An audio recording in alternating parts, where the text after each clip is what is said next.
we have learned. Hata hiyo kiti usitupe tena. Tumekuona. Si nyinyi ndio mlikuwa mnaonea watu 18? Nyinyi ndio mlikuwa mmetuimbia hapa hatupangwingwi di hatupangwingwi. Si uchawi. Ni maombi. Yaani Ruto anacheka na wauliza ati amfanyi nini?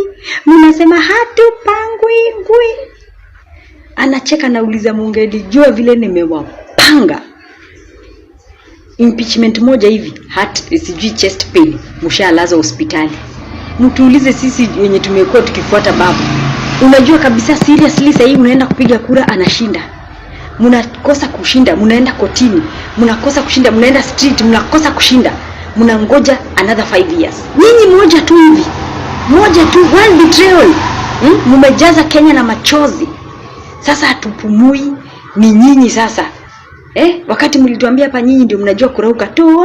Kera tene. Kera mwokirire tene kwekatia. Mulirauka kufanya nini?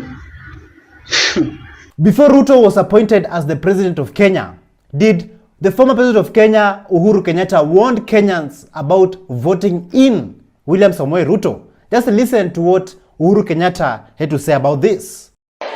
Mimi nawaambia chungeni sana. Hakuna kitu hatari kama mdomo tamu ikuje ikuambie vile atafanya na yale anakuambia atafanya wakati alikuwa na uwezo hakufanya. Lakini leo anakuambia mimi nitakuja kufa.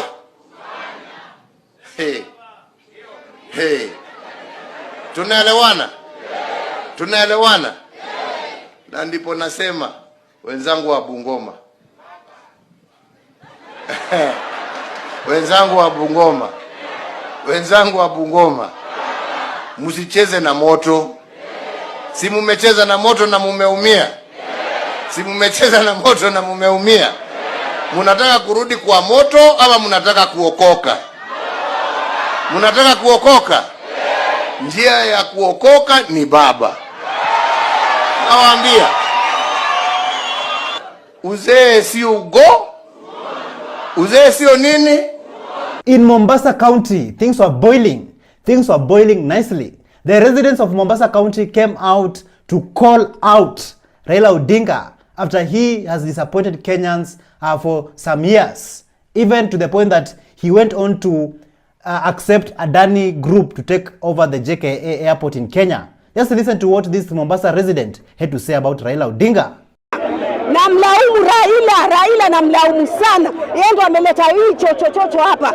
Angeacha ile nyumba ikaungua ikateketea peke yao. Amechukua mawaziri, amewajaza pale. Yeye ndo amechochea. Na kule AU nataka anguke, atatoka. Maana yeye ndo amechochea hii. Watoto wameuliwa wakati wa maandamano.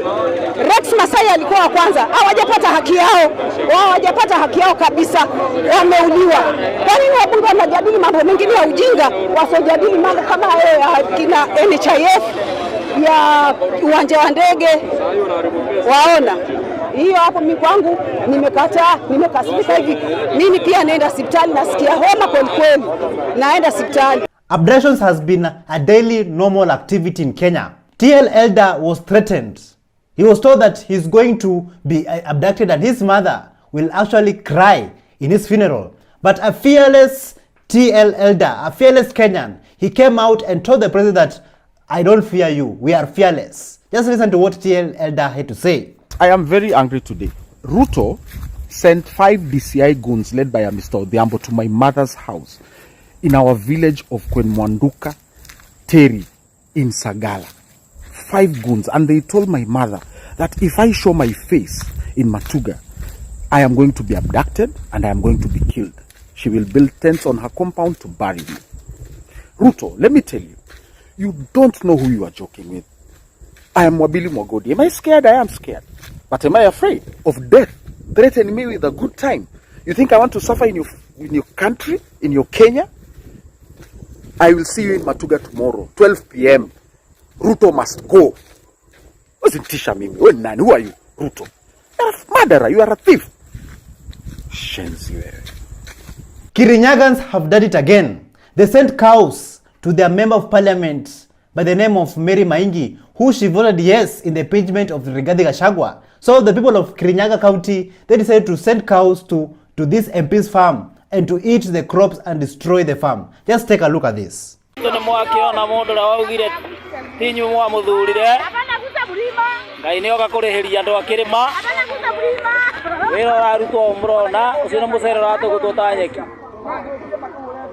Okone kwa MP wa Moya tutekumugweta ritwa ni mumuwi uri urari wa kuvuti yes Gachagua inuke no murakiona ni kukou family maingi ni kukou kou andu makirinya ni meriviria ni undu wa kuingata Gachagua onei nombe imugonda family maingi. The late politician of Kenya, Kalembe Ndile, he's still injecting in his grave. Just listen to what he had to say about the current regime and about the president of Kenya, William Samoei Ruto. Ni ofisi ya ufisadi. Unakumbuka Makindu Motors walifisadiwa pale, wakakoniwa 300 million pale kwa ofisi ya Ruto. Ule Kemei katika hiyo golden deal ya Ekesa. Pia Kemei akakufia pale. Kwa hivyo watu nataka waliflect waangalie vile Ruto alikuwa na nguvu. In fact, saa nyingine najiulizanga Uhuru wakati anaenda ngambo kama president wa Kenya, ile swali kwanza aulizwi Kenya umewacha ikiwa namna gani? Anaulizwa Mr. President, how do you handle corruption in your country? And your deputy president is the chief priest of corruption. Hiyo ndio kitu anaulizwa. How are you going to do about it? How are you going to go about it? Because your deputy is the main actor in terms of corruption. Kwa sababu Ruto alikuwa amenyakua shamba ya Mukesh, Ruto alikuwa amenyakua Langata Primary School. Hiyo ndio nataka kukumbusha Ruto mahali mambo yake yalianza. Kwa sababu wakati uko na power, angekuwa ni mwizi wa zamani na aache wizi. Vile Songo alikuwa atatuambia yeye aliiba zamani na ameacha wizi. Lakini Ruto bado aliendelea na kutaka kuiba, na kwa maoni yangu vile nasema ni lazima president awe ameulizwa hiyo maswali ya deputy wake. Lazima akienda kila mahali anaulizwa, how are you going to deal with your deputy who is corrupt in Kenya? The people of Kenya have been seeing a mysterious white truck, a white lorry, being escorted by police officers, and people are asking themselves, like, what are they carrying inside this truck? What is the agenda, or what is the project? Take a look.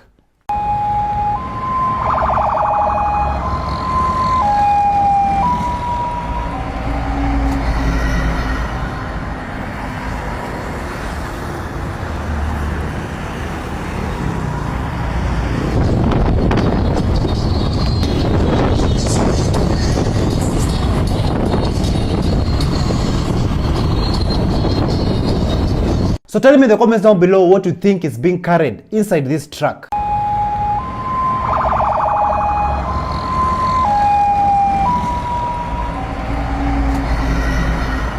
People of Kenya have been comparing the former president of Kenya, Uhuru Kenyatta, and the current president of Kenya, William Samoei Ruto. And people are asking themselves, would you rather vote for a drunkard or vote for a born-again Christian? Take a look at what our brother had to say about this. Guys, mimi nimeokoka. Lakini 2027 mtu yote atakuja na Bwana asifiwe, huyo siwezi kumwamini. Mtu yote atakuja kuniambia mwadhani ya gosho, huyo siwezi amini hata kidogo. 2027 tunachagua mlevi. Hatutachagua mtu wa kanisa tena. Kama watu wa kanisa hata hawezi sameana, fadhali mlevi. Mlevi at least wangekuwa unachapa chupa mbili, mnasahau mambo ingine. Tuwa kanisa bure. Churches have been a playing field for politicians for so many years. And many of these politicians, they put millions of shillings into those churches. The pastors accept them. The men of God accept those millions. But yet when you look around those counties, those places, those areas, there's no single development. God's projects are in high numbers. Just listen to this. Siku ile alikuwa anakuja kwa hizo kanisa zenyu, anawatolea mchango. Mbona siku hiyo mko mnakataa hiyo pesa, mnasema imeibiwa? Saa hii ndio mmejua imeibiwa, saa hii majenzi wameenda kwa barabara ndio mmejua hiyo pesa mlipewa imeibiwa. Si mchukue hiyo pesa mrudishe State House basi. Kama mmekasirika sana na mnaona for sure alikosea juu mnatoa statements kama mmekunja mpaka mmeleta hizi nyama huku mbele ni vile mmekasirika. Si basi mkasirike kabisa, mrudishe hizo pesa State House. Na muite TV tuone mkirudisha. Sincerely speaking, when young people are looking at us, and especially for us, men and women of the cloth, so we are called, the clergy. Mnakula na mtu, anakuita kwake. Mnakula, mnakunywa na mnaomba pamoja. Alafu mnasimama huku nje, mnatoa statements. Na ni mtu mlikuwa mnakula na yeye. As in for sure, mimi yenyewe ningekuwa prezi pia mimi ningefika mwisho. Ningeshangaa mazee nilikuwa nakula na nani hawa?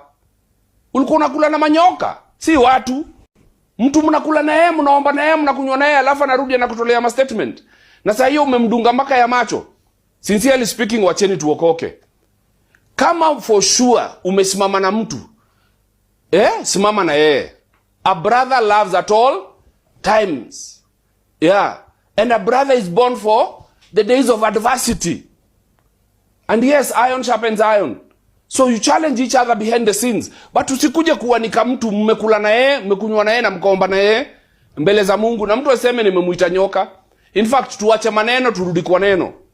Na ndasoma leo lugha zote mbili, la Kizungu na Kiswahili. How easy is it for the citizens, for the people of Kenya, for the locals, for the mwananchi to recall their member of parliament, their MP or their senator? How easy is it?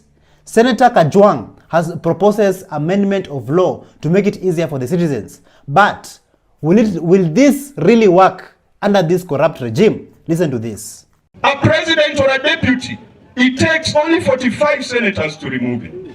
And yet we, the members of parliament, we have written laws that make it impossible for us to be removed from office. It is my intention to bring an amendment, and it is not a constitutional amendment. It is a simple statutory amendment to the Elections Act. If today you want to recall your member of parliament, you cannot recall him until he is convicted by a court of law. And after conviction by a court of law, you must get signatures of 30% of voters. And after getting signatures of 30% of voters, there must be a referendum on the recall, which 50% of elected voters must participate. The threshold is higher than amending the constitution. The threshold for recalling a member of parliament or a senator is higher than changing the constitution of Kenya. That threshold is inconsistent with the constitution. It violates Article 99 of the Constitution of Kenya. And if the deputy president is removed from office, and that is an instrument that is available to us, we must reflect. We must also make it possible for citizens to recall their members of parliament without undue bureaucracy and undue obstacles. So Kenyans, do you think if this law is implemented, will it make a difference in this country? Making it easier to recall your MPs and senators? Do you think it will make a difference? Tell us in the comments down below. A president or a deputy, it takes only 45 senators to remove it. And yet we, the members of parliament, we have written laws that make it impossible for us to be removed from office. Mr. Speaker, sir, I'm here to address you. You must go. Ruto must go. Thank you so much for joining us on today's show. I'm your host, Elvis Derry. See you in the next one. Bye-bye.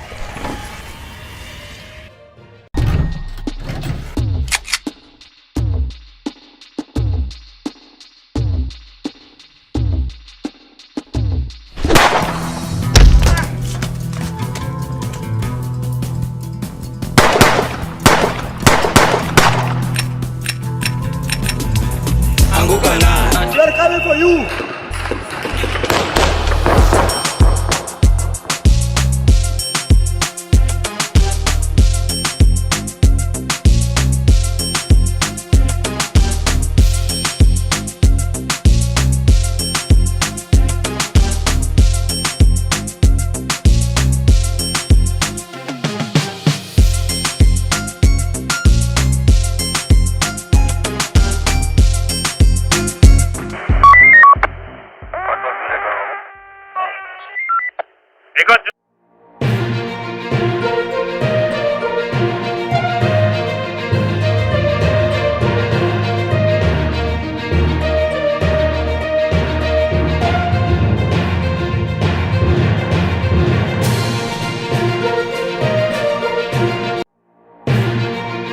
From Nuru Okanga promised riches unipatie account nitakuwekea hiyo pesa, to police caught collecting bribes. Sitasimama maovu ya kitawala. Is there extrajudicial killings in Kenya?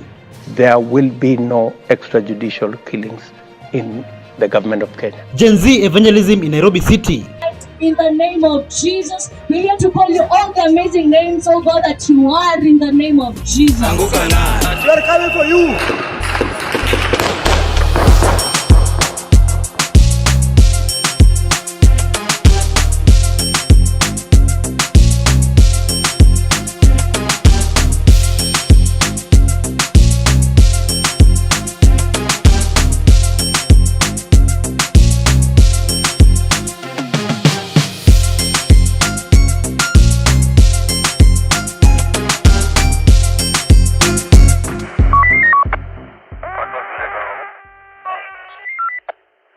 Hello, how are you?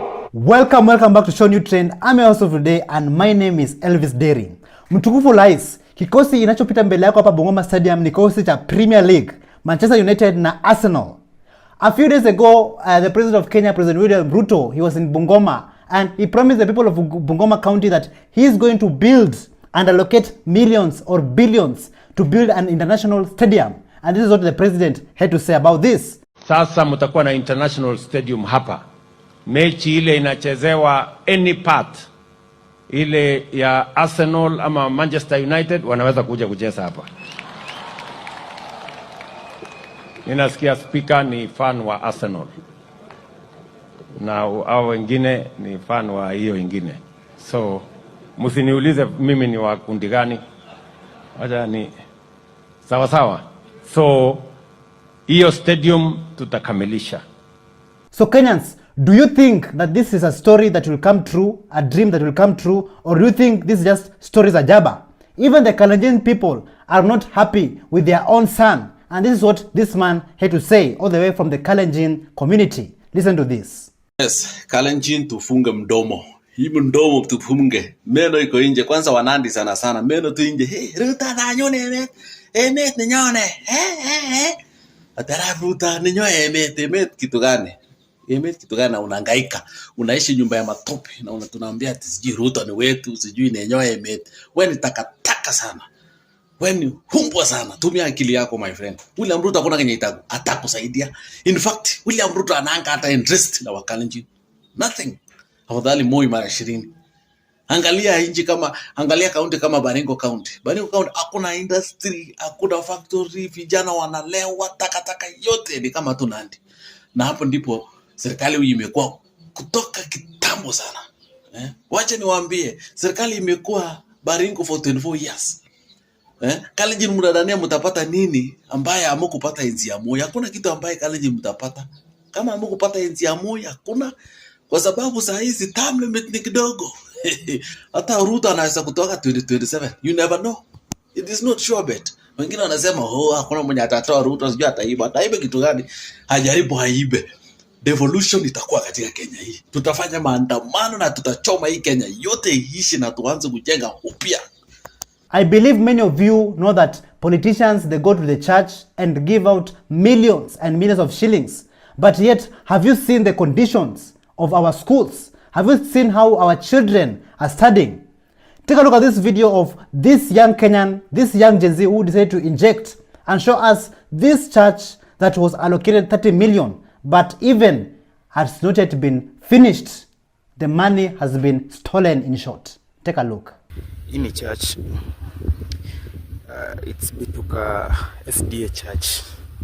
Hii kanisa ilichangiwa over 30 million plus amount of money back in before August 2022, before the August election.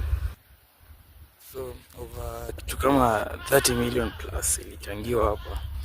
So nimekuja kuonyesha cause when this building was starting, kulikuwa na story imetokeanga that the money may get lost over 20 million. Even it was not 20 million, over 29 million. So kama baki na mita moja ya kujenga nao kanisa. So me, I just assumed this was a big project, because most of the prominent people knew about it. That is Dr. Fred Matiang'i. Dr. Fred Matiang'i was here with his chopper. At that time was the CS for security, internal security. Honorable Simbarati, that time was the MP for, I don't know, in Nairobi. The current MP, Anthony Kibagendi, was here. The former MP for this area, the current Senator Mumaima, was here, was the one doing that fundraising. But when you look at the church, look at it. You can check out of from 2022, August 2022, it's almost 2 years down the line, but wameanza kwa pillars bana. And talking more about stories ajaba, a few days ago at Oga Obina's live show, Oscar Sudi and Nuru Okanga were present, and Oscar Sudi promised Nuru Okanga some professional treatment, like a house and some money, not just small money, but big money, some millions of cash. But do you think that Nuru Okanga received this money till date? Take a look at what Oscar Sudi promised Nuru Okanga. Nataka 1.3 million. Nitafungua account. Niko nayo account. Unipatie account, nitakuwekea hiyo pesa. Niko na account. Sio sahihi. Sikuwekea sahihi, nitakuwekea kama. Lakini kenye nimekutafutia, fanya hivi. Enda tafuta nyumba hii ya affordable housing. Hii inajengwa hii sahihi. Tafuta nyumba bedroom ngapi? 3. Na nataka uende Kibera ama Mkuru kwa Jenga ama somewhere. Tafuta nyumba bedroom ngapi? 3. Hiyo mimi nitakununulia kama nimenunulia watoto. Na uanze sasa maisha uendelee. Sasa hizi zijaisha. Wow. Now we are talking. Now tumeanza kuongea sasa. Ndio waje hii kusema 350 million. Now we are talking. Unanunuliwa nyumba 3 bedroom. Self-contained. Unanunuliwa toto. Unajaze kila kitu hiyo. Inakuanga wapi? Si utafute wewe sasa wewe. Unaonanga watafungua nyumba kiko all over the country. Nyumba hata Kakamega ililonjiwa. Hakuna penye yema nyumba affordable housing haijalonjiwa. It's only a few months or a few years to election season here in Kenya in 2027. And at that time, we urge Kenyans, I urge you to vote wisely. Take a look at this comedy skit where it shows you how Kenyans they vote during election seasons. Take a look. So hapa niko na corruption na accountability. Kuchagua ni wewe. Kuchagua ni wewe. Aya, mnachagua gani hapa? Mimi kuchagua hii. Accountability mimi kuchagua hii. Uko na hakika? Accountability. Aya, sawa, wekelea kura yako. A few moments later. Kumbuka siri ni yako. Kura ni yako. Umesema siri ni yako. Hii hapa. Wewe fungua. Haya, sawa. Mimi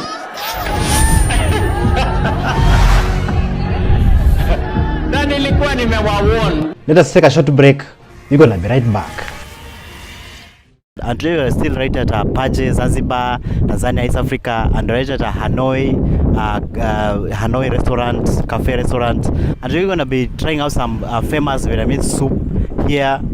You know, are you ready to try the soup? My first time when I'm trying this soup. This is the question, or? I said, like, are you ready to try out the soup? Yeah. I'm ready. Okay. I want to try this. Try. Yeah. Like, it's so delicious, and also like they've put like different spices, like which it makes it even more unique, you know.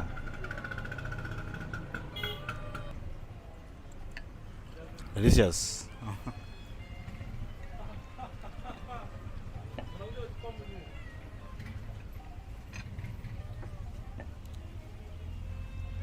So, are you enjoying your Vietnamese soup?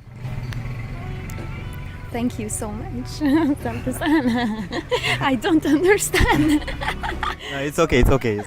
No worries. Hakuna matata. Pole. Pole. There's no justice in this country. There's no justice for the people in this country. The justice system in this country is broken. We cannot persevere. We cannot go like this. We must fight until the very end. I'm ready to die for Africa. Africa has suffered for so long. And I even need a brother coming. We are brothers. Release our brothers. Release our brothers. Where is your Tiagi? This man is awesome. Oh my God. Let's welcome Broski Albis Deli. Let me repeat, for the avoidance of doubt, there will be no extrajudicial killings in my administration. That chapter we have closed. That is not my words, but the President of Kenya, President William Ruto's words. Kenyans, do you think this is true? Do you think that there are no extrajudicial killings in our land, in our country? Take a look at what President had to say about this. Officers that you've appointed, how do you explain that? And what is the agenda of the government moving forward to ensure that there will be no such kind of activities? Let me repeat, for the avoidance of doubt, there will be no extrajudicial killings in the government of Kenya under my administration. Yeah, that is a chapter we must close and weld and bold and put it behind us. The police, I have sat down with the command of the police from the IG downwards, and we have agreed that they will operate within the law. Do you think Kenyans, our brothers and sisters, are incapable of running an international airport? Take a look at this video of Odash showing us how Kenyans are running an airport in Qatar called Hamad International Airport. So, welcome to Hamad International Airport. An airport that is operated by Kenyans and almost entirely run by Kenyans. You can't walk, I think, 2 meters in this airport without actually meeting or bumping into a Kenyan airport worker. But somehow, someone wants us to believe that Kenyans are incapable of operating an airport. Well, look, this airport even has trees, right? This airport even has trees around it. But someone wants us to believe that Kenyans are incapable of running an airport, right? Adani must go. Adani must go. Ruto and his impunity must stop. Please don't be cheated that Kenyans are not capable of running or managing great things. As you can see, Kenyans are doing a better job than the Adani group. You can see like Kenyans are maintaining the Qatar Hamad International Airport even better than the airport that is in our own country in Kenya, JKIA. Adani, bring back our airport and go home. It's simple as that. Right, this airport even has trees around it. But someone wants us to believe that Kenyans are incapable of running an airport. Right? Adani must go. A few days ago, our president, His Excellency, he launched a railway line in Gong a few days ago, but currently when you go there, it is nowhere to be seen. It is just bare land. Mdomo tamutamu, sindio? Take a look at this video. Mdomo tamutamu, leri imeanza, kazi imeanza, ndio hiyo leri yenye inaelekea Nairobi, ndio hiyo, si munaiona, ndio hiyo, kazi imeanza, Kenya tunasonga mbele, mdomo tamutamu, jiwe ndio imebaki hapa, look at this, Same story. Even the mental hospital, which is past those hills, a similar stone was left like this one. Nothing there. Actually, that one for the hospital has already been vandalized also. This is Ngong. This is the place where you are shown that the works have started, but as you can see, there is no single rail, not even a meter. So Kenyans, do you want to know, also learn how to collect bribes? I want to give you a free lesson on how to be corrupt in this country. Take a look at this video of our officers, our lovely, handsome and beautiful officers who are captured collecting bribe from the Kikuyu police station. Take a look.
If you're a Gen Z out there, you deserve respect. You deserve to be saluted.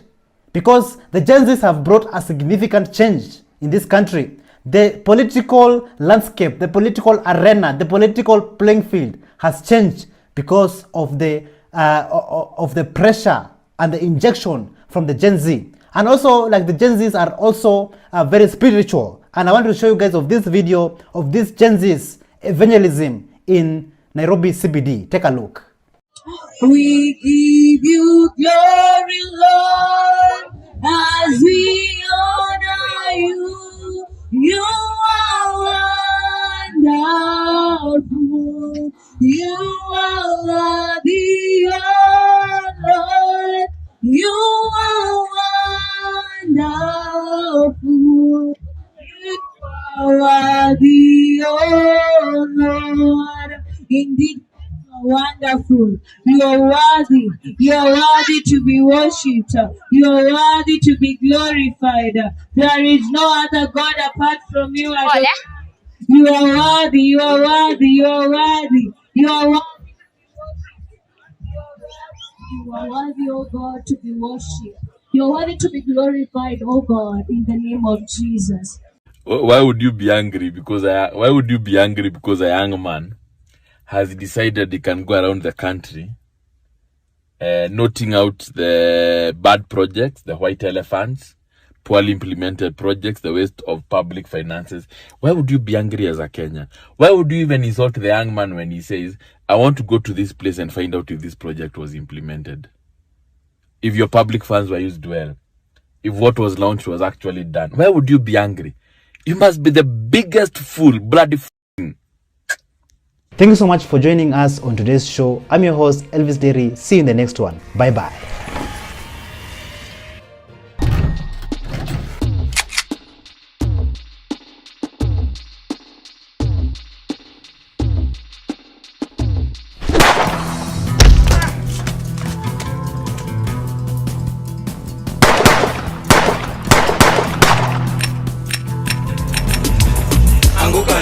We are coming for you.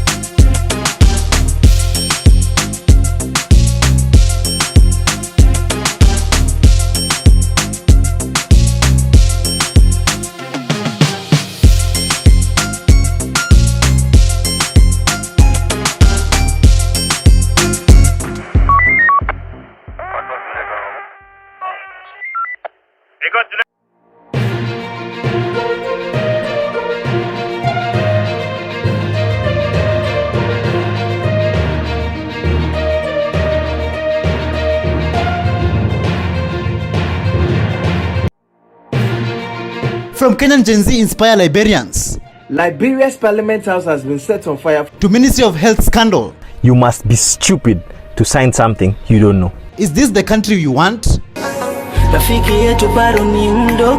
Sex workers protests. I'm a sex worker activist. Na sisi ma sex worker. Parliament, we are coming. We are coming for you. We are coming for you.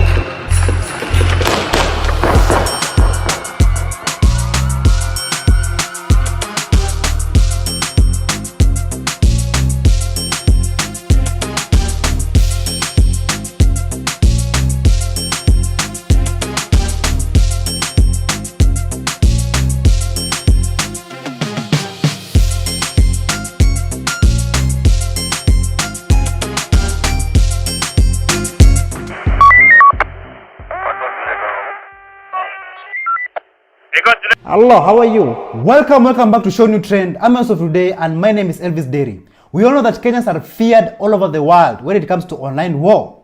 And recently, the Kenyan online army, they decided to go and send greetings to African presidents. And just listen to what Dr. Mumbi Seraki had to say about this incident. This is for entertainment purposes only. So now Kenya's online army has managed to locate the numbers of every African president and wanasalimiwa wakiambiwa why they should not select Baba to be the next African Union.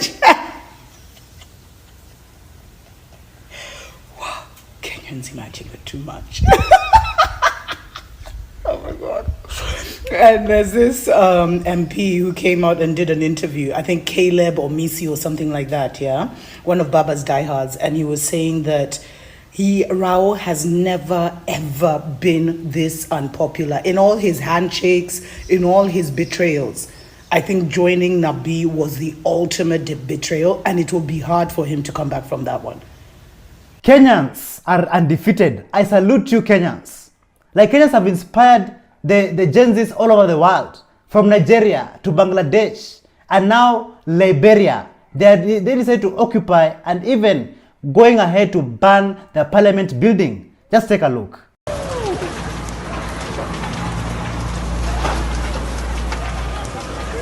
So if you ask yourselves, why did the Liberian Jenzas burn down their parliament? Here is why. Listen to this. Liberia's parliament house has been set on fire following a protest that has been going on for 2 days. Apparently, this is the second time the parliament building has caught fire in 1 week. This protest started on Tuesday, 17th December by opposition against efforts to remove parliament speaker who is currently facing corruption allegations. It appears that the speaker is a member of the opposition. Protesters are also demanding the resignation of the president. Authorities are yet to confirm the cause of the fire, but local reports indicate that suspects were arrested near the building when the fire broke out. So far, no connection has been made yet between the protest and the fire. Let me know your thoughts on this. Viva comrades, viva! Viva Kenyans, viva! Viva Gen Z, viva! Like, you guys are just the best. Like, you have changed the political arena, not only in Kenya, not only in Africa, but the whole world. Like, people are following Kenya's footsteps. Like, you people are just on a different level, man. Like, I salute you, Kenyans.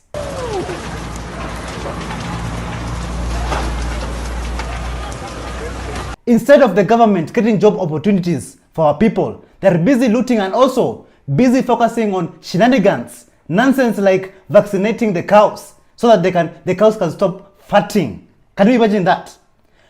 Our people from Turkana are being exported to Isiolo daily and left there to live under inhumane conditions in the streets, tamacking and looking for jobs. Like, what a sad state to live in. Just take a look at this story. So mimi nilikuwa shughuli zangu nikapatana na hawa wasichana wamekaa hapa kuchunguza vizuri, kumbe ni wale wanaitwa Kajuang, ni Turkana tribe. Hawa wanaletangwa Nairobi, mostly huwa wanadozi nje, yani kulala nje, wanakuanga mtaa Isiolo, huwa wanafanyia wa Somali kazi. Na job yao yenye wanafanya ni kupanguza nyumba, kuangalia watoto, kazi za usafi. Kulingana na vile nimefanya uchunguzi nikasikia kuna mtu mwenye huwa anawaleta, anakula ile yenye anakula, anawaleta, then wakifika hapa ni kuhaso tu sasa kungangana na maisha yao, wajue venye watasurvive. Na hivyo ndio iko kwa street ya Isiolo. Jione. Niambie nitakufanyia. Nafanyanga hizo. Na kuadvertise.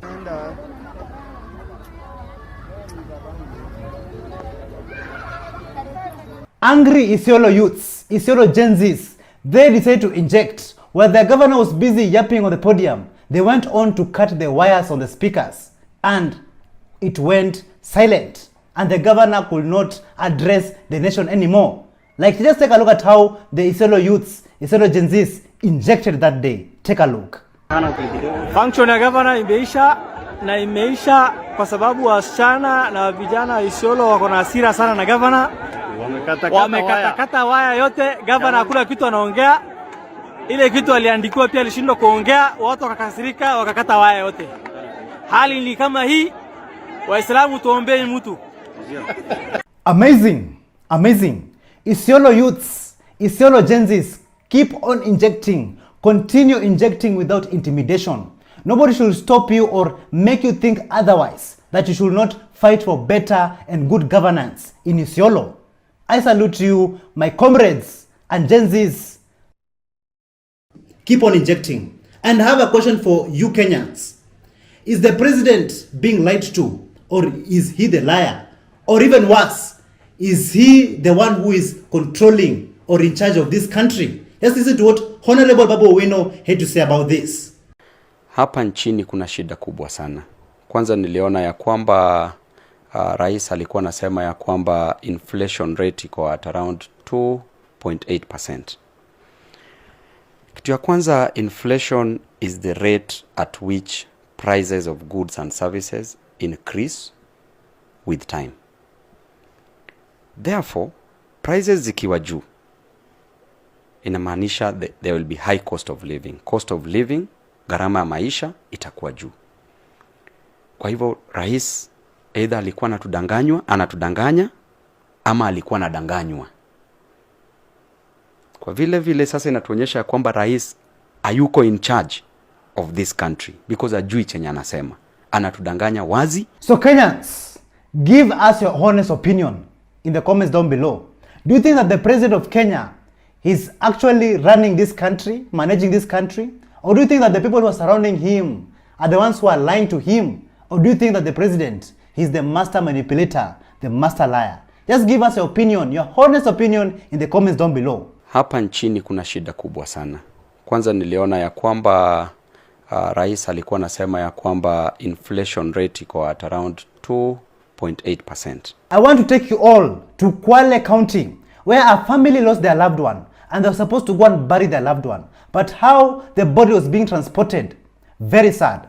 And even the road that the body was being transported on, very sad state of affairs. Like Fatuma Mohamed Achani, Kwale County Governor, like what the hell are you doing? Ladies and gentlemen, just take a look at this.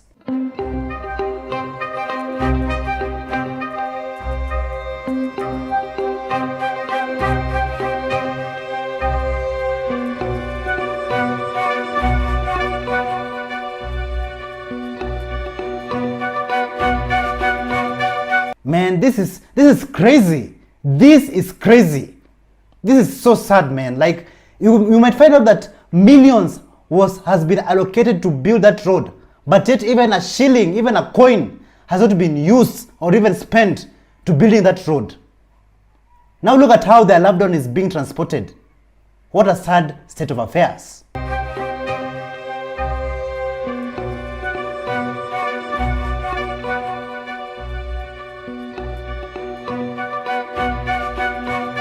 And that's not all Kenyans.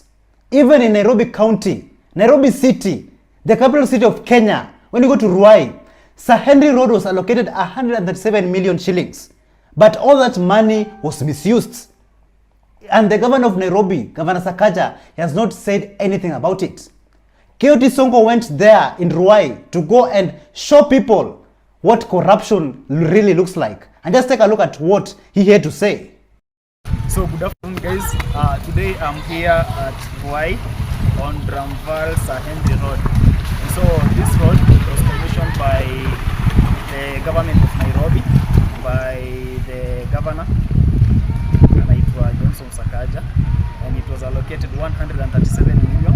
So leo morning I saw someone posted on social media that this road it is in a very bad state, and so nimejaribu kufika hapa, and so I've actually found that the road is badly constructed. In fact, the contract was given to a person called this company naitwa Altan Enterprises Limited, yeah. But now they were here some 5 months ago, and then they left. So you can see how the road inakaa. The state here, gari zikipita. And so this road, 137 million. The contractor currently is out on the side. Inafaana venye iko hivi, and then you say Sakaja is working in Nairobi. It's making Nairobi works. Is this how Nairobi works? Kenyans, so do you see where the mutu wetu mentality is taking us in this country? Taking us to nowhere. Let us all be flexible. Be a people where you can vote for any tribe. It doesn't matter which tribe they come from, as long as they're doing the right work. Because at the end of the day, if you still support your people, your own person from your tribe, and even they're not even helping you in your own counties, in your own constituencies, it is the people who will suffer. The Kenyan people will suffer. It is you and me who is going to suffer in this country. Let us stop all this tribal mindset, this mutu wetu mentality that the person who should take this seat is supposed to be on our tribe. Even if they are bad or good, even if they are going to help us or not, they are supposed to be from our tribe. Let us stop all that nonsense, Kenyans. Let us save this country. Let us come together as one people. Vote wisely.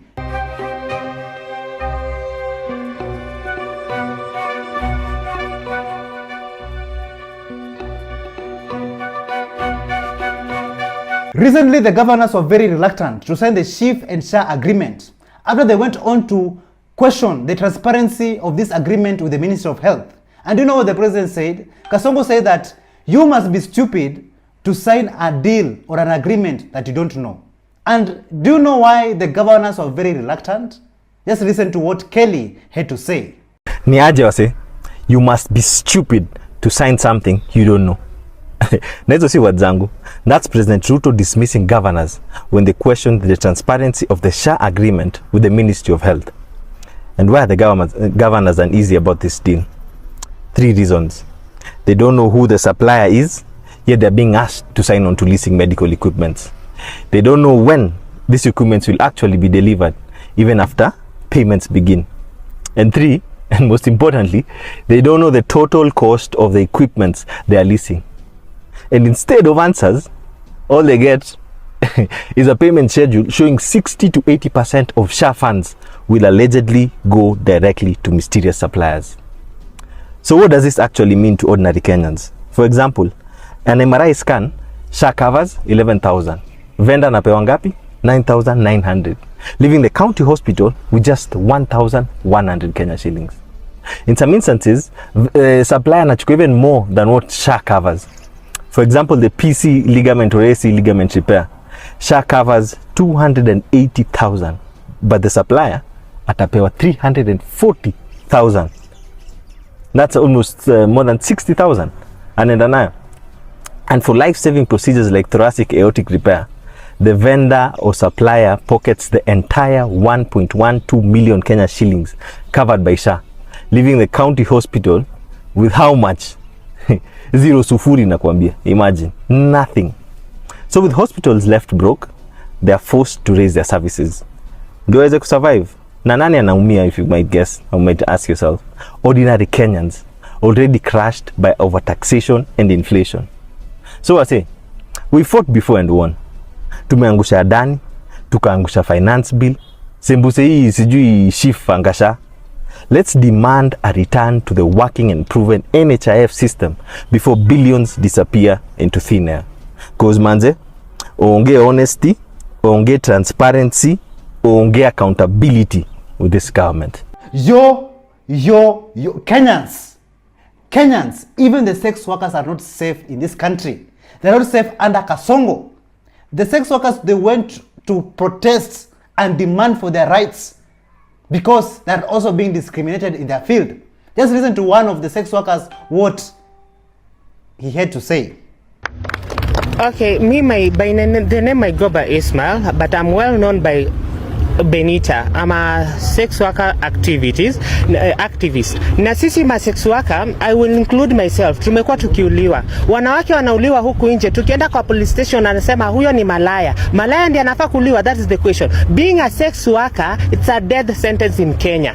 Mama yangu saizi akikuja akuwe ni sex worker, anafaa kuuliwa. That is the question that we have been posing. Na leo tuko kwa streets kwa sababu sisi sex workers ndio tunauliwa. Ukipatikana usiku na maskari wanakushika, unaenda unaitishwa 2,000. Instead of them protecting you, wanakuitisha 2,000 ati kwa sababu uko kwa street. Uko kwa street kwa sababu unataka kulisha familia yako. They are all singles lady. Haya, unapata ukienda kwa police station, ukiwa wewe ni sex workers, hauwezi pata rights yako anywhere in Kenya. Na I'm here to emphasize with all women, mama mboga, mama uji wote, tukujeni to condemn this. Si kwa sababu mimi ndio sex workers, nikimbia kwa barabara nikisema ninauliwa. Hapana, sisi wote tunauliwa kama wanawake. Na hiyo ndio nimesimama hapa nikicondemn this. Nikisema sisi sex workers ndio tunakuwa discriminated na wanaume hao wenyewe ndio wanakuja kutuua. Unapata dira imekupigia simu, unaibiwa paka simu yako, unaibiwa paka pesa. Na uko kwa street, ukienda kwa nini wanakuambia sasa jueni sex workers tutaenda tukuwekee changa. Tukuwekee changa tukuseme wewe ulikuwa unauza changa. Sikuwa nauza changa, nilikuwa kwa street. Mbona mnanitisha 2,000? Where's the justice in Kenya? That is the question. Someone wants to speak. Sawa, tumaliza. Leta hii auja hapa. Unataka kuongea? Mimi sinaongea Kizungu. Sura tu hapo. Yo, Kenyans, I have a lot of questions to ask, but I think I'll save my questions for another day. But I personally believe that each and every Kenyans, they deserve to be treated equally and fairly, including the sex workers. Tumekuwa tukiuliwa. Wanawake wanauliwa huku nje. Tukienda kwa police station anasema huyo ni malaya. Malaya ndiye anafaa kuuliwa. That is the question. Being a sex worker, it's a death sentence in Kenya. I personally think that the parliament should be dissolved. Listen to what this young Gen Z had to say, teaching Kenyans and teaching the people on step by step on how to dissolve the parliament. So Kenyans, Jenzas, comrades, listen, open your ears and your eyes and watch this video. Githurai wanamaliza watu in the middle of the night, wanakujadi kwa mlango yako sindo, walizima internet, X information haikuwa na circulate, but we know what's happening sindo, waligiuza home ya defenseless Kenyans war zone sindo. So bro, leo acha ni kuintroduce to ki Molotov cocktail sindo, kitu ilishindia Spanish War 1936, kitu yenye Ukraine wanatumia sai kuangusha matank. Hii kitu ni very simple sindo, ina consist mambo matatu: casing, wick na combustible liquid. For casing, as long as chupa unatumia iko strong enough to stay intact ukishikilia and iko fragile enough ku break immediately ukirusha, then you're good. So sana chupa za pombe sindo. For hiyo combustible liquid, pombe itabantu vizuri sindo, but lazima ikuwe proof high kidogo. Unaweza tumia kivodka hivi, but it's better ukitumia something stronger. Hiyo wick ni ya kuwasha. Unaweza tumia cloth yote ya kawaida. Unaikata tu, as long as it's not synthetic. So unaweka liquid yako karibu 3/4 ya chupa, half moja ya wick unaweka ndani na shika hiyo liquid. Unaweza funga cloth ingine kwa neck kama weke tape, just extra safety. Hii end ya wick haifai kwa more than 5 centimeters sindo, then utai wet na hiyo liquid kidogo, wash it and immediately unaacha ifly. Kitu important, chupa kuvunjika ndio inafanya moto ianze, si hiyo moto kutoka hapa iende all the way hadi kwa hiyo liquid. Initial damage ya kimolotov si mob, lakini hiyo kitu waizimi, ndio maana inaangusha hadi matank sindo. All in all, tusi lose focus. Huyu jamaa lazima aende and ataandika hizo bill kwa kutest seli yake sindo. Kenyans, I want to leave you guys with this one question. Do you trust your president? Do you trust that the president is working for this country? Do you trust that the president is taking this country to the next level? Do you? The InfoTrack survey says that only 1% of Kenyans trust their president. Just listen to what Dr. Mumbi Seraki had to say about this. This is for entertainment purposes only. So can you imagine? A recent survey that has just been completed has shown only 1% of Kenyans trust Nabi. First of all, who is that 1%? Who is that? Is that his family? Is that Charlene? Is that Evangelist for State House? Hey, they had have said 100%, 1% still. But yo, this guy is getting sleepless nights. Because now, internationally, they know this is like a vote of no confidence. I don't think there's any president who has tried to stay in power when only 1% of his population trust him. And by the way, I was hearing he hates with a passion his latest nickname, Kasongo. They tried to even reverse psychology with guys by saying Kasongo delivers, and Kenyans went ham. But 1%.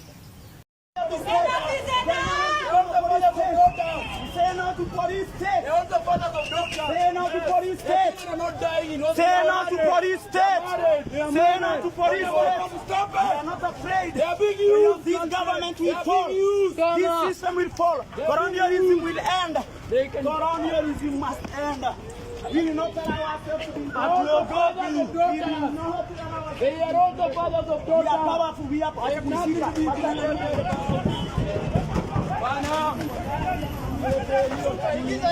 Thank you so much for joining us on today's show. I'm your host, Elvis Derry. See you in the next one. Bye-bye.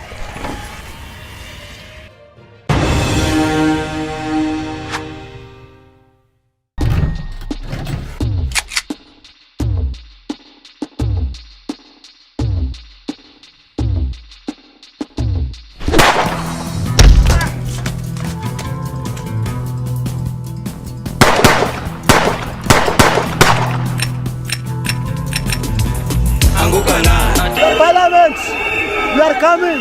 We are coming for you. We are coming for you.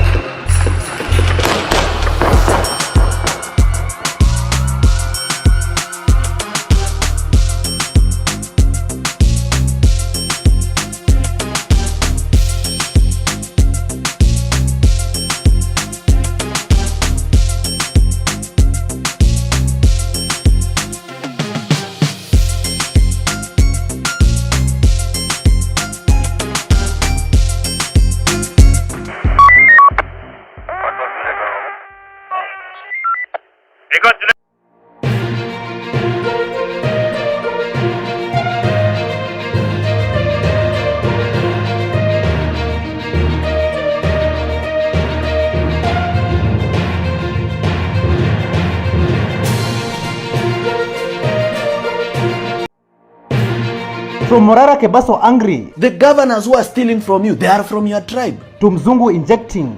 The president of Kenya is nothing more than an imperial lackey. Have you paid rent? I beg your pardon. Some of us steal money here, we go to Tanzania, we invest it there.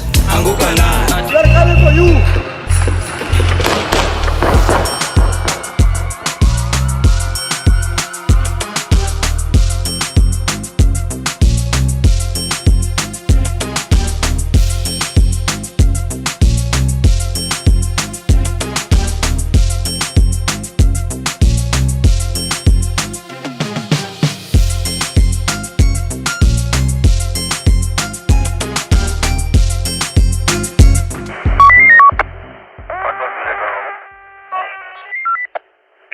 Hello, how are you?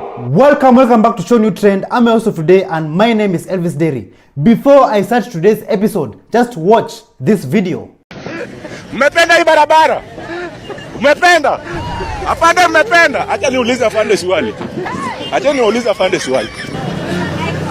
Afande umeongeza mshahara kwetu? Umeongeza mshahara kwetu? Naona kwenye barabara inakaa na anatenga. Afande.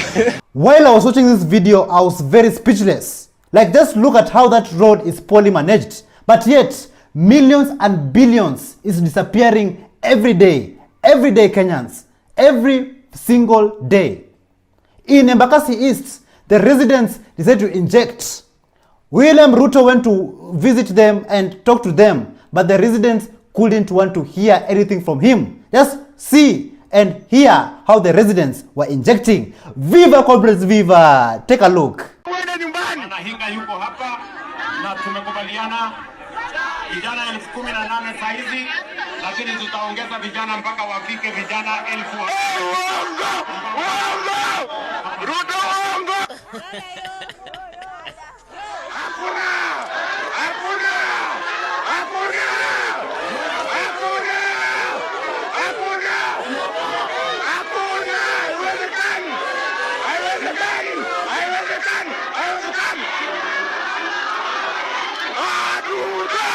I almost took a wank while watching this video. Like, people are injecting everywhere. People are pushing to end bad governance in this country. Amazing.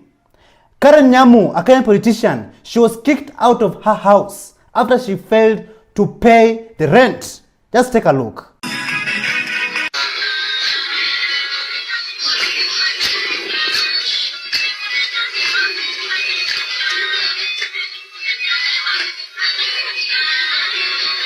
These are the same politicians who will be flaunting on us online how they're living lavish lives, how they're living very expensive lives. But even if you go to their constituencies, they're not doing anything for the people. But yet, they cannot afford to pay their rent. My Lord, I wonder. Yeah? My Lord, I wonder. Yeah? Inject party leader Morara Kebaso Sr., who is also known for his Vampire Diaries episodes. But he was shocked that some people are watching his Vampire Diaries is just like another movie. And people are not actually, some people, not everybody, but some people are not taking it seriously. Like, just watch what Morara Kebaso had to say about this. Why do you watch the Vampire Diaries? Is it an entertainment joint? You don't watch the Vampire Diaries for entertainment. The Vampire Diaries is to provoke you to take action about your nation. It is to provoke you to think of change and think of a better Kenya. The governors who are stealing from you, they are from your tribe. Mbona hawajawaonea huruma? Kwa nini hawajasema mimi ni governor wa hii county, mimi ni Mkikuyu kama hao Wakikuyu wenye naongoza sitawaibia? Why? While billions, taxpayers' money is being stolen, disappearing every day in front of our eyes, Visoi Ward residents were also met with another rude disappointment, where the governor launched dry taps. 7 kilometers. Alafu nakuja 7 kilometers na maji. Tukabarika kidogo tukapata ya shala. Hiyo nayo ikakuja kama kilomita ngapi? Kama tabu namba 4. Sasa ndio hapa. Sasa unafungua kwako nyumbani. Hebu tufungue na wewe.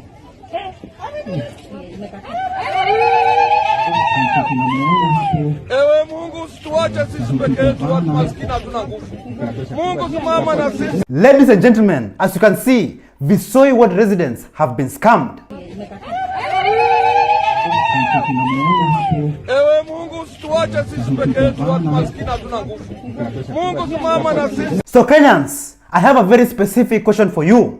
Do you think that if funds were properly managed in Kenya, that Kenya would eliminate the need of external borrowing? The Treasury CS, John Buddy, said that 2 billion shillings, 2 billion shillings is being lost every day to daily theft, to daily public funds theft. Just take a look. Some of us steal money here, we go to Tanzania, we invest it there. Because when we invest it in Kenya, it will be more visible. You also bring money from Tanzania, some of it by road, na magari. Mnapitia, mnakuja hapa Kenya, you start constructing buildings around here. That is what we do.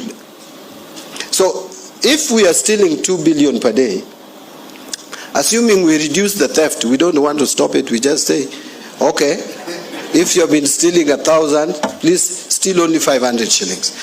If you have been stealing 100,000, steal 50,000. If there could be that, I don't know whether to call it conscious decision, but if there could be such a decision, ridiculous as it sounds, we would be saving 1 billion shilling per day, which would accumulate to 365 billion shillings. That is more than the external borrowing. So is your pressure increasing or decreasing? If your pressure is not increasing, that means that you are definitely cooperating with the criminals. Listen to what this man from Bunge la Wananchi had to say. Wewe Mheshimiwa Ruto, wewe Mheshimiwa Ruto, nilikupigia kura mimi. Mimi nilikupigia kura mimi, nikiongea kutoka hapa Bunge la Wananchi, mimi binafsi nikajitolea muhanga mimi kupigia kampeni wewe, mimi binafsi. Nikijua na nikiamini mambo yako na akili zako na misimamo yako na polisi zako, lakini leo mwisho wa kuisha umetusaliti, unatuletea takataka impeachment zenye haziko kwa agenda yako. Wewe President Ruto, wewe. Ningetaka kuambia Gachagua mahali popote alipo, asiwe na wasiwasi. Hii tunajua yote ni siasa,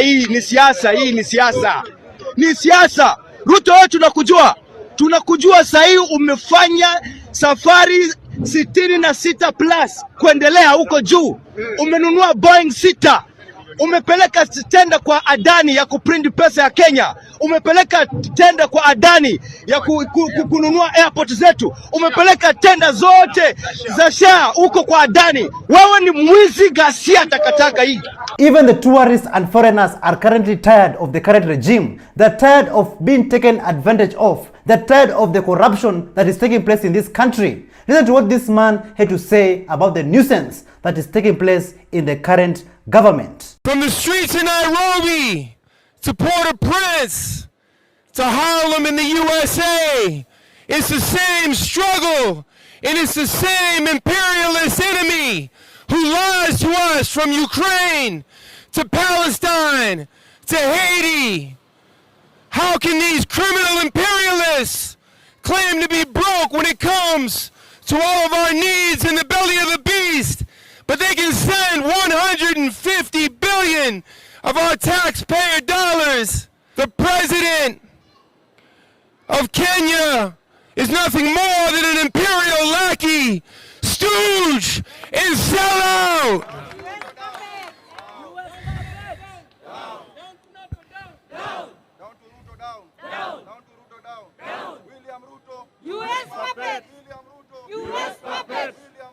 U.S. puppet. U.S. puppet. In the streets of Nairobi, we tell you that you should be ashamed. Death to Zionism, death. Death to Zionism, death. Death to Zionism, death. Death to Zionism, death. A director and home security consultant at Kinsight Security, Paulo Kimani, he came out to address and talk to the youths of Kenya, and listen to what he had to say. My youths, nama vijana, by vijana actually I mean, it's a unisex word for both females and males. And by youth, I mean anybody who's born between 1994 and 2024. I believe nyinyi mko below 30 years. So listen, sijika nyinyi notice, but personally I have, that between ile time nilikuwa mtoi, time tulikuwa watoi, time tulikuwa naendesha mataya za gari na za pikipiki na za baiskeli, time tulikuwa vipi. Na hii time sasa mimi nimegrow, in fact sasa mimi ni muda mtu nina watoi. The political scene has remained unchanged. Wale walikuwa pale ile time wako hapa bado. I don't know what they are doing. But what they have actually been doing, waki-interchange this position. Wa left anakuja right, wa right anakuja left, wakatikati anaingia chini, wa chini anaingia left, wa left anaingia huko, anaingia juu. But they have been there and they have created their own blanket of political elites. Na wakagawana Kenya. Huyu ana represent Mrima, huyu ana represent siju Kambani, huyu ana represent siju Luo. And Kenyans for some reason went on with that unquestionably. Now listen, the reason I'm addressing youths is because I know you guys are smart. You know, sisi ni wase tumesoma, sisi ni wase tuko na madegree, sisi ni wase madiploma, sisi ni tumemaliza form 4. We are people who can make decisions based on our own analysis and observation, rather than making decisions based on what we have heard, like our parents used to. Sisi ni wase wa smart. And let me just say this. I will say, these old bastards, kina Wetangu na kina ma-DVD, kina Kalonzo, all of them, there is nothing they are going to change that they did not change when they were in government. Nothing. What Polo Kimani has said is actually very true. I approve his message. The problem with our people, our own people, the residents, the citizens, we elect the same leaders. We vote for the same leaders. We campaign for the same leaders every election season. For what? And yet they're not doing anything. No progress, no development in our country. And of course, in Africa. Just take a look at this video. One of Africa's biggest cancers is that Africans, for whatever reason, seem insistent on electing leaders who've built nothing and then wonder why they build nothing. You've built nothing. You've created nothing. But for your words and political oratory, your ability to hold a tune and sing a verse, your ability to fill a stadium with poor people on the promise of a food hamper and a t-shirt. And then we vote for you. And we wonder why you don't know how to build roads or houses or balance a budget or just make sure that crime and law and order is in place. We elect clowns and then give them the seat of the headmaster's office.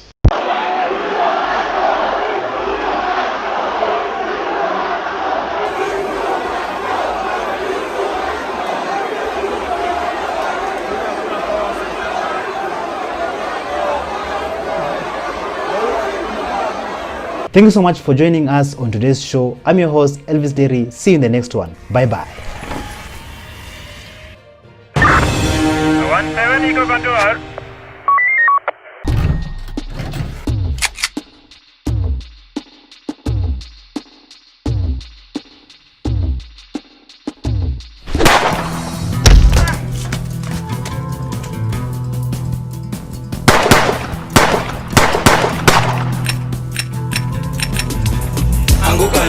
They're coming for you.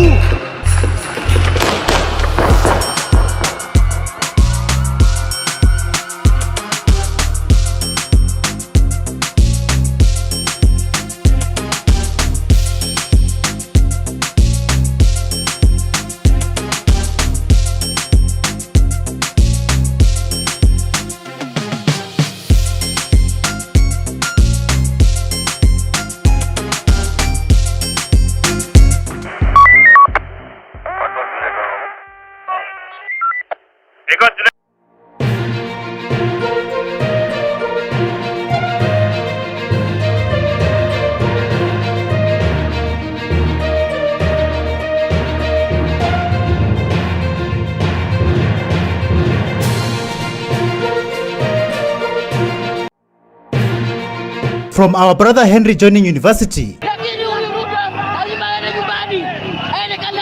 to the villager 254 revealing the hard truth. The government of Kenya is giving the land JKA for 30 years. Who is Gautam Adani, The Indian national is 62 years old and has a net worth of $81.2 billion US. Mass protests at the Jomo Kenyatta International Airport.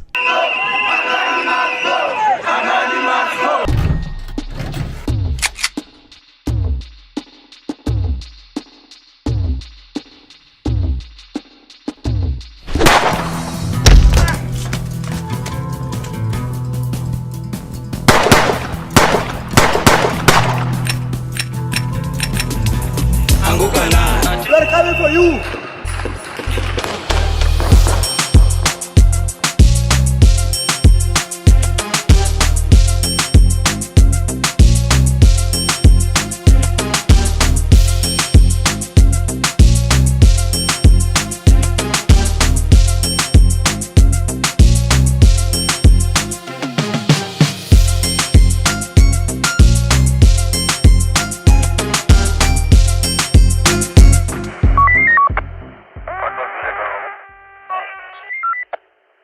Hello, how are you? Welcome back to ShowNewTrend. And I'm your host of today. My name is Elvis Day.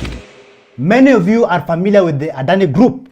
And before we start this episode of today, let us first know who Adani is. The Indian national is 62 years old and has a net worth of $81.2 billion US as of September 9th, 2024, according to Forbes. The figure places him among the world's 25 richest people.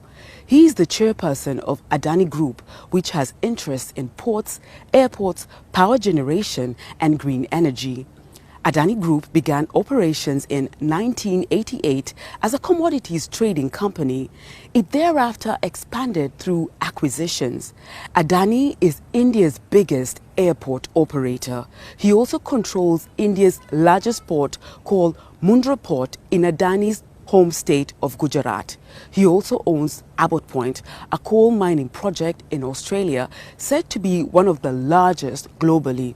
In 2022, Adani became India's second largest cement producer after acquiring a Swiss cement manufacturer in India. Before the protest started, Henry the whistleblower took to the streets to protest against the Adani Group and against them taking over the Jomo Kenyatta International Airport. Take a look. Ameuza airport. Ameuza nani? Ameuza Muhindi. Yaani Muhindi mgani? Sijui kwa Muhindi, lakini huyu Ruto lazima aende nyumbani. Aende kalale. Moja hajauza airport, mwingine hajauza airport. Nani? Huyu hajauza airport. Kwani yeye anakwenda kuuza airport hapa? Yeye nani? Hatutaki. So sasa tunaelekea airport. Tunaelekea airport pale. Sawa. Sasa tunaelekea airport. Arudie airport hapa. Journalists were heading to the airport to cover the protests that was about to start at 12 midnight, but they were not allowed to get inside the airport. So this is the situation, guys. We have been stopped at the JKIA. We can't go access to do our work to report on that. What's your name, sir?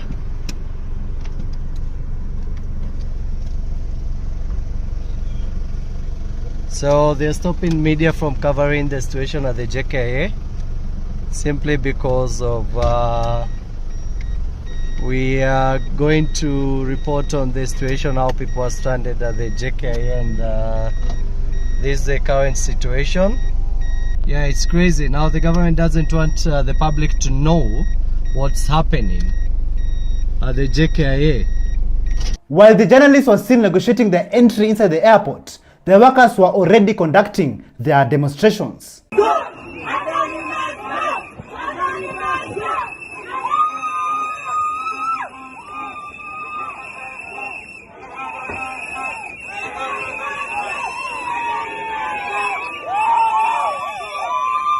So the government decided to deploy National Youth Service to take over, but which they failed miserably.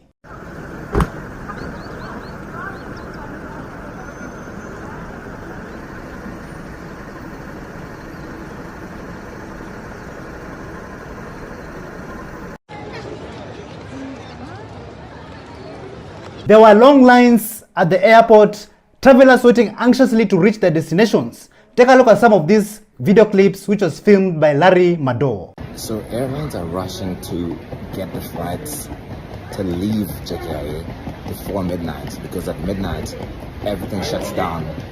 The staff say they want a total shutdown, and that means even flights cannot land and take off because members of the Kenya Aviation Workers Union, includes air traffic controllers, just every single aspect of the airport run by Kenya Airport Authority staff will not go on, as they oppose the plan to transfer the operation of the airport to the Indian firm known as Adani.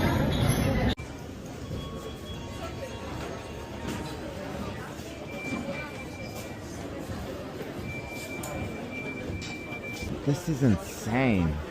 Yes, let it be known this is insane. This is mad. We?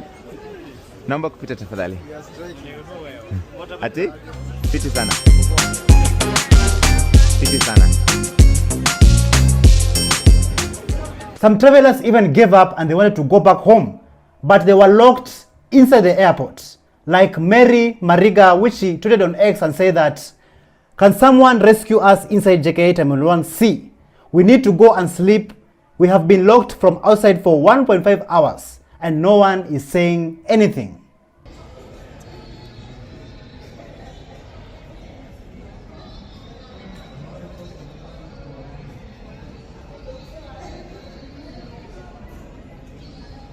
Even Embakasi East Constituency Member of Parliament Babu Owino was not happy with the Adani Group, and this is what he had to say.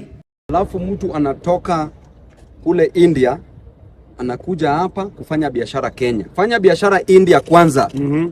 Hapa Kenya wacha wa Kenya wafanye biashara yao hapa Kenya. Na ukitaka kuinvest Kenya, kuja ununue shamba ujenge airport yako kama Adani. Sio iko sawa? Yes. Na uajiri wa Kenya hapo. Si ati kukuja kuchukua airport ya wananchi. Kenyans only need 238 billion for the expansion of an airport. Hiyo 238 billion yezi shinda serikali ya Kenya ku expand its own airport na kuongeza jobs hapa ndani. The moment tumekubalia Adani kuchukua airport yetu, tuta lose kazi. Pesa itatoka Kenya kwenda nje.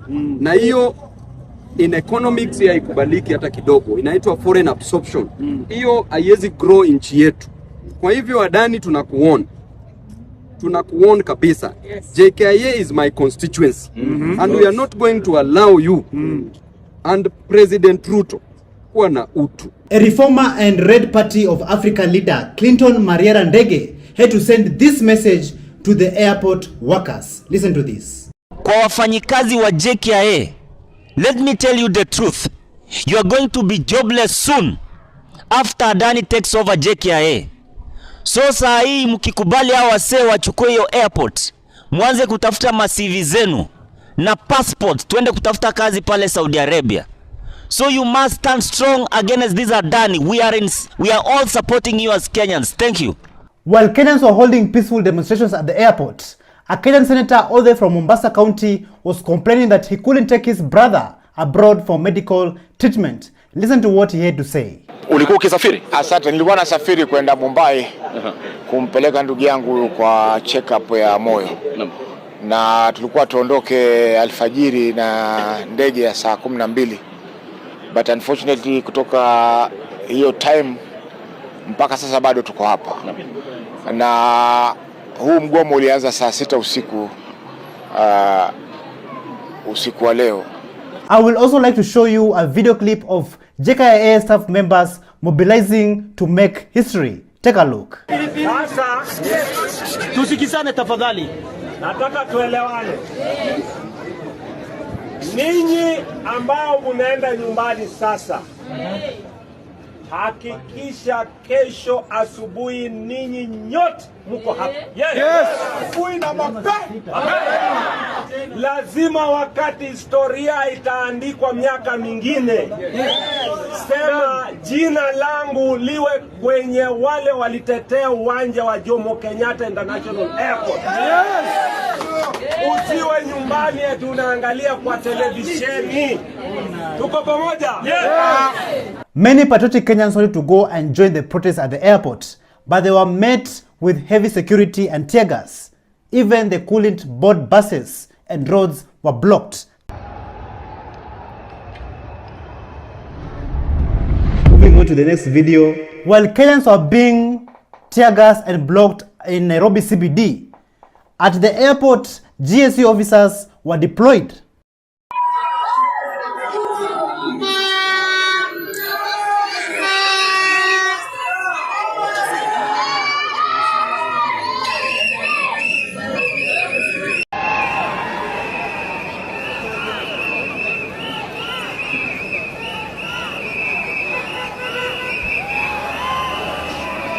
Our Kenyan hero, Henry, who protested against the Adani group taking over the airport.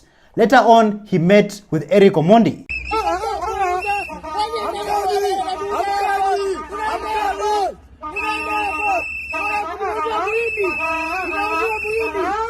After meeting Eric Omondi and redoing the protest video, he later on got an opportunity to join Ndere Vocational Training Center.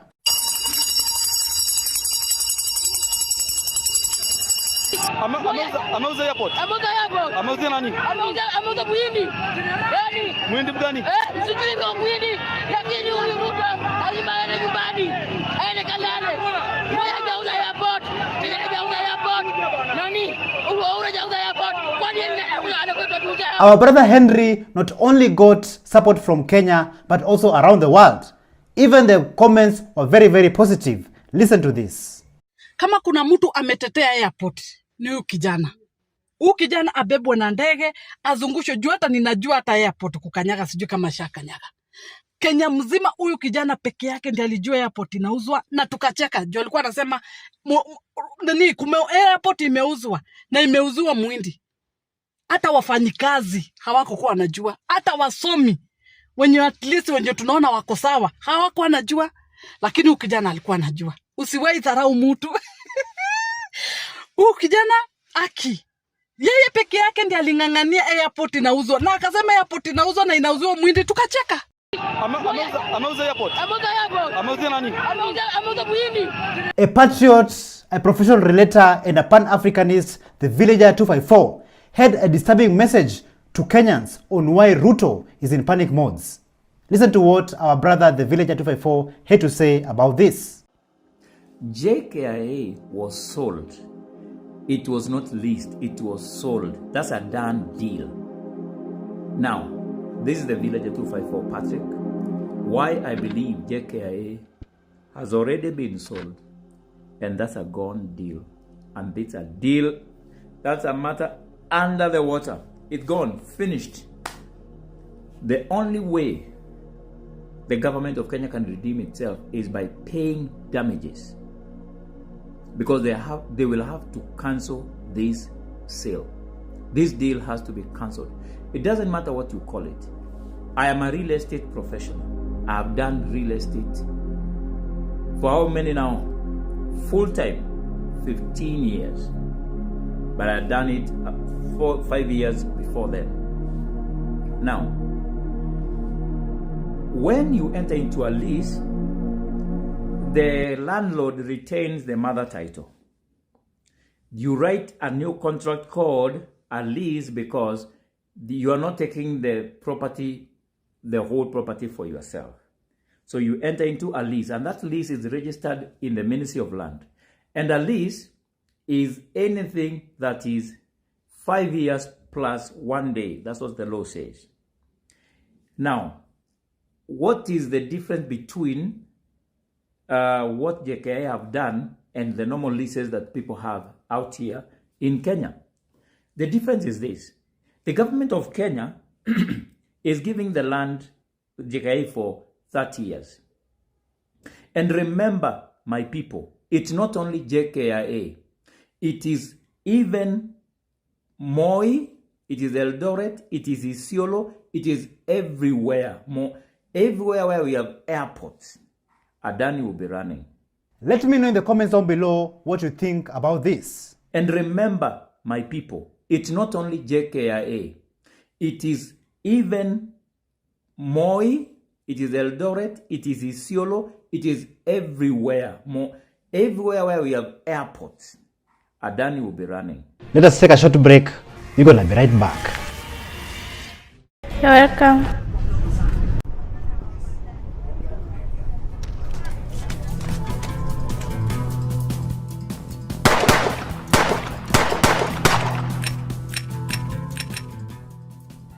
What's up, good people? Finally, I've arrived in Nairobi, Kenya, man. And today I'm going to be showing you guys how this amazing city looks like.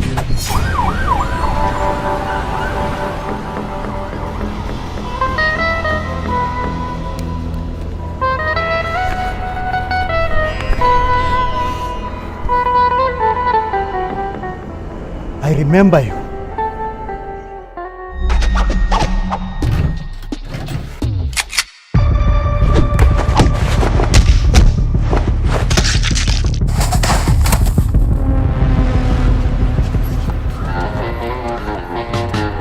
So guys, before you finish, continue showing you this video.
Ruto must go. Ruto must go. Mwizi. Ruto must go. Mwizi. Ruto must go. Mwizi. Ruto must go. Mwizi. This man is awesome. Oh my God. Let's welcome Broski Albis Deli. Peaceful demonstrations are not only happening in Nairobi, but also around Kenya. Let's go all the way to Eldoret City and see how the airport, the Moi Airport staff members demonstrated. Take a look.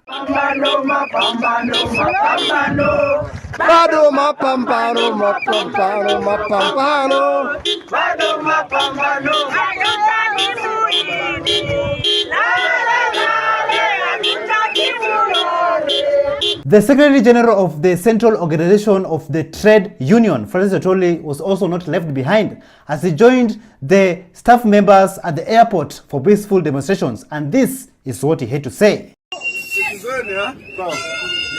Hiyo sauti inasikia hiyo sauti hana masikio. Kwa hivyo mimi nawaambia mngojee, tunaenda kwa mkutano na msimame hivyo. Sema ya kwamba wale shop stewards wameshikwa waachiliwe haraka.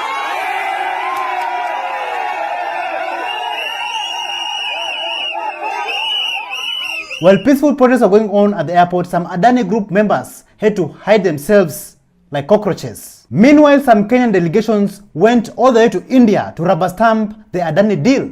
And this is what Dr. Mumbi Saraki had to say about this. This is for entertainment purposes only, so now family. How has the JKIA Adani deal received crazy uproar and backlash in India? Can you imagine? In India, family. Paka, the opposition leaders came out and they were like, yo, this is a bad deal for our country because it could even affect Indian-Kenyan relations. Of course, these guys are seeing these things trending globally. Adani has been trending globally because of Kenya. And they said that this would also put the lives of Indians living in Kenya at risk. It would put the businesses of Indians living in Kenya at risk because Kenyans obviously don't want it. It looks like somebody's listening to us. And the reason this is happening is because the Kenya delegation recently landed in India to quickly rubber stamp Adani. You know, the way they're trying to do everything chini ya maji. But where? Can you imagine? Indians themselves are protesting against the Adani group, Who are we as Kenyans to accept Adani? Take a look at this of how Indians protested against the Adani group. The money of the people that has been forcefully invested into the Adani group, and now that the stocks are falling, now that there is a huge crisis, the money of the people is at stake. Apurva continues to be with... The allegations of fraud levelled against the Adani group caused deepening political unrest on Monday. Some of India's opposition party members were detained by police during protests, with the event stalling Parliament for a third consecutive day. Communist Party of India member John Brittas is calling for a joint Parliament committee. I mean, we want a JPC or a Supreme Court monitored inquiry into the scandal that is Adani. Adani itself is a big scandal, and the government has to come clean on this. And this is a symbol of crony capitalism that is in demonstration now.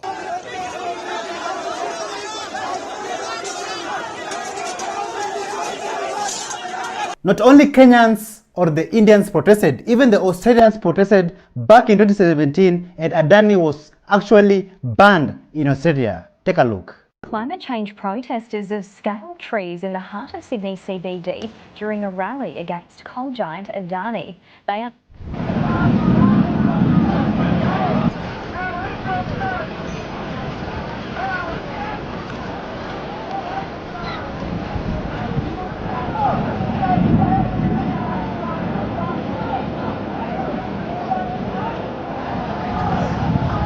Tuesday week, October 17th, kicking off at 6:30 at the Golf and Diggers.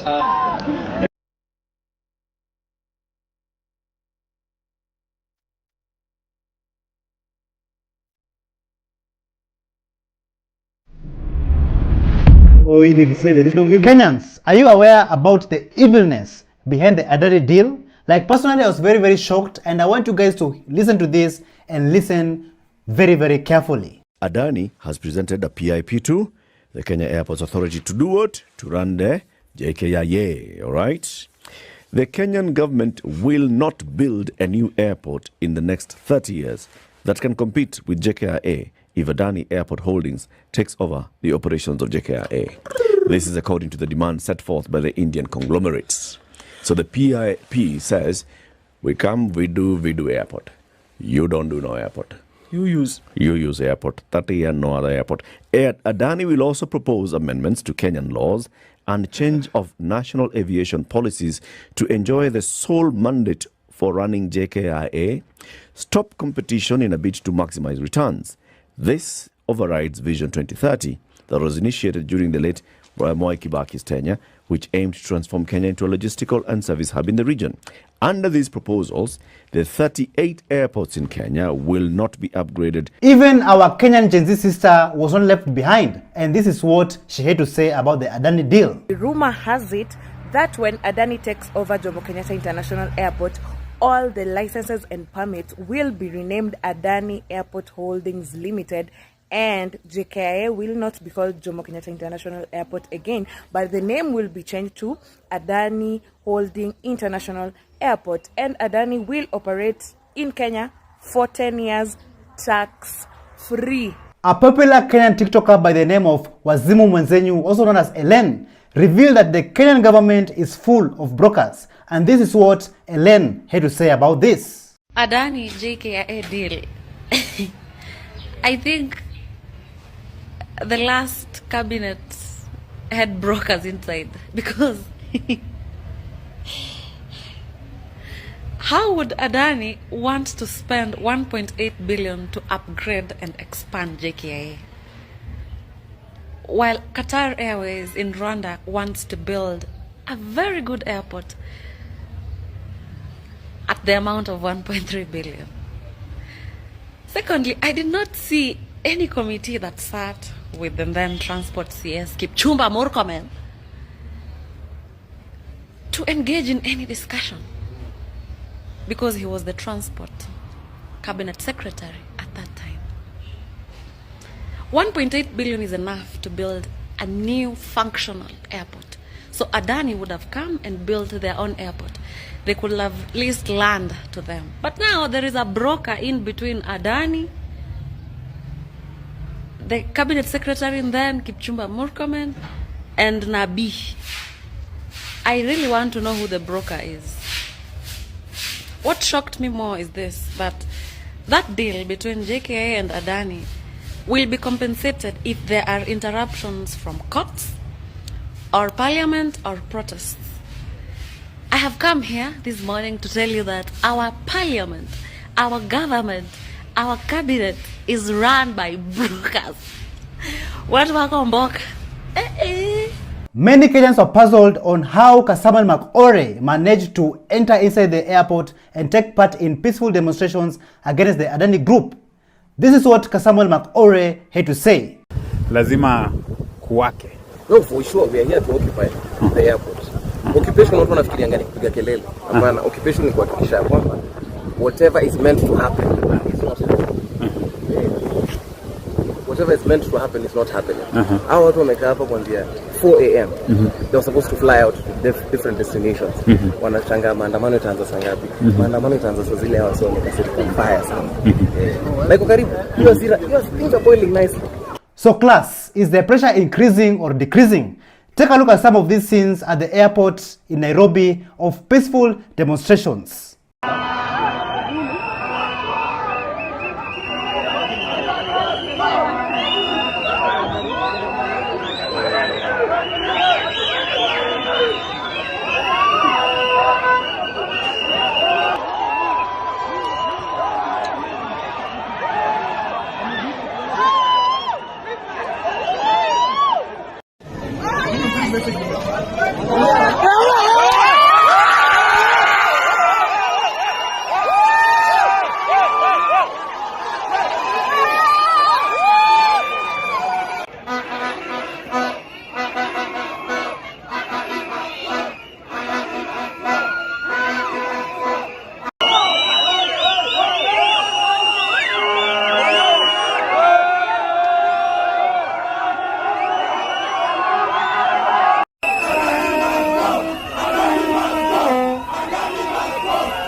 As you can see, things are boiling very, very nicely at the airport. And take a moment and pause this video and just read on why Kenyans should reject Adani.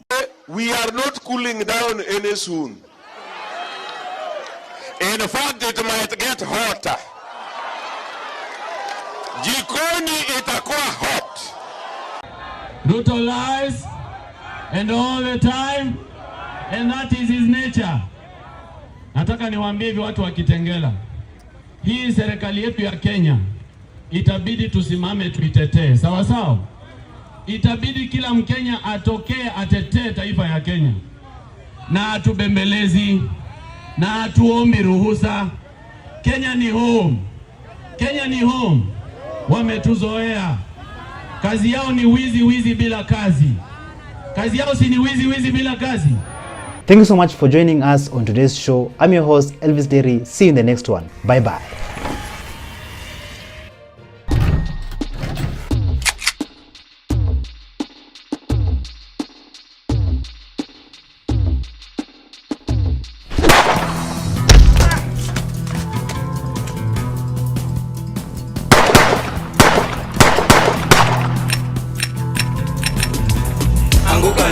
They're coming for you.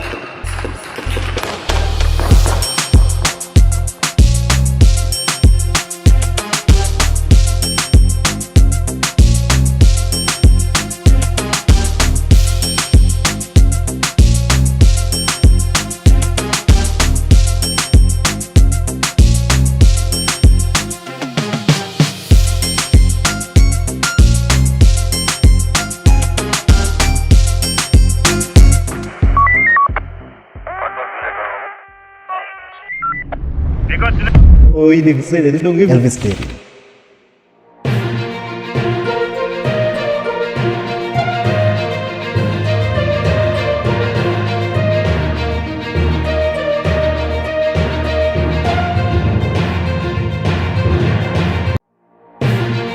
From Ghana's new president, John Mahama. As the new president of the Republic of Ghana, history is being made once again. To Kenya's President Ruto's arrival.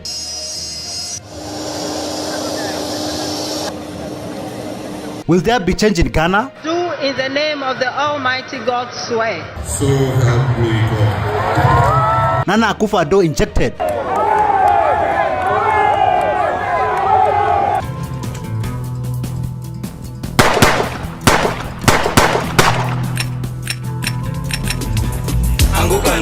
They're coming for you.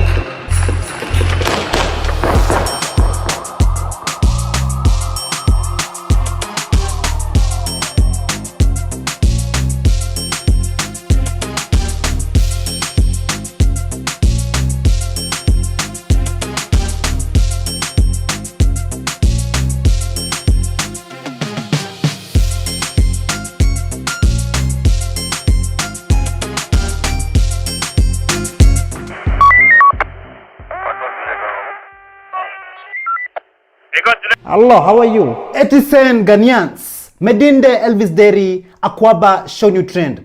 Recently, Ghana has been making headlines after a new president was sworn in by the name of John Mahama and a new vice president by the name of Jane Nana Opoku Agyemang. And today I'm going to be sharing you guys what really happened during that day of the inauguration, which also took place at Ghana's capital city, Accra, at the Independence Square, which was also built by the first president of Ghana, Kwame Nkrumah, in 1961.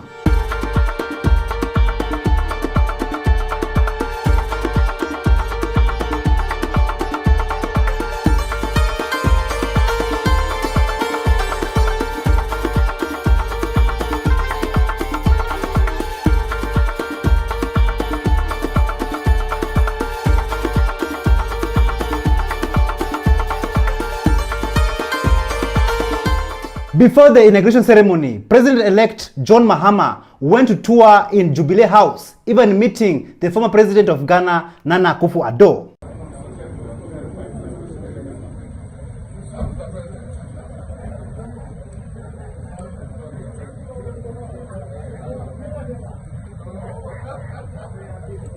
Has to vacate these premises the day before, so the whole place is ready for your occupation, both here and the office. But I thought that it was important that we should do this formality for the country to see that the whole process of the transition is working according to the letter and spirit of the law, and that we're now ready for your administration to take over the affairs of the country. Just take a look at Ghana's Vice President, Jane Nana Opoku Agyemang, who took office on 7th January 2025 under President John Mahama, also making her the first female Vice President of Ghana, arrived at the inauguration ceremony which took place in Accra, Ghana. Take a look.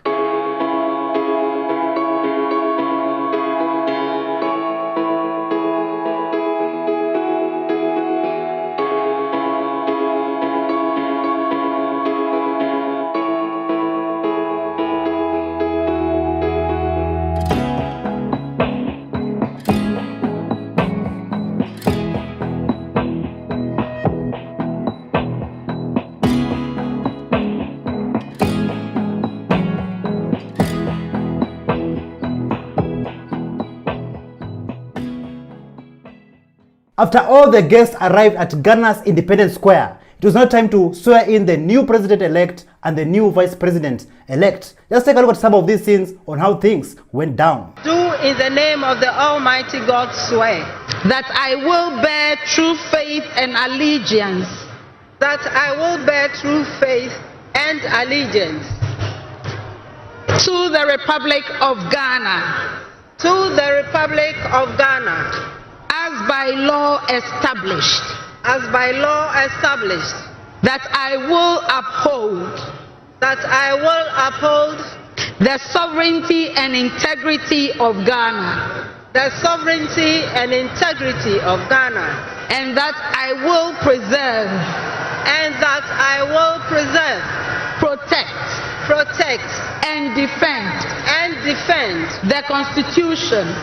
The Constitution of the Republic of Ghana. Of the Republic of Ghana. So help me God.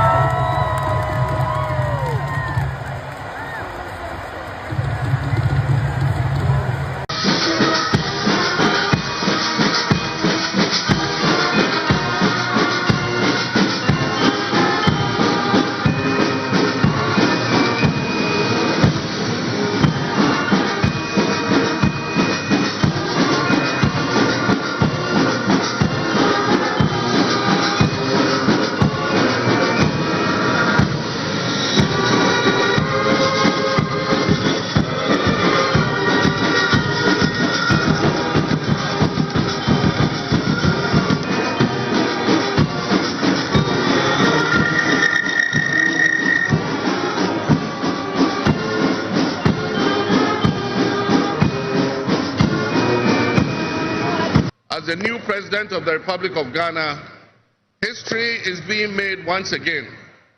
And it is a history worth repeating every 4 years with each newly elected president. Today, we're also making a different kind of history, one that speaks to our maturity as a democracy, a nation of citizens enfranchised with the authority at the polls to determine their political future. Many of you have been asking, what does President John Mahama's outfit symbolize? Because there are so many symbols, different symbols, and also they have different meanings. So this picture right here, it shows you the meaning of those symbols that you see in the new president-elect's outfit. So you can freely pause the video and just take a look. The inauguration ceremony was successful, and Chale, let me tell you, many people came. People came from different parts of Ghana and different parts of the world to see, experience, and witness history being made at Ghana's Independence Square.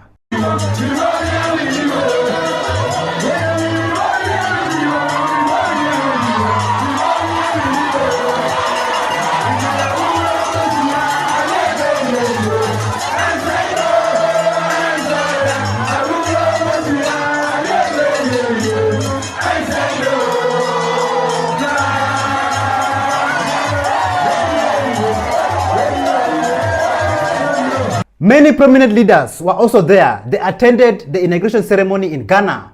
Captain Ibrahim Traoré, president of the transition of Burkina Faso, was also there. Just take a look at how he arrived at Ghana's Independence Square.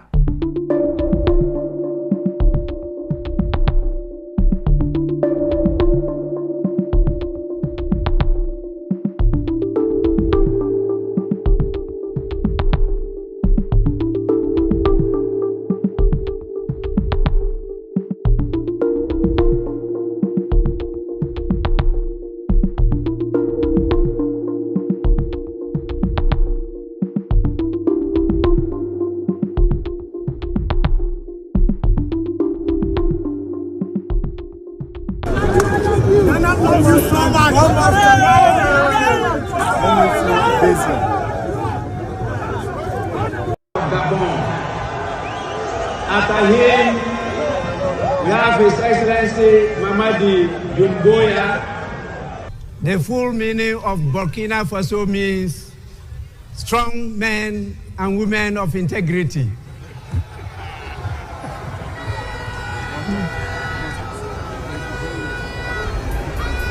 Burkina Faso's 36-year-old president, Ibrahim Traoré, he saw the show at the inauguration ceremony in Ghana, where he managed to pull the crowd, and he was the supporters' favorite. Take a look.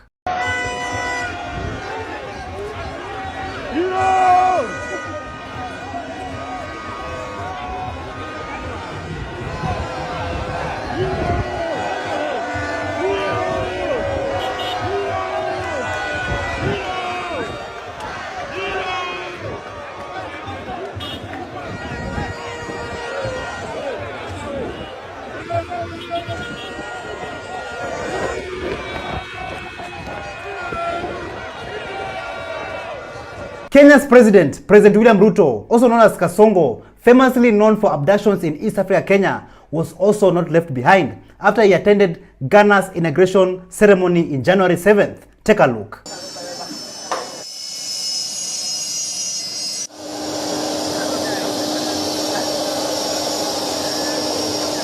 We have His Excellency William Samoei Ruto,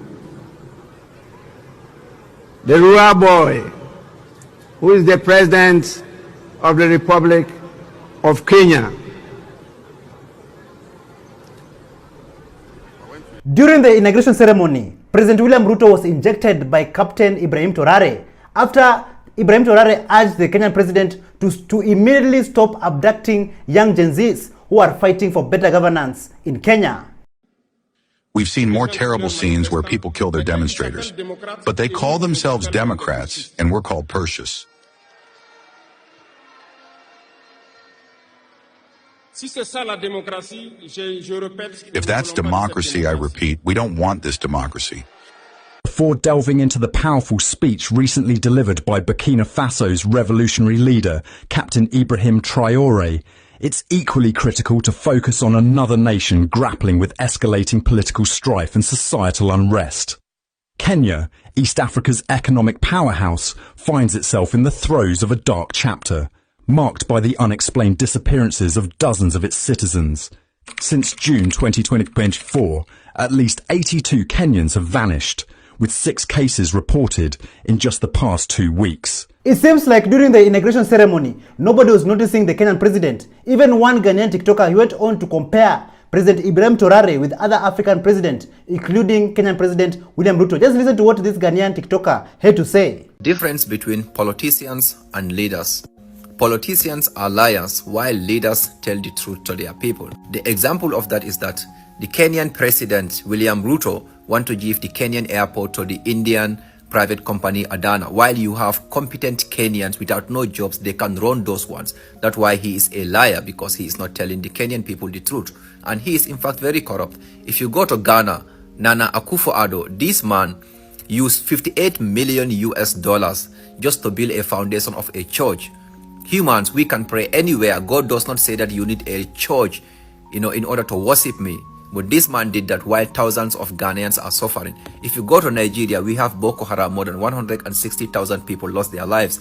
This man is not interested in that. Bola Ahmed Tinubu. This is how you know that they are politicians, greedy. They are not there for the people.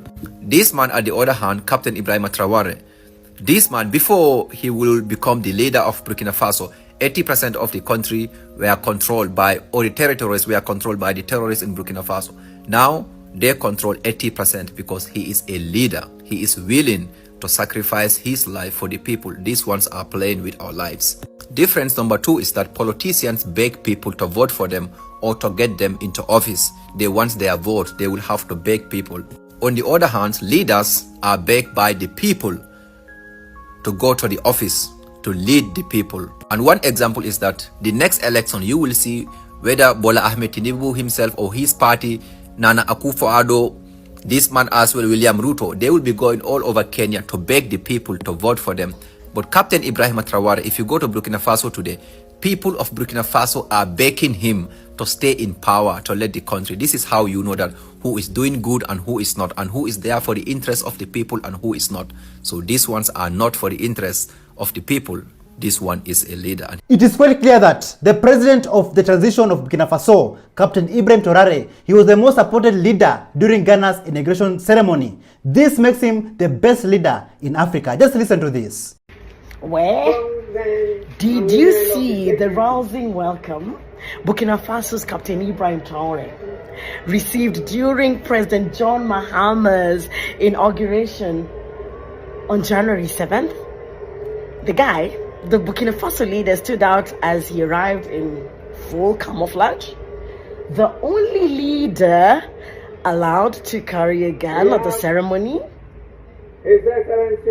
Well, while most dignitaries wore suits or traditional attires, Traoré's appearance drew attention and admiration from the crowd. A very interesting moment. What do you think? While Captain Ibrahim Traoré was getting some love and support from the people, the former president of Ghana, President Nana Akufo-Addo, was a different case. Let's take a look at how he was welcomed at the swearing-in ceremony.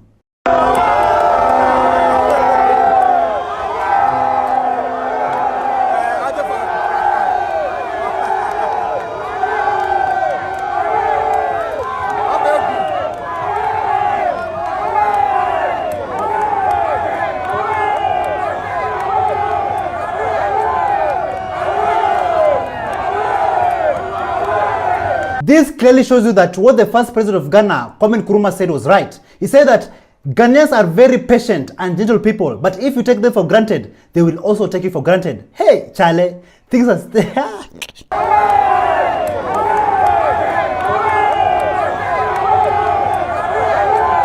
Just listen to what President-elect John Mahama had to say after he met Captain Ibrahim Traoré in Ghana. You can also see how popular Mr. President is in Ghana. When he was introduced at the Black Star Square, he got the biggest applause. Thank you, my brother. Thank you very much. Yes. So, if you ask yourself, What is so unique about Captain Ibrahim Traoré, the president of the transition of Burkina Faso? What would you say? Just listen to this. They try to take out Captain Traoré, people. They try to take him out. I'm scared for his safety. I'm worried. There is no way that a president should be in office for only 2 years and have 18 attempts on his life. I actually have to start asking questions about the security services in Burkina Faso. I have to start asking questions about the other Sahel Alliance countries, Mali and Niger. What are you doing to make sure that this is not happening? Because it's not happening to you people. There's a reason why this keeps happening to Captain Traoré. That's the reason why he must be protected. Because he's the driving force of what is happening with the liberation of West Africa and the Sahel region from neocolonialism. It's a fact. He's the man who's driving it with the master plan. And it rhymes. 18 times? That means that everybody's taking a shot. Even Ghana's first daughter, Farida Mahama, she could not miss her dad's inauguration ceremony. Just take a look at this video of Sharaf and Farida Mahama arriving at Ghana's Independence Square. Take a look.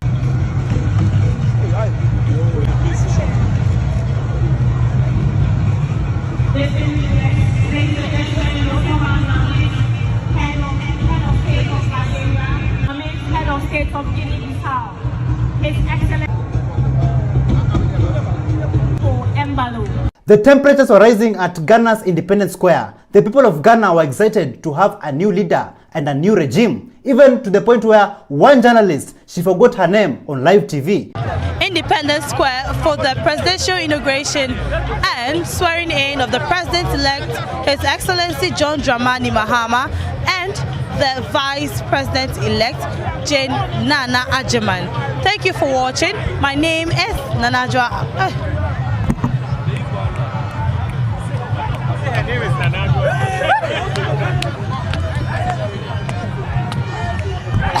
It's recorded, don't worry, it's recorded. We got. Many celebrities were also present. One of them was Michael Blackson, a very popular comedian and actor from Ghana. Just take a look at how he was welcomed at Ghana's Independence Square.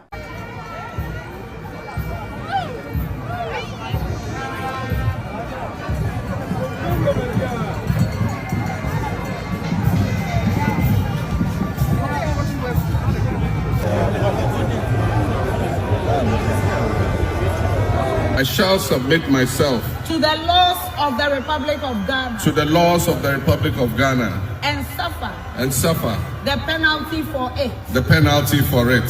So help me God. So help me God.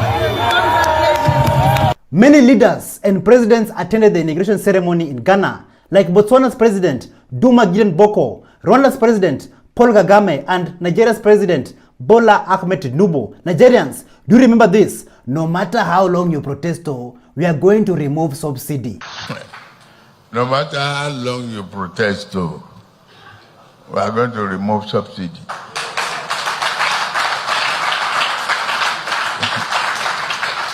That is the truth.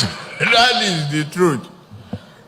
Hey, Oga, Abeg, that is the truth. That is the truth. Just take a look at how Nigeria's president, Bola Ahmed Tinubu, was welcomed at Ghana's Independence Square.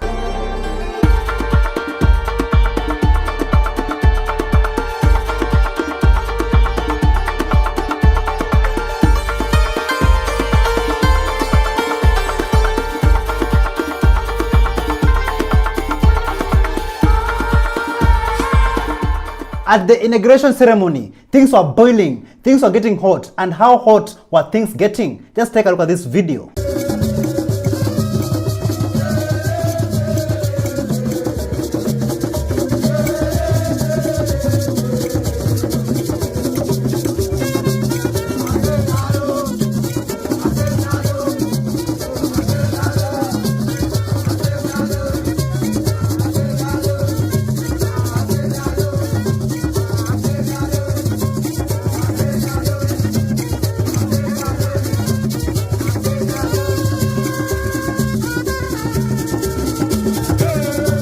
Ghanaians, do you understand and know how rich your country is?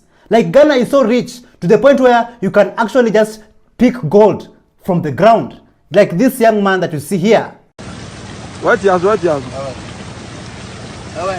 Ah, I saw no.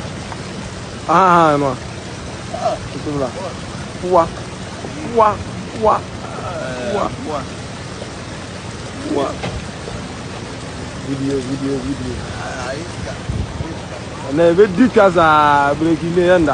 A well-known Kenyan CNN journalist by the name of Larry Madowo, he traveled to Ghana in Ghana gold mines in the western region. He went deep in rural Ghana to report on Galamsey. Take a look. CNN crew travels to gold mines in Ghana's western region. He's doing it. Oh! That's crazy. Look at that. Oh! What you gonna do? You don't trust them? I can't.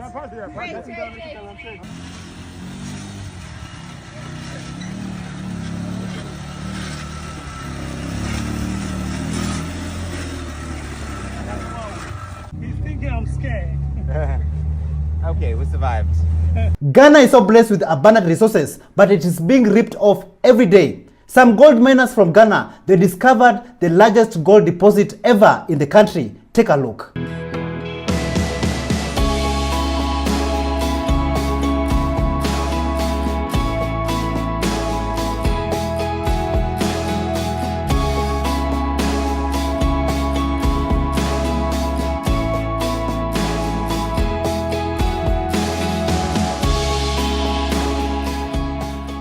So, Ghanaians, do you think the new government led by President John Mahama and Vice President Jen Nana Opoku Ageman, do you think that they will bring significant change in the country in terms of development, schools, roads, hospitals, and the cost of living of Ghanaian people? Do you think that they will bring change in the country? Just tell us your honest opinion in the comments down below.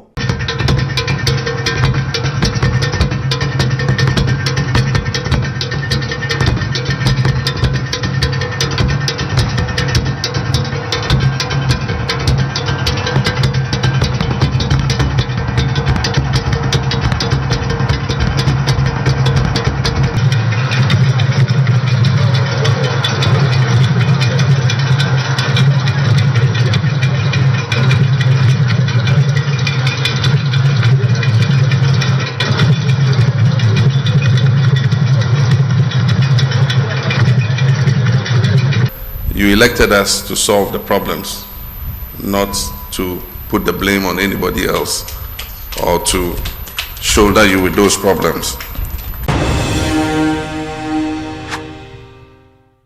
Thank you so much for joining us on today's show. I'm your host, Elvis Derry. See you in the next one. Bye-bye.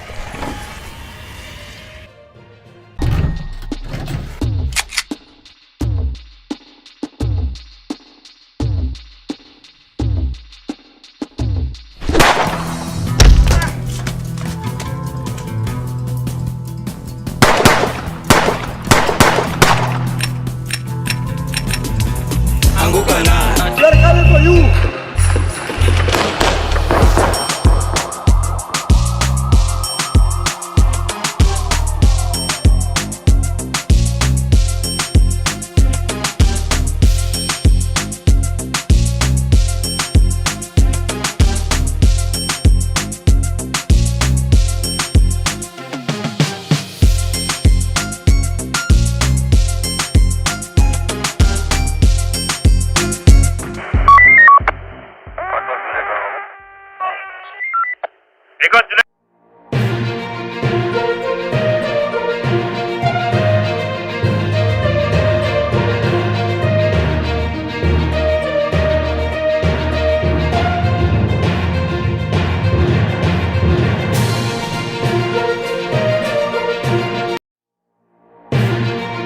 From Francis Gaido exposing Nuruddin Haji. You can abduct children.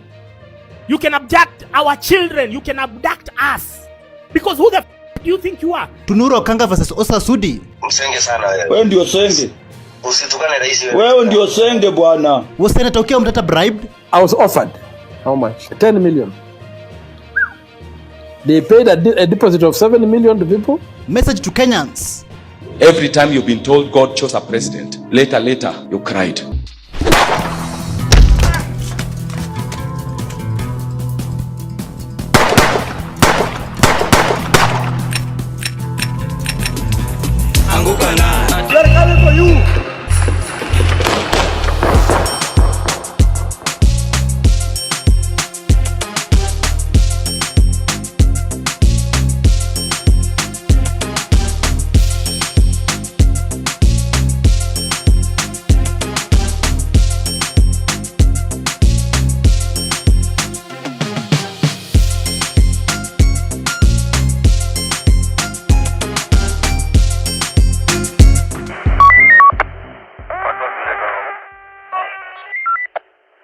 Hello, how are you?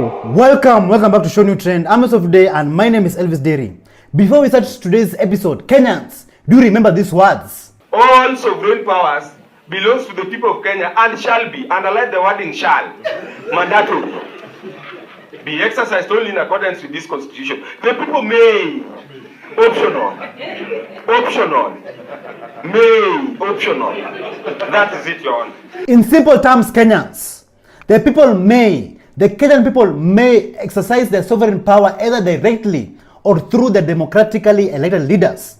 And this statement, it is protected and supported under Article 33 of the Kenyan Constitution, freedom of expression. And even what I'm doing right now with the media, I am protected under Article 34 of the Kenyan Constitution, freedom of media. And also you as the viewer watching this video right now, you are supported and protected under Article 35 of the Kenyan Constitution, freedom and to access of information. So Kenyans, in that case, when the Jenzas occupy the Kenyan parliament and other government offices in Nairobi and other counties in Kenya, do you think that the president of Kenya, William Ruto, should have resigned with immediate effect? Do you think that in that moment he should have stepped down from power? Listen to what Robert Alai had to say. Sazile umevamia parliament. Yeah. In fact, in a good country, yes, rais anafaa kwa resign. Oh. Okay. In a good country. Yes. So Mheshimiwa Ruto, so he should have gone. He should have gone immediately. Yeah. Walipovamia bunge. Because unajua state house inaweza kuwa hata kwa nyumba yako. Yeah. Inaweza kuwa hata juu ya mti. State house can be anywhere. Okay. But parliament is the symbol of authority in a civilian government. Yes. So vile parliament ilivamiwa. Yes. Ilitingisa nguvu ya serikali. Okay. So comrades, before we continue, just take a look at this rare footage of how the Jenzas injected, exercising their constitutional rights by occupying the Kenyan parliament buildings. Take a look. Let's go.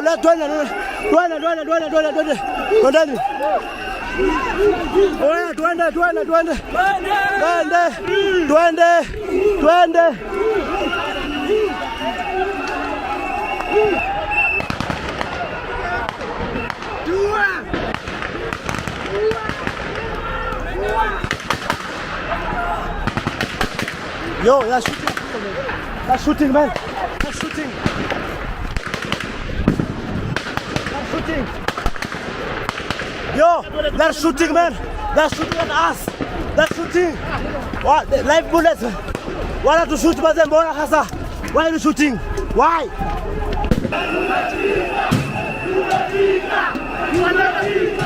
Yeah, Nani.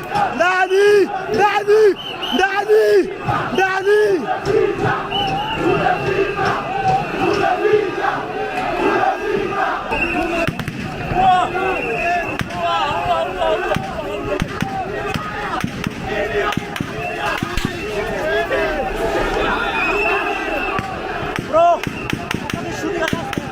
They're fucking shooting at us, man. It's a bullet. Headshot shot. Nadi kona damu chini. Nadi chini kona damu. Piga hapo. Napiga. Headshots. The camera headshots. Headshots. They've killed somebody, guys. These are headshots right here. Muonyesha blood. Damu ndio hiyo hapo. Amazing. I salute all the Jenzas out there. I salute parents to Jenzas. I salute you. Like the Jenzas occupied that day. The Jenzas were fearless that day. The Jenzas, they never backed down. They never gave up. And they continued fighting despite the challenges that faced them. And for those who lost their lives during that day, may their souls rest in eternal peace. And we will never stop talking about it. We will never stop being vocal about it. And we will keep on fighting till justice is served.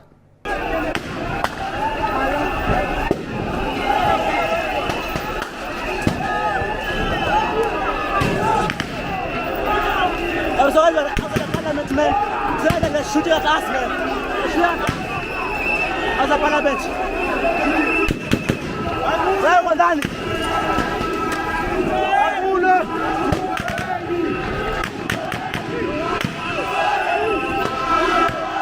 So you can hear like this man are actually shooting like live bullets, man. Shooting live bullets.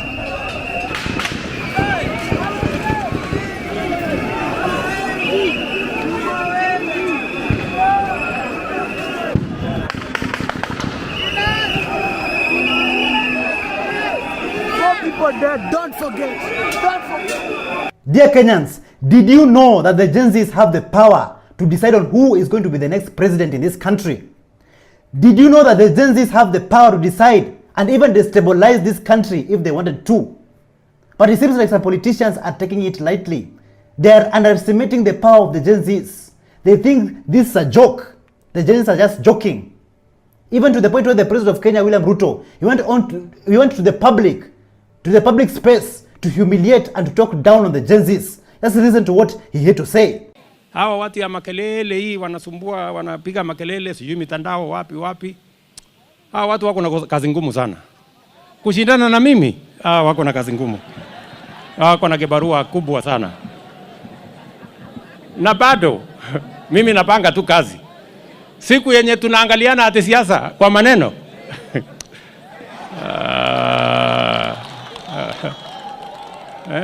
Sasa mimi nawaulize watu wa Kakamega. Hawa watu wanajua vile hii mpango ya miwa inapangwa? Wanajua? Hata wanajua Mumia siko wapi? Mumesikia wakiongea mambo ya barabara? Mumesikia wakiongea mambo ya stima? Mumesikia wakiongea chochote? Si mambo yao ni kuchora tu kwa internet na kuzunguka na fitina. Hawa tutawanyorosha asubuhi na mapema. So, to the Kenyan government, one thing you should know is that the Jenzas are here to stay and the Jenzas are not going anywhere. Despite the torture, the killings and the abductions of our fellow comrades, of our fellow Jenzas, every day when you watch the news, somebody was abducted, somebody was killed, a Genzi body was found in the mortuary. But this will not stop us. We will continue being vocal and fighting for the rights and the freedom of this country until the day Ruto must go comes to pass. We will not stop being vocal. And let me tell you, Kenyans, since the Gen Z protests started, since the Gen Z started becoming vocal in this country, even it has forced companies to start evaluating on how they conduct their businesses. Let's listen to this. You can know Gen Z from two things. Huh? Yeah. Number one, Gen Z are very, very vocal about their rights. They are the only Kenyans who my rights. My rights. Msaki wa job, anakuambia my rights. In fact, I didn't go to work today because it wasn't giving. Honestly. Alafu wako very expressive. One expressive ni mbaya sana. Which is a good thing and a bad thing. It's a good. What's bad about it? It's a good thing because it has forced companies to reevaluate. Because this is the generation now that's checking. It's because they're finishing, they're entering union clearing. They're checking into the workforce. Yeah. And from what I've seen, it's forcing guys to reevaluate. Your design guys are like, how are we going to deal with these guys? Right? Now, the problem is most companies have gone hard on the giving guys pizza, but kuwapatia mshahara fiti. Hey, shout out to our former company. Pizza that's all we used to get. Good salary. Even a bleached government spokesperson by the name of Isaac Maura, he came on to ask the Gen Zs to stop sending emails to foreign governments. But let me tell you, Kenyans, the Gen Zs injected. Recently, the Gen Zs sent thousands of emails to the Netherlands royal family, urging King Willem Alexander and Queen Maxima not to dare visit Kenya after these two individuals accepted President Ruto's invite. And let me tell you, Kenyans, if they dared visit Kenya, they will have seen hell on earth. It is good for them that they never came to Kenya. They never dared to visit this country. Just listen to what Isaac Maura, government spokesperson, had to say. Kuna wachache ambao wangelipenda kuharibia hii nchi sifa kwa vizingizio kwamba hakuna usalama. Na tunaona pia Wakenya, ningependa kuwarai Wakenya wenzangu. Wengine wanaanza kuandika hizi barua huko, barua pepe, wakienda kushtumu serikali katika asasi za kimataifa. Haitakufaidi wewe Mkenya. Ni vizuri hata kama tuna tofauti zetu za hapa nchini, lakini katika kiwango cha kimataifa tuonyeshane kwamba tupo pamoja. Wengine hata wanaanza kusema kwamba wageni mashuhuri wasije kutembelea nchi hii. Itakufaidi nini wewe Mkenya kwamba unasema kwamba yani huienzi nchi yako? Hamna nchi yoyote ambayo haina tofauti zake. Kenyanen doen op social media en in de kranten daar een beroep op het koningspaar om het staatsbezoek in maart af te zeggen. Volgens hen is het bezoek aan Kenia bedoeld om het imago van president William Ruto op te poetsen. Ruto krijgt veel kritiek vanwege mensenrechten schendingen. Veel meer erover op de site en in de app. Since the Jenzas occupy the Kenyan parliament, it seems like the Kenyan government is scared of the Jenzas. And currently, sources claim that the Kenyan government is trying to relocate the Kenyan parliament from Nairobi to a different county. And currently, different counties are fighting on who will host the new Kenyan parliament. Listen to what the Villager 254 had to say. Parliament inahamishwa kutoka Nairobi, wadau. So I hear counties are fighting who will host it. Atu yanahamisha kutoka Nairobi kwa sababu ya Jenzas. Wanaogopa mkuje kuingia huko tena. Jenzas ni kina nani? Watakomboa magari Nairobi, wataenda kwa hiyo city mumeenda. Na sasa saa hii wataingia kabisa na wataharibu kila kitu. Okay, Jenzas, si mko na nguvu. Si mko na nguvu. What? Parliament inahamishwa. Ujasikia hiyo wewe? Bas, umejua. So whether the government relocates the Kenyan parliament to a different county, as long as that parliament is in the Kenyan territory, let me tell you, we'll continue injecting. The people may, the people may, the people will, and the people shall. Hey! The people may, optional, may, optional. Even the governor of Kisumu County, he came on to stand with the Jenzas and to stand with the victims of abductions, the victims of torture and killing. He went on to narrate his story on how he was abducted and tortured during the Moi era. Just listen to how he narrates his story. You might be wondering why I came to stand with these the victims of abductions. I want to tell you that as we were struggling for the second liberation, we were quite often abducted from our homes. They put you in a police Land Rover, they tie your eyes, put you at the back, lying on the back of the police Land Rover, and they drive you in town, sometimes around about for so many times. And finally, when they have driven you for a long time, you feel the Land Rover going down into a hole. And then it stops somewhere. When you come out, they push you in a room whose walls are black and water on the floor, and they lock you in there. That was Nyayo House. And in the morning, they will come and pick you up, take you to the 23rd floor, and you see about 8 men looking very mean, interviewing you. And they will tell you that if you don't answer our questions, we are on the 23rd floor, we'll drop you to Kenyatta Avenue, and of course you will die. So you must answer our questions. That thing can go on for weeks because we are very resilient. And then finally, you are either released or they take you to detention. This happened to me several times. Do you remember how the former deputy president, Rigathi Gachagua, was impeached? He was impeached in a blink of an eye. He was never even given time and space to breathe. And let me tell you, Kenyans, some senators, some members of parliament, some politicians, they were bribed up to 10 million shillings each to participate in the impeachment of the former deputy president, Rigathi Gachagua. Let's listen to what Senator Okeyo Mtata had to say about this. I was offered, how much? 10 million. They paid a deposit of 7 million to people and 3 million after the voting. Ukawacha 10 million. Niliwacha hiyo 10 million. Okay, ile 7. Sio 10 ni 7 plus 3. No, si 7 ni depo. Yeah, hiyo sasa ilikuwa uchukue depo na wende. And me, I say this thing, one thing I said is that an innocent man, even the devil, give him his due.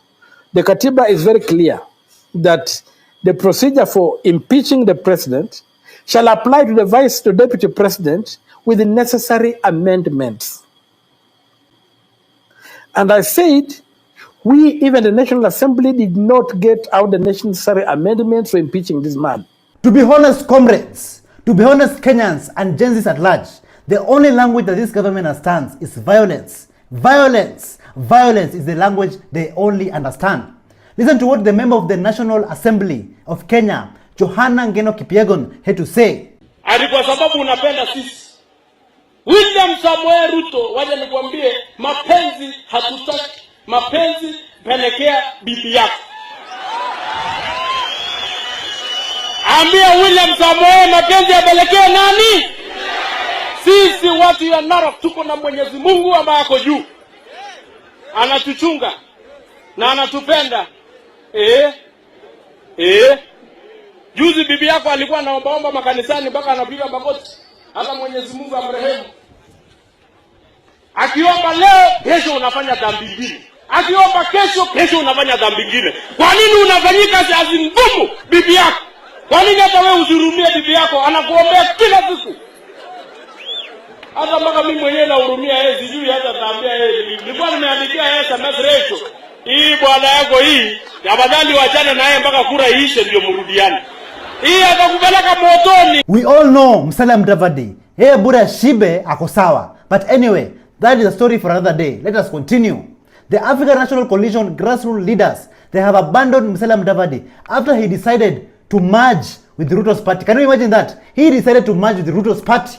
This is another level of betrayal. And Kenyans, do you think that betrayers and backstabbers deserve to have any kind of power in this country? We worked hard to build a party whose ideology and vision we believed in. We note that the top leadership of the party has allowed itself and our party to be swallowed up by our competitors. At first, we thought that we were together on a public mission. We see that this was not the case.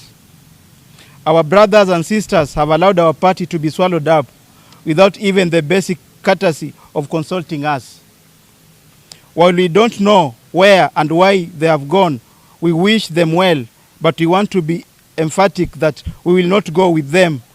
We refuse to be part of this journey to the unknown. Thika Town constituency, parliamentary aspirant by the name of Francis Gaido, he came out to reveal some hidden truths about a Kenyan politician by the name of Nurdin Haji. And let me tell you Kenyans, I was shocked beyond words with what Francis Gaido had to say. Let's listen to this. You can abduct children. You can abduct our children. You can abduct us. Because who the f do you think you are? Because you went for some crash courses. You went for some holiday tuition to study Hitler, to study Nazi era domination and subjugation of populations through intelligence tactics.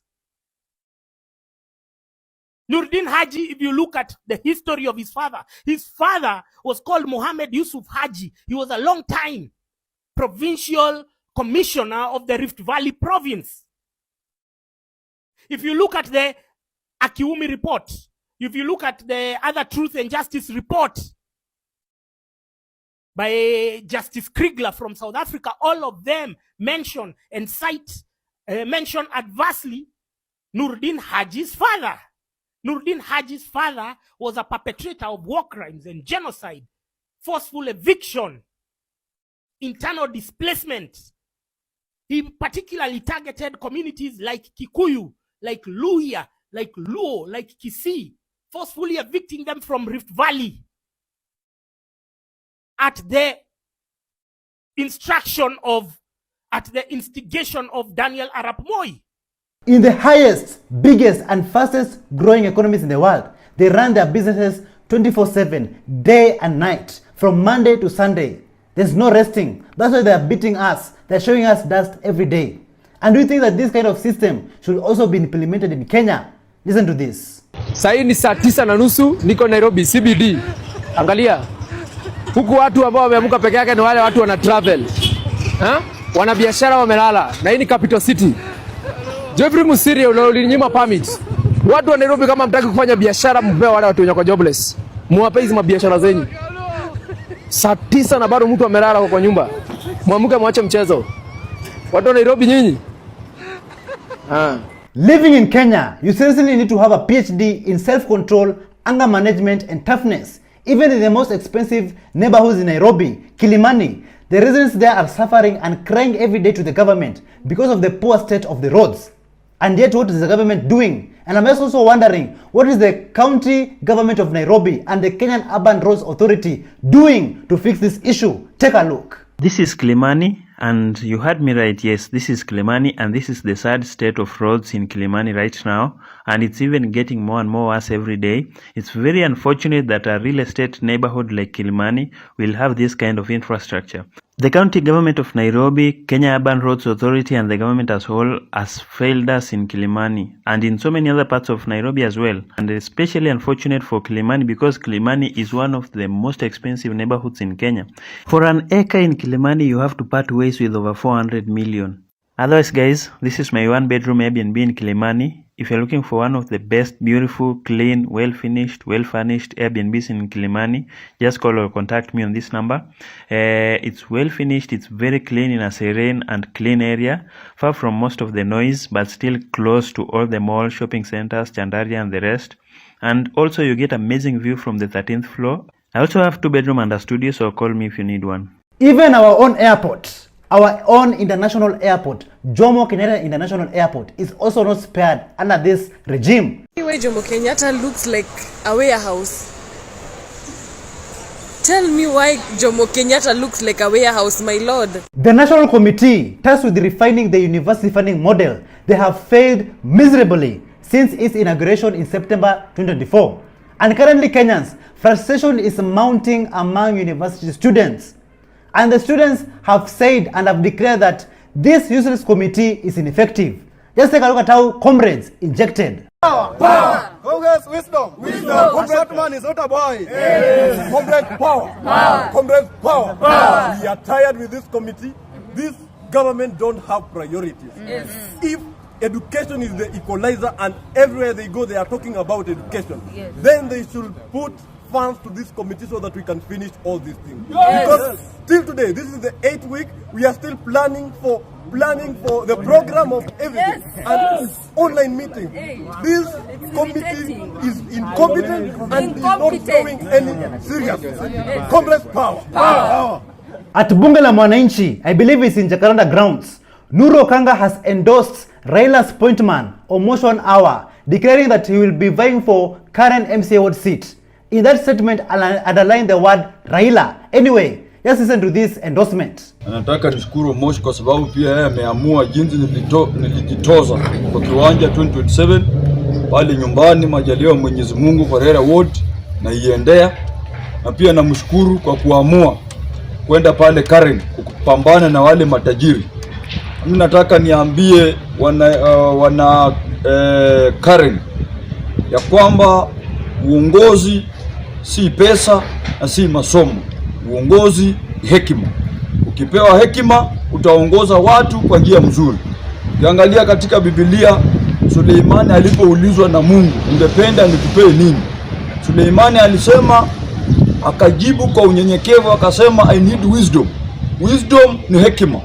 So sisi kama bunge la mwananchi ama sisi kama vijana Kenya mzima, licha ya kukosa masomo, licha ya kukosa nini, lakini tunaamini ya kwamba Mungu ametupea hekima na ametupea akili na maarifa, ya kwamba tukipewa nafasi kwa serikali ambayo inakuja 2027, sisi tutaenda kudeliver. After the endorsement speech, Nuru Okanga, Kennedy Songasonga and Omosh 1 Hour, they were allegedly abducted and dumped inside the bush. Let's listen to how they narrate their story. Tulikuwa pale Kenyatta tukienda kutetea wa Kenya, tukiangalia mambo ya SHA na SHI kama inafanya kazi.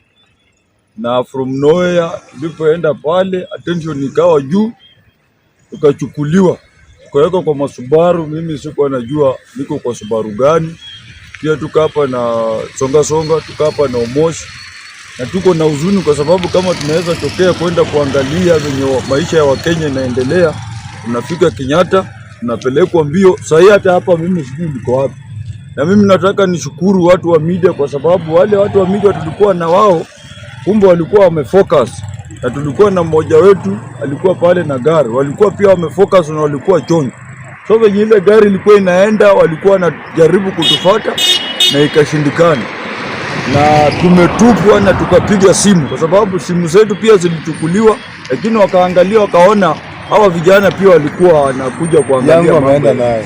Ya Umoshi ndio wameenda nayo, but yangu imewashinda kwa sababu yangu ni ya mkopo. Later on, Nuru Okanga was live addressing his followers, but instead of him ignoring and not arguing with a fool, he decided to go head-on with Oscar Sudi, exchanging words on live. Let's listen to this conversation. Mwanamke, kila siku natokeanga mimi ni mwanamke. Msenge sana wewe. Wewe ndio senge. Usitukane rais wewe. Wewe ndio senge bwana. Tumeona marais wangapi? Rais ni mama yako. Tumeona marais wangapi? Rais ni mama yako. Tumeona marais wangapi? Wewe tafuta pesa usindie familia yako. Na kuuliza tumeona marais wangapi? Hata Moi alikuwa rais, Kenyatta alikuwa rais, Kibaki amekuwa rais, Uhuru amekuwa rais. Kwani huyu wenu wa Sogoi ndio gold ametoka juu akaanguka chini? Mamina zenu nyinyi. Kama ni rais kwendeni huko. Patie rais Huyu wa Sogoi ndiye amekuwa rais wa kwanza Kenya. Ama Kenya imepata uhuru jana. Ruto akaingia kuwa rais. Sasa ndiye rais. Tumeona rais wengi bwana, acheni ujinga mnatusumbua nayo hapa. Acheni ujinga. Utandike mama yako. Mimi ni bibi yako utatandika. Mimi nitakutandika vibaya sana. Utandike nani? Bulali shenzi wewe. Mimi si bibi yako. Nitakutandika. Kenyans are giving the government sleepless nights every day. The people decided to shut down Mumias West Member of Parliament Johnson Manya in Ruto's presence after he decided to call for Ruto's re-election. Let's take a look at this video of how Kenyans rejected and injected. Watu ambao wanasema Ruto 2027 mkono juu. Mimi sipigangi siasa, mimi napiga kura. Na Mbuyu anarudi bunge 2027. It is quite clear that Kenyans are not boarding and there will be no re-election that will be taking place in the year 2027. And this is the only message I can leave you with. Listen to this. This is what I urge Kenyans. Kenyans, I want you to know one thing. This one thing you must know. God will not choose your president for you. God has never chosen a president for Kenya. Every time you've been told God chose a president, later you cried. It is these very unscrupulous leaders, useless leaders, wicked leaders who pay prophets. They buy prophets to prophesy they are from God, yet they are not from God. If they were from God, why do you cry after they assume office? God will not choose your president for you. Rise up and choose your president. You are first a Kenyan. The politicians have made you believe that you are first a Luo before you are a Kenyan. You are first a Kalenjin before you are a Kenyan. You are first a Kikuyu before you are a Kenyan. Kenyans can change it. You are first a Kenyan before you are a Luo. You are first a Kenyan before you are a Kikuyu. You are first a Kenyan before you are a Kalenjin. You are first a Kenyan before you are a Kamba. Please, don't see yourself with your tribe. Identify with your country and help heaven take these evil politicians from the leadership of this nation. May God bless Kenya. May God bless Kenyans. Let us all not be threatened that politics is a dirty game. It is upon you and I to make the right decision in the coming election in the year 2027. Anyway, take a look at some of these Jenzas kids. I'm a Gen Z in corporate. Of course, my work day is from 9 to 5. At 5, laptop closed. I'm a Gen Z working in corporate. Of course, I can't take any job that requires me to work in the office for 5 whole days. Kwani what's remote working? I'm a Gen Z working in corporate. By now, you need to know that I'm going to take mental health days. Probably 3 or so in 1 month. I'm a Gen Z working in corporate. Of course, after every international trip from the management, I'm going to expect the gifts. So, you better bring those chocolates. Kijana, do you know why I pulled you over? Miss G is how... What's happening? Oh, these other policemen are so boring. Gosh. Tumestopisha matatu hapa nyuma. Guess what? Ebu wait. 12 people kwa 5-seater. Sherehe iko wapi? Okay, anyway, mtanisho sherehe iko wapi? So, as I was saying, history ya matatu. So this matatu guy is speeding. Like, I mean, this guy is taking off. And then so he's like, let me give you some moolah, then you guys let me go. Yeah, imagine he said that. Guess what this guy removes from his pocket? 100 shillings. Like, hata ningetaka kuchanga mzinga. 100 bob. Are you serious? Do I have a gun? Yeah. Jokes. No, kita. Anyway, I just wanted to tell someone about my day. It's been quite boring. So, yeah. Mnataka nisahau, najua mnaenda sherehe, mnisonge. Na by the way, Ruto ako karibu kukufa. Unajua kenye namaanisha? Alikuwa anapeangwa damu na akaambiwa na daktari zimebakia 3 months. Hakuna damu ingine ataekwa juu mwili imekataa. Kama si pesa angekuwa alienda kitambo sana. That's why unaona ana ruin maisha yetu. Watoto wake amewaweka kwa business, ameweka mtoto wake akona hizi ma forward. Yani anaweka familia yake kwa mali yote. Ndio maana anatutesa. But namuombea akuwe salama na Thank you so much for joining us on today's show. I'm your host, Elvis Derry. See you in the next one. Bye-bye.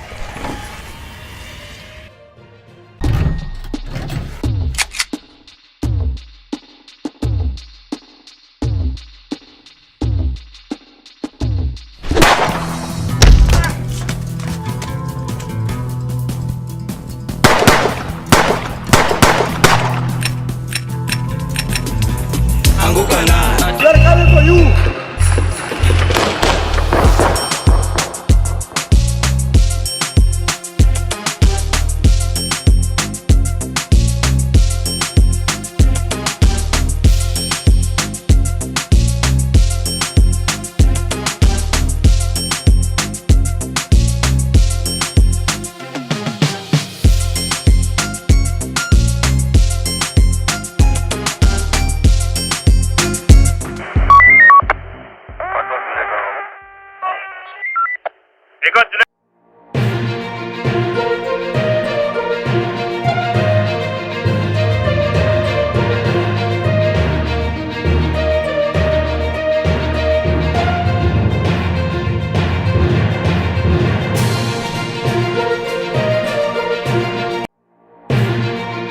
From Kenyan churches under threat.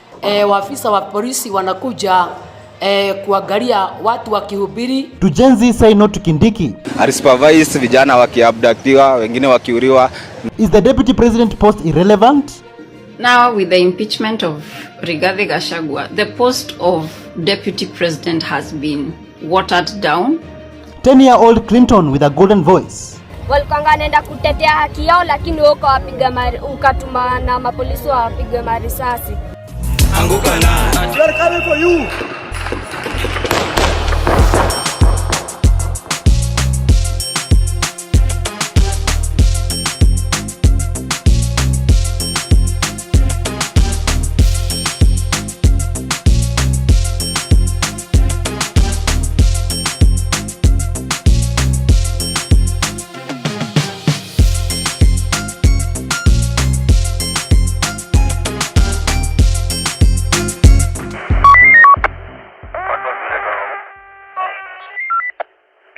Hello, how are you? Welcome back to ShowNewTrend. I'm your host of today and my name is Elvis Derry.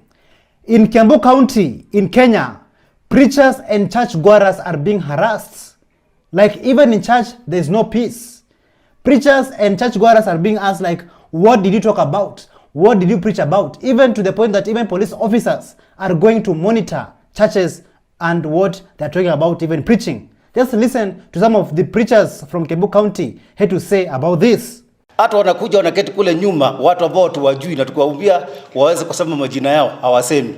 Baadaye wanatoka nje na kuanza kuuliza washirika au watu ambao walikuwa wamekuja huku mlikuwa mmewaita kwa nini? Yaani tunasema kama sasa chief anapatikana akichukua nafasi kutaka kujua kanisa ilisomwa nini. Hawa wabunge pia wanataka, kama wewe ni mbunge wa area ile watu wamekuja, unapiga simu unataka kujua pastor fulani alikuwa anazungumza nini, kwa nini watu fulani walikuja kwa kanisa hii. Sasa inaonyesha ni kanisa ni kama mlango wa kanisa umefungwa na serikali, wao ndio wataamuru watu watakaye kuja kanisani. Tunapokuona waafisa wa polisi wanakuja kuangalia watu wakihubiri, wala kile tunahubiri kifire kiko, tunaona hiyo ni jambo ya kufinyiria watumishi. Kwa sababu kama sisi watumishi tunafunza na tunahubiri na neno kulingana na ile neno Mungu aliweka ndani ya mtumishi. Hatuwekagi kuhubiri kenye kimeandikwa mahali. Tumesema tunajuta sababu tunajiuliza ni kwa nini hatukufikiria ati baada ya kufanya vile tulifanya kutakuwa na mambo ya kutufuata nyuma kuona kama tulitenda dhambi.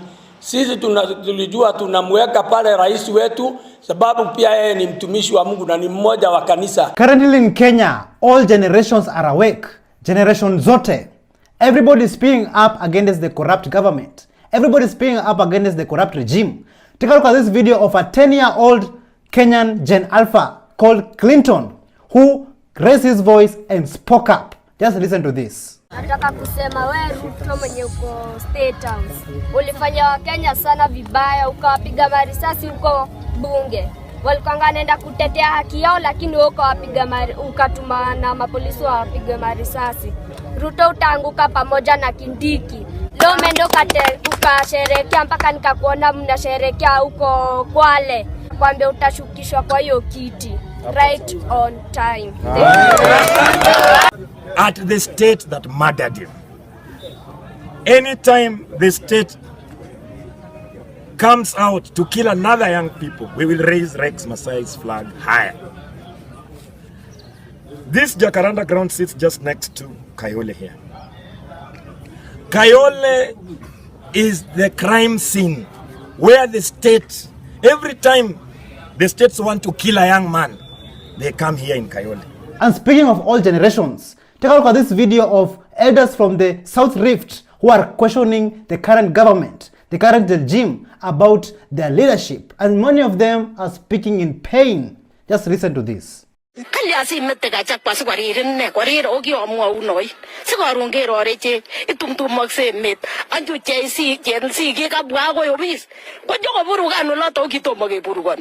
Kenyita inone ki yuko segele ka chut lagok keberber ako ko birgot kaptirio ko bir menjo ko mitorusi kan ya masibi kebirte sibarongero re chingele kwai me muren ni konno ni gaste ako to mati kurbo isya kilei na ke ba logochu ako ker ko taptumi ako tando icho ni ka kichekilian mami ne kiwatu men bichu ngone magiateta.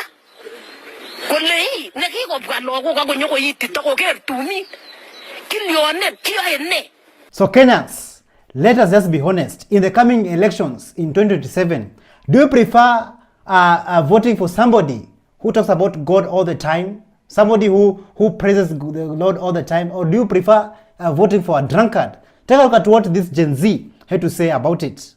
Njoo ni kuonyesha Kenya Mureu alifanya. Mureu aliweka rami mpaka kwenye akufai kuwa. Hebu niambie ni hapa unaona gari gani hapa? Mureu aliweka hii yote. Wabiriani. Na si hii peke yake.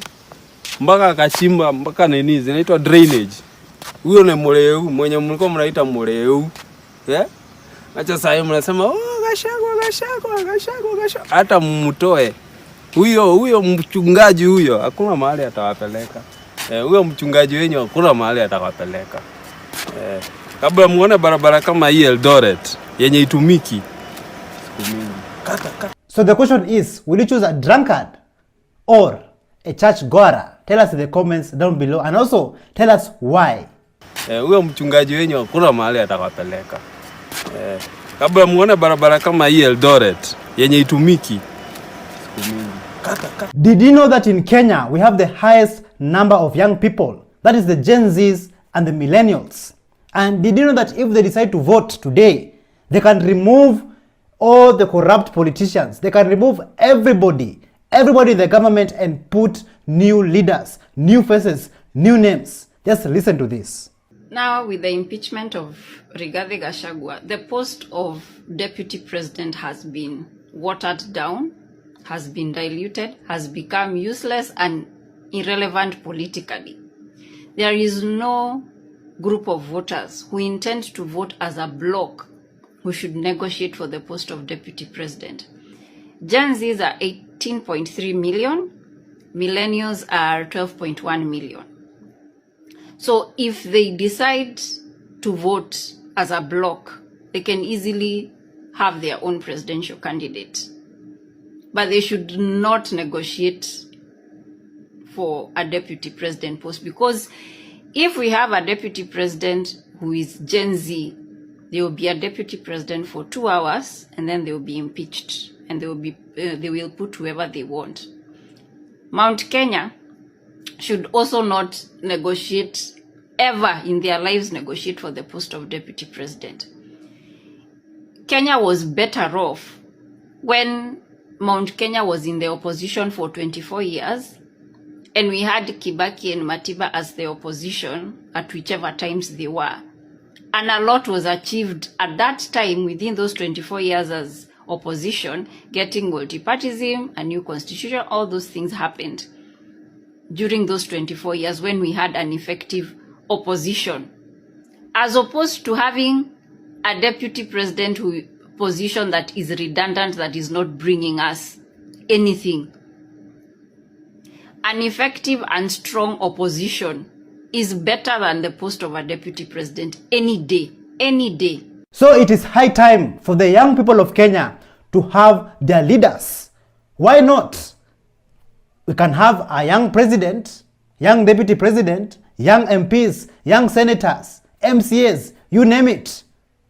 Jenzas are 18.3 million, millennials are 12.1 million. So if they decide to vote as a bloc, they can easily have their own presidential candidate. In Eldoret town, things were boiling nicely. Take a look at this video of these comrades who decided to inject, and they injected without fear of contradiction. Just listen to this. Thank you. I'm clarifying something. It was a comment, so it's like 1 minute, okay? Thank you. Number one, you see these comrades are very angry, and they told you very early in the morning. So these people, they need facilitation and refreshments such that they get energy to inject and reject what they don't deserve. The second thing is leadership. You see, student leadership in UDA, they are taking puppets and then they brand them the leadership of comrades from all campuses only to users. We will not allow that one. Then on the other thing, you've had several comrades who are here are from Moi University. And Moi University, we have not learned for now like 2 months. And these people, I want them to use the same speed they use in impeaching the deputy president regarding Gachagua to solve the issues of Moi University. We will not allow that one. We will not allow that one. Then on the last thing, the new funding model, Mr. Professor. You say you are in the presidential advisory team. The president on the new funding model, can you tell these comrades that a student studying education who is going to earn 35 to 40,000 is going to have a whooping loan of up to $500,000, earning 30,000 and a loan of $500,000? Are you going to pay the fees? Are you even going to survive? Are you going to build a home for your family? Are you going to change your life? Bwana, it is time to reject this thing. We are not comfortable. Amazing. As you can see, this guy decided to inject. And let me tell you guys, like, it doesn't matter which politicians or political party you support. If you see wrong, don't fear to inject. When you see wrong, say it is wrong. It's as simple as that. You see, student leadership in UDA, they are taking puppets and then they brand them the leadership of comrades from all campuses only to users. We will not allow that one. As you all know, President William Ruto has endorsed and wants Kithure Kindiki to become the next deputy president after impeaching Rigathi Gachagua.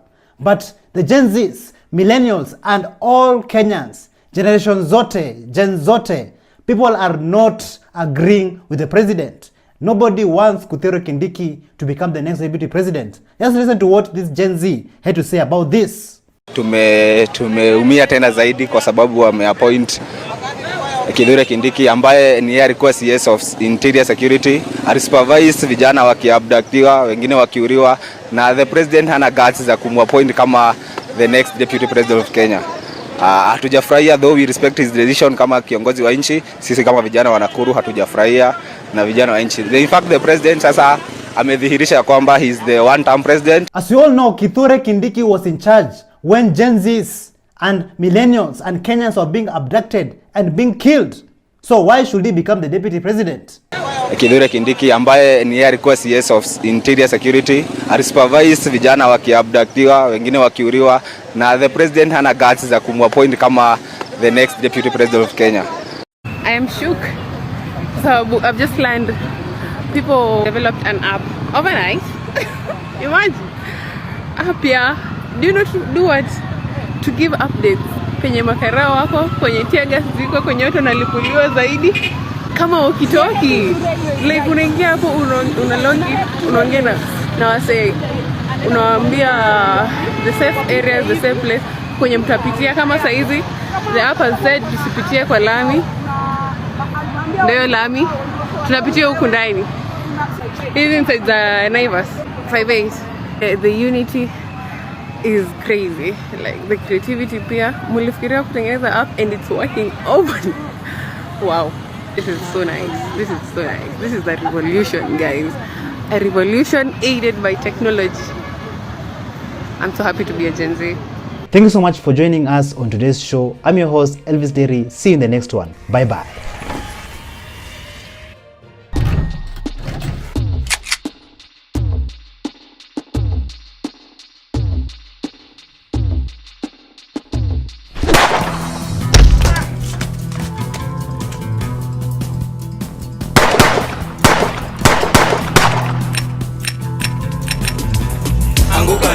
We are coming for you.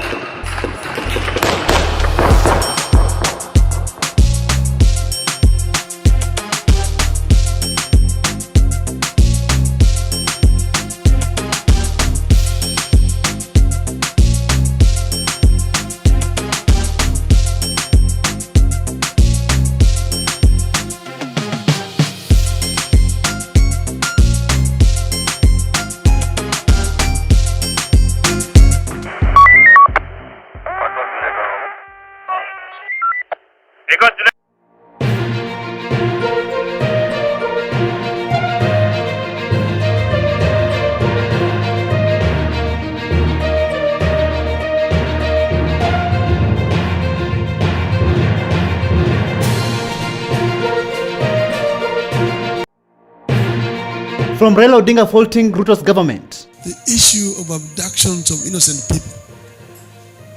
This is a primitive thing. To churches siding with the government. Let us make sure that we respect our leaders. Are abductions fake? Some of the cases of abductions that have come out, and I've realized that some of them are just total propaganda.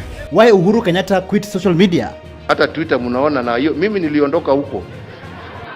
Ngaona hii kitu ni bure, ni matusi tu. Anguka na. We are coming for you.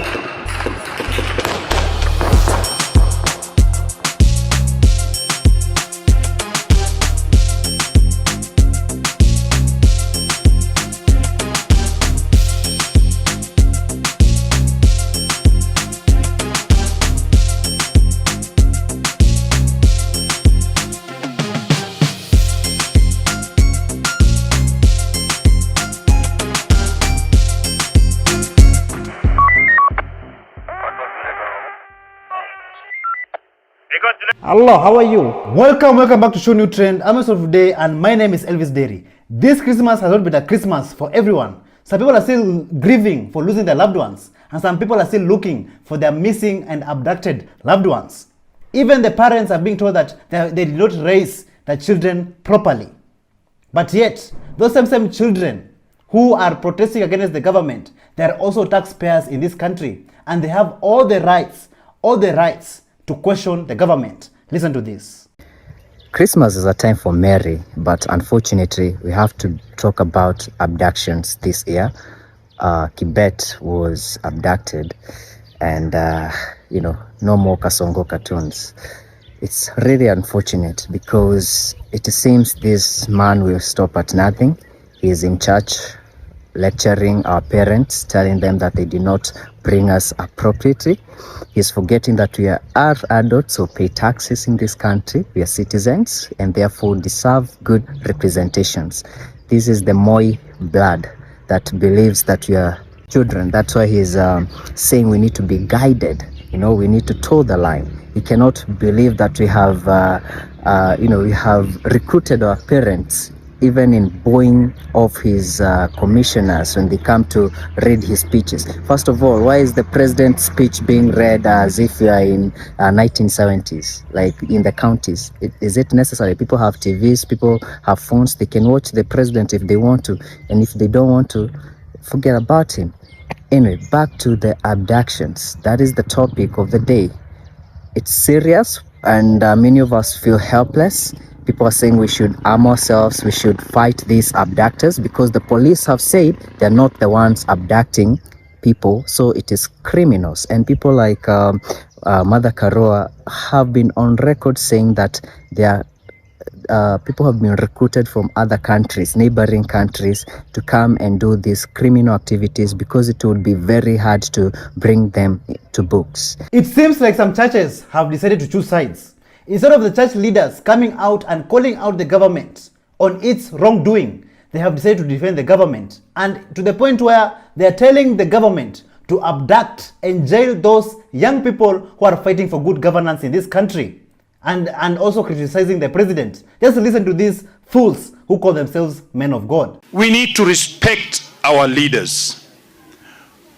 As young people, we are always reminded that respect and discipline and obedience is what gives us success in life. Before we go to the social media with things that we cannot get facts of, please let us restrain ourselves. Let us make sure that we respect our leaders. Name calling does not make us have peace. Kenya has enjoyed peace, and we continue to enjoy peace. That we who are parents, if we don't take care of our children, then we are going to lose them and lose the country.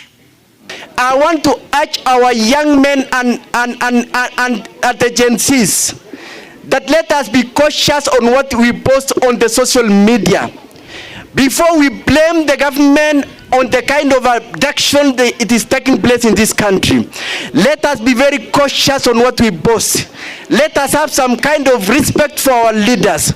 The positions we held today from the president are not individual positions, but position on behalf of the great people of Kenya. Let us respect those who are in authority and exercise constraints as we execute and exercise our democratic rights as citizens of Kenya. It looks like the current president of Kenya does not know how to handle criticism from the people of Kenya.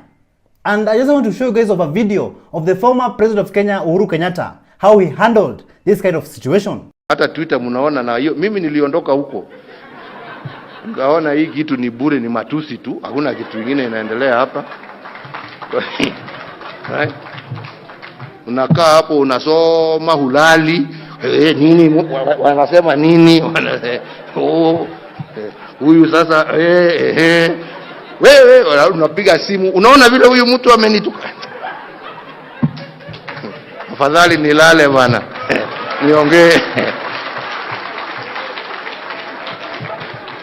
Nipige story hapo na mama kidogo hapo. Nilale, niamke, niende kazi, dunia iendelee. Kama ni namna gani jamani? If you cannot handle the truth, you cannot handle the heat, why not just close your social media accounts? Just listen to what Member of Parliament Gitonga Mukunji advising the leaders, the politicians, to close their accounts if they cannot handle criticism. Take a look. And I want to advise leaders, because myself I also get a lot of issues in social media. I just want to quote when the former president found it intolerable to look at the social media. He left social media. Alitoka akafunga hizo account zake zote.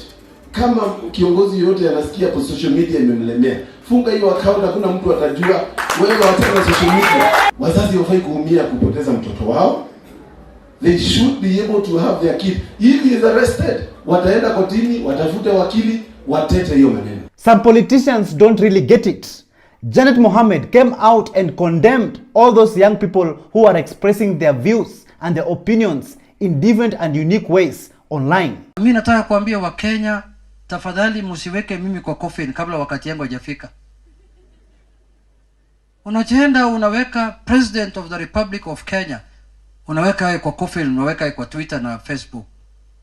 Hiyo ni tabia chafu sana.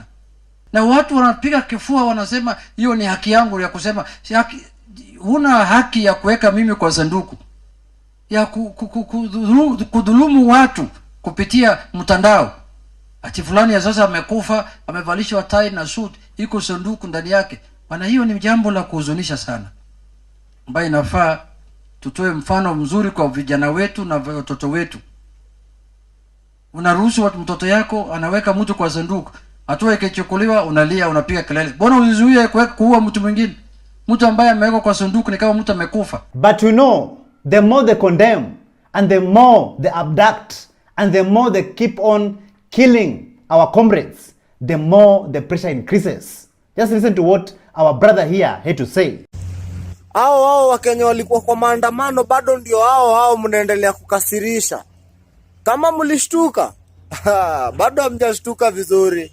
Kulingana na ile nimesikia mkisema mlikuwa mmeingia baridi na hatukuwa na nia, tulikuwa tunataka msipitishe na mkapitisha. Haya, endeleeni. Endeleeni hizo vitu mnafanya. Mtajua Wakenya, nyinyi mnaona eti Jenzas, mnabandika tu watu wamekasirika jina kwa sababu mnaona vijana ndo. Halo, endeleeni hizo vitu mnafanya. Mtaniambia kama tutafika na nyinyi 2027. We are all familiar with Kibet Bull's work, where he was making those cartoon-like images of Kasongo that has been trending on social media for several weeks. Later on, Kibet Bull went to meet Okiya Omtata. Then he was abducted. So was this a coincidence or was it planned? Kibet Bull manze inaniuma sana. That guy was a revolution single-handedly. Those cartoons were speaking volumes. Alafu mnataka kutuambia it was a coincidence after tu meet Okiya Omtata, the guy is taken. Well, we know Okiya Omtata manzi, he had a secret meeting with Ruto's point men. Unaona, after they walimwambia you need at least 7 billion to run a presidential campaign. You don't, guys, don't be naive. Anything that looks like a duck walks like a duck. Please trust your instincts. Ikikuambia this is it, stop convincing your instinct that oh sijui nini, but this guy has fought for us for a very long time. Oh, this guy, no. Let me tell you, it's not a coincidence. Mse aliseti boy wetu. Number 2, Morara. Mimi nataka uni-explainie kama mtoto.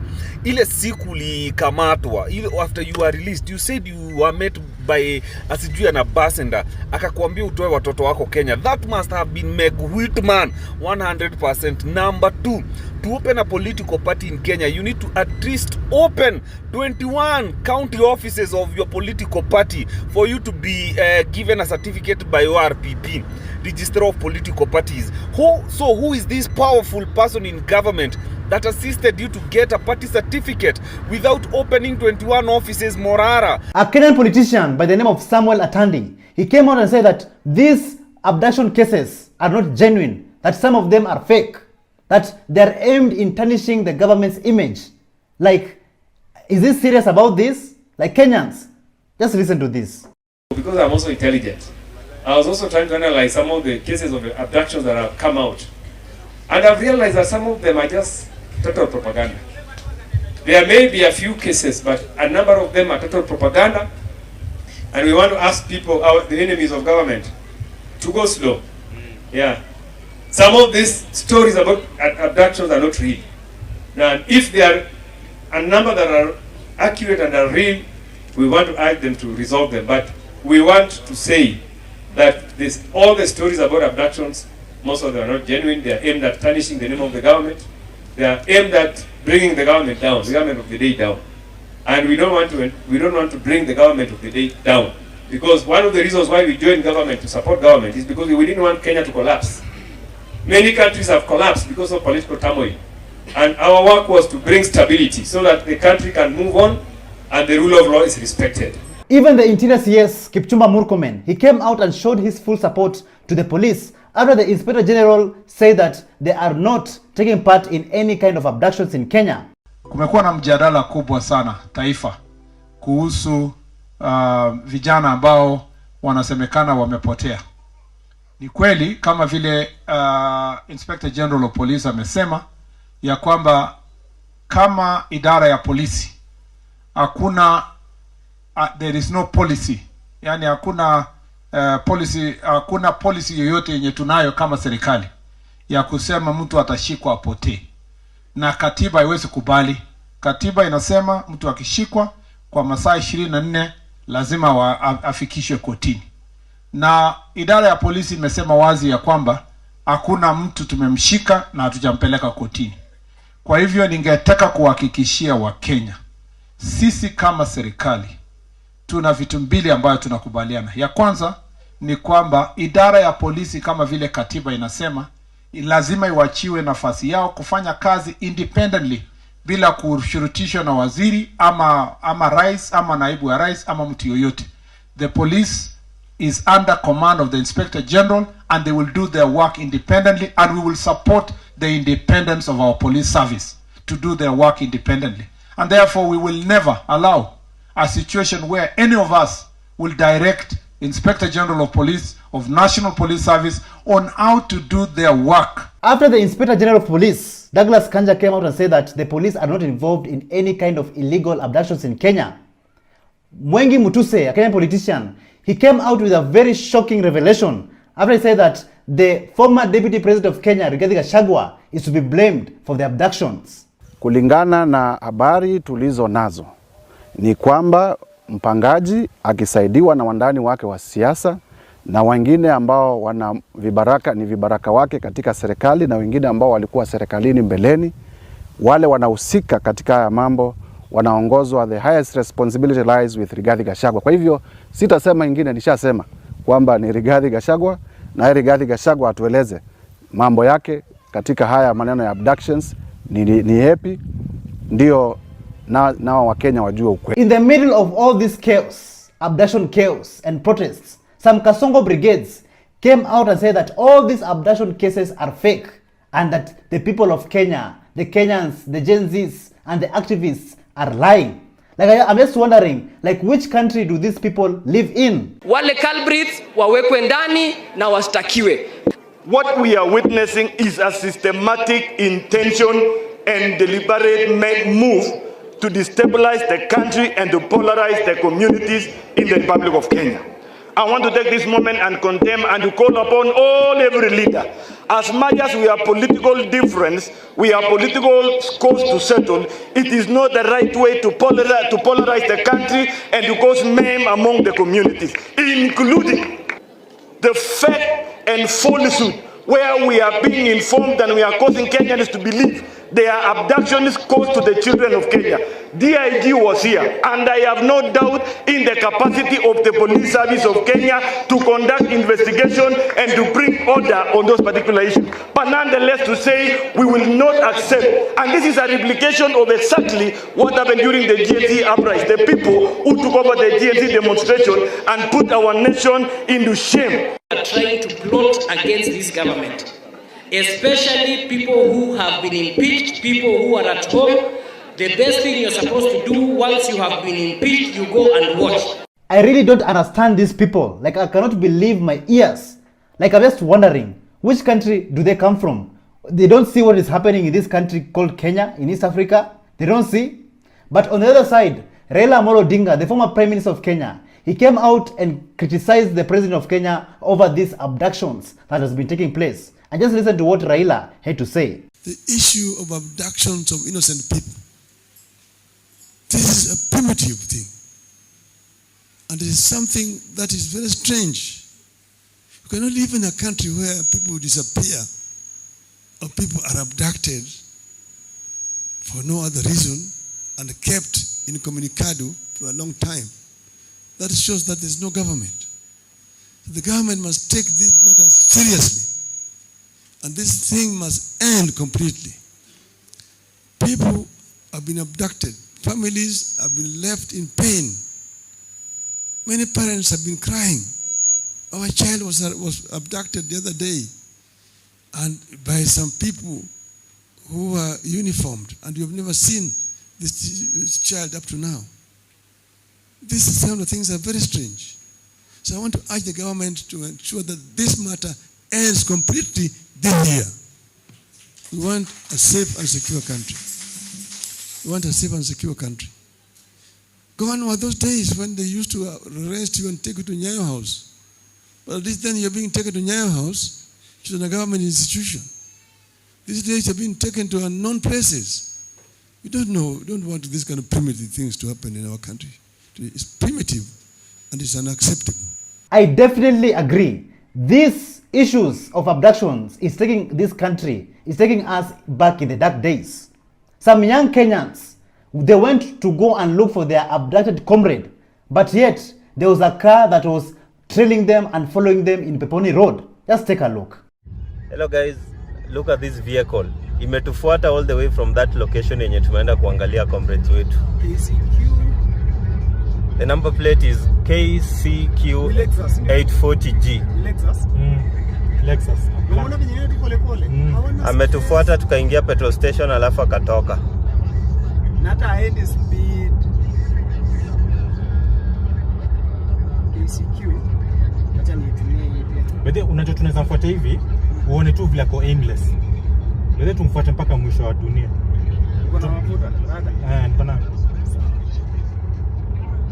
Since the protest started, the young Jenzas, the Kenyans, have been called so many different names by some politicians in the government. But young, brave and wise Kenyan, he came out and asked very tough questions to the current Kenyan government regime. Just listen to this.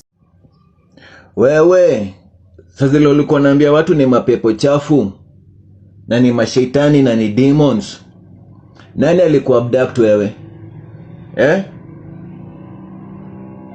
Kuna mtu alikushika? Sasa ulikuwa unaji-express how you feel about the Kenyan public who arrested you, who abducted you. Now why are you abducting us for expressing ourselves?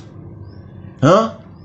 So comrades, let's head over to Jacaranda grounds where Nuru Okanga opened his heart and shared his views and opinions on the current happenings, including the abductions that is taking place in this country. Just listen to this speech. Raila Odinga, mdozi wake William Samoei Ruto, ambaye anamsaidia kampeni ya AU, ndiye anapoteza watu. Anakuanga na Ruto daily, State House pale. Hiyo sio maneno Raila Odinga kuja kwa public media kutuambia. Aende State House, aambie Ruto kwa nini watu wanapotea. Aende huko. Sisi kama wananchi, Mr. Speaker, enough is enough. Hata mimi nilipigwa nikaambiwa next ni wewe. I'm ready. I'm ready. Mimi kama Mluya niko na watoto wawili. Nikikufa watoto wataniita. Sina hasara. Mimi sina hasara kwa maisha saa hii, ni kukula na kukufa. Mluya ukishazaa mambo ni mawili. Kukula na kukufa. So hii government, Mr. Speaker, sisi kama vijana hatutanyamaza. So, is the pressure increasing or decreasing? Some Kenyans have decided to arm themselves and not be defenseless like before during this time of abductions and so many things that is happening in this country. And as people plan for the 30th of December for the protests, let's listen to what this young Gen Z had to say. Nyi watu si mnajua maandamano salama ni ya watu wajinga. Ati peaceful nini? So nyinyi mbebe flags, mbebe placards, wao wakuje na silaha. Na mnafikiria mtasikizwa at all? No. Tafadhali beba tool. Beba tool. E30th beba tool. Juu mtu anakuja na marungu, akona rubber bullets, akona shower spicy. Wewe uko tu hapo na kaplakad, Ebu beba tool na ikiwezekana mpaka pepper spray. And in that case, I would like to show you what really took place during the 30th of December protests of ending abductions in Kenya. And let me tell you, the people came out, the Kenyans came out, the Gen Zs, and everyone else came out to support. And this is how the streets look like. Take a look.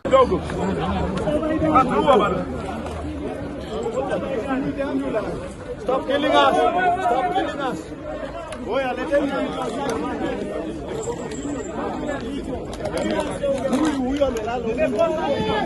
Munatuua.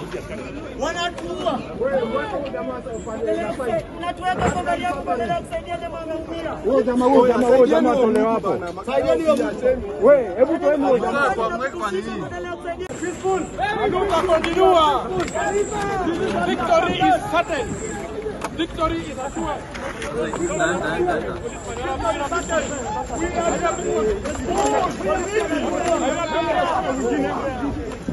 luta continua.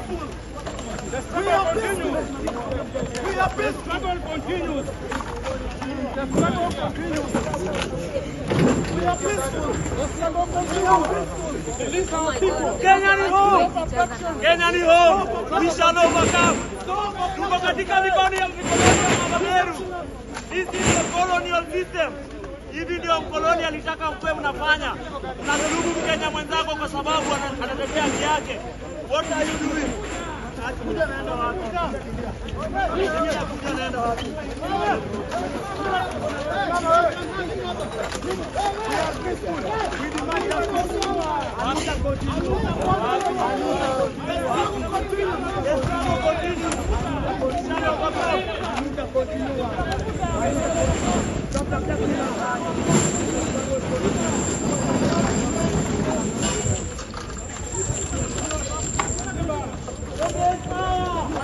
Where we are peaceful.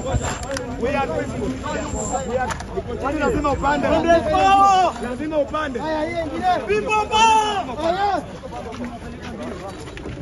We are peaceful. People power. We are the people. That's the constitution.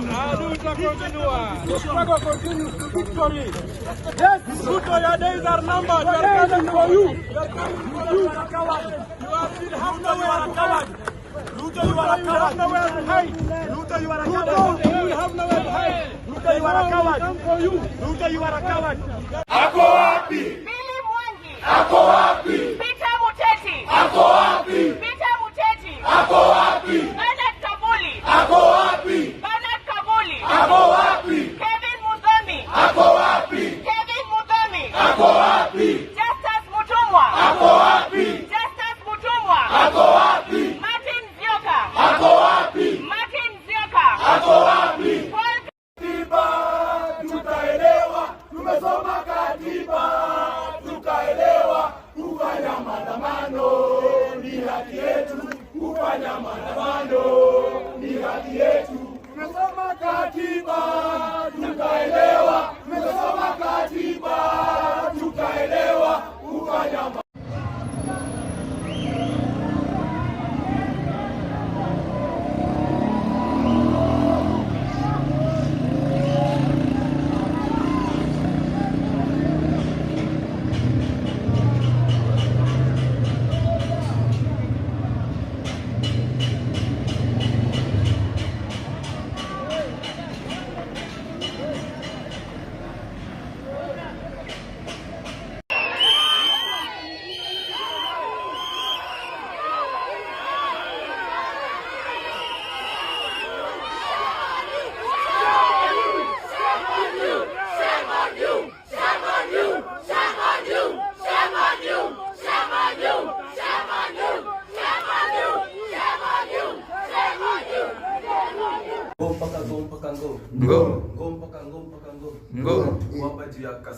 Ngo alishinda juu alipeana ho ngo namkataki withball kidogo ngo pia kuja tupeane kidogo ngo alipromise amerudi akasema wasi kila mtu pia na yeye pia ni ngo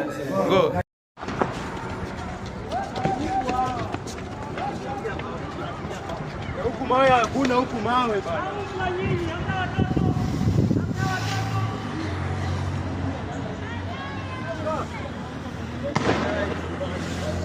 Ndio ametupa moja. Kuna moja nalipukia hapa. Mafala! Viva! Dogo.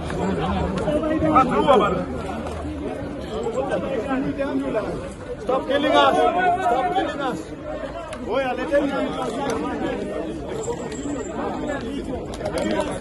huyu amelala. Mnatuua. Wanatuua. Unatuweka kwa gari yako badala ya kusaidia jamaa anaumia. Wewe jamaa tolewa hapa. Saidieni hiyo. Wewe, hebu toeni huyo jamaa kwa mweke kwa nini? Yes.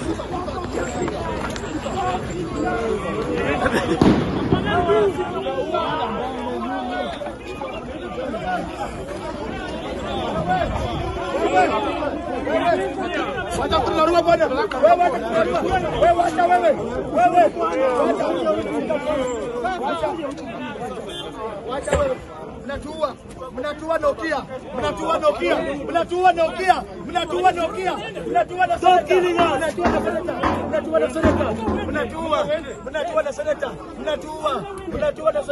Stop killing us.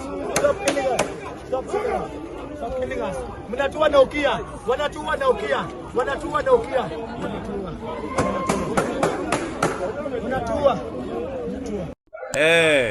Ni mimi nimesema Ruto ni takataka. Ni mimi nimesema president wa Kenya ni takataka.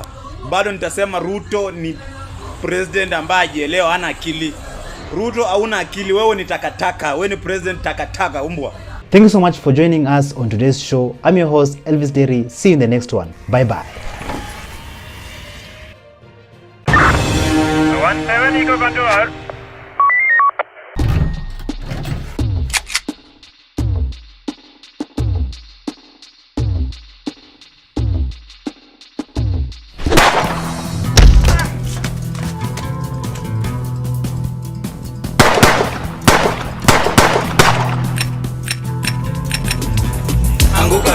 We are coming for you.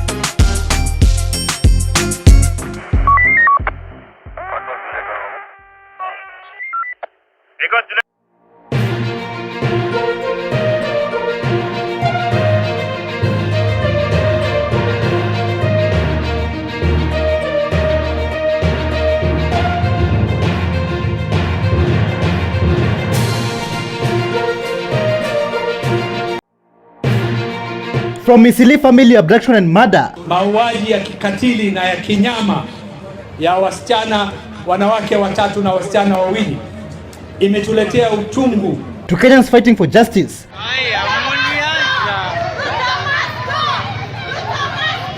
Where are we heading to as a country? Wametendewa kitendo ambacho ni cha kinyama sana. Na mimi kusema ukweli sielewi ni nchi gani tunaishi. Stop tribalism in Kenya. Because life and death does not choose tribes. And you guys are there under the comment section saying Wasomali warudi kwao, tuliwaambia mrudi kwenu amsikii. Sasa mtaanza kurudi kwenu. Anguka na. We are coming for you.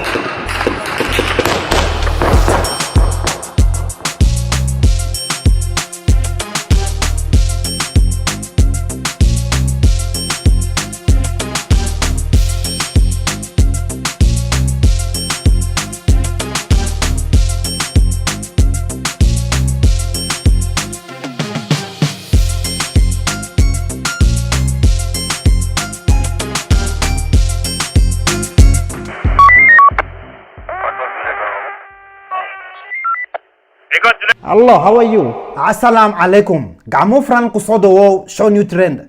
Magaiga wa Elvis Derry.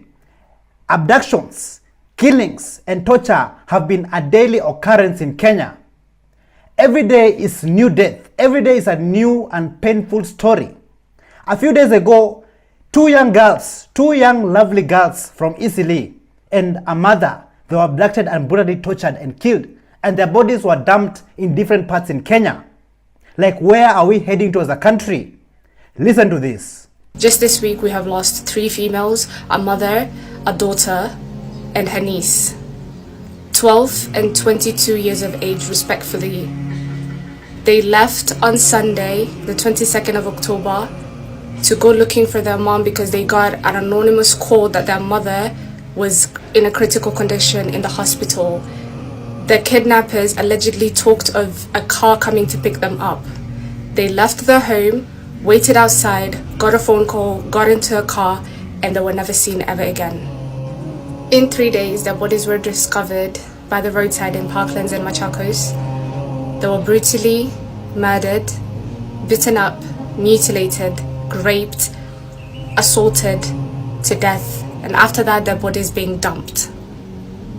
the level of inhumanity, cruelty, barbarism, and disgust to do that to a 12-year-old is insane. Kenyans, this is very, very sad to hear.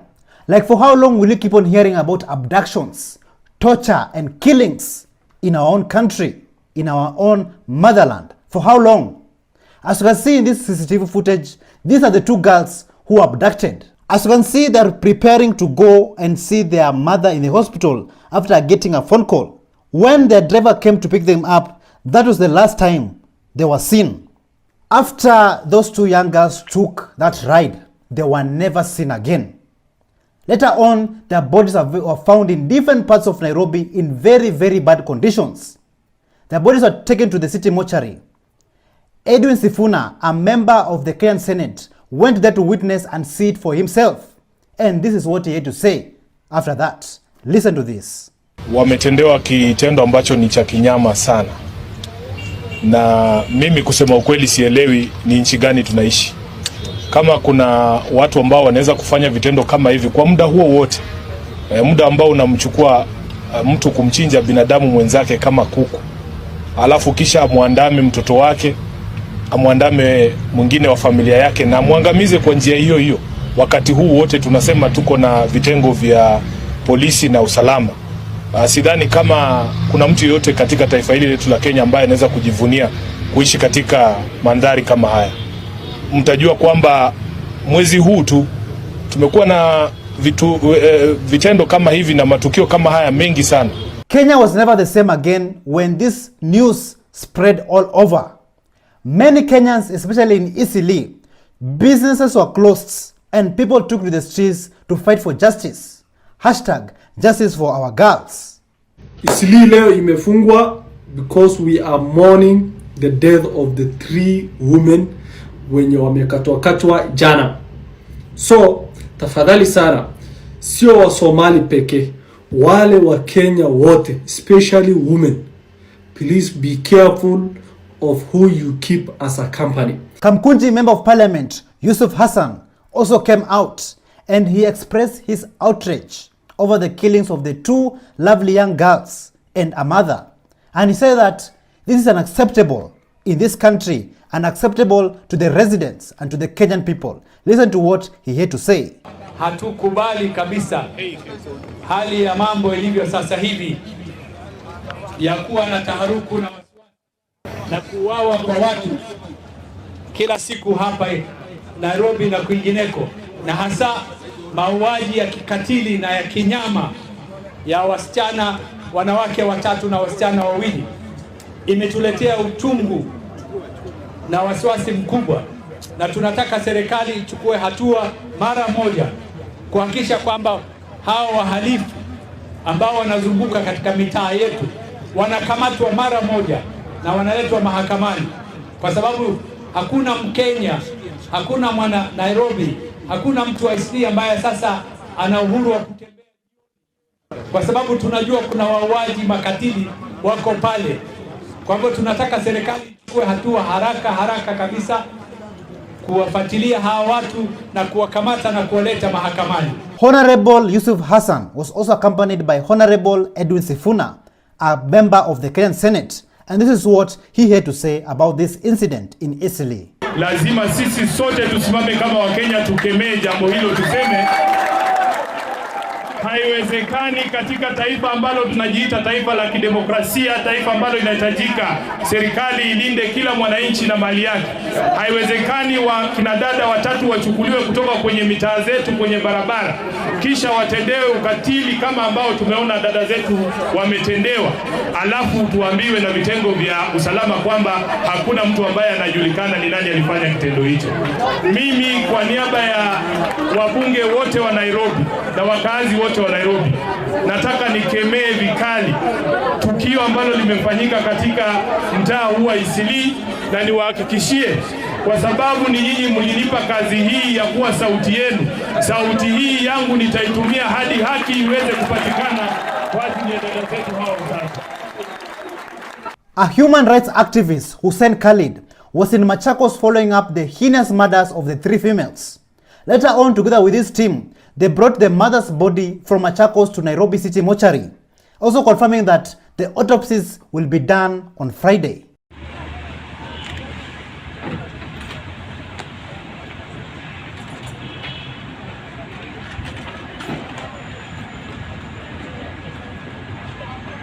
Kenyans, we are all facing the same problems, the same issues, the same killings, the same abductions every day. But yet, some people who decide to have that tribal mindset. Like, I don't believe that in this day and age and era that there's still some tribalism in people's minds. Those should be something of the past. But yet, some people choose to live that kind of life. Listen to what Speak Your Mind had to say about this. Wakenya nini kwa shida yenu? What is your problem? What is the problem with Kenyans? Why do we respond to things like that? We can't be traumatized as a nation. All of us cannot resolve it. Yo guys, we cannot move forward like this. What is the problem? Shida inakwaga nini? What is the problem? I'm looking at these videos where families have lost their loved ones. People are mourning. It is very unfortunate events. We are sad. We are sad because we do not understand. It should be alarming for every person. Every single one of you should be alarmed because life and death does not choose tribes. And you guys are there under the comment section saying Wasomali warudi kwao, tuliwaambia mrudi kwenu amsikii, sasa mtaanza kurudi kwenu. Are you guys okay? Like here, like, are you guys okay in the head? Mko sawa kwa kichwa yenu? Mko sawa? Because what type of comments are those? Like, if it was someone else who died, would we come down and say, oh, Wakikuyu by the way tuliwaambia mrudi Nyeri? No, it's not okay. Those comments are not okay, guys. What is the...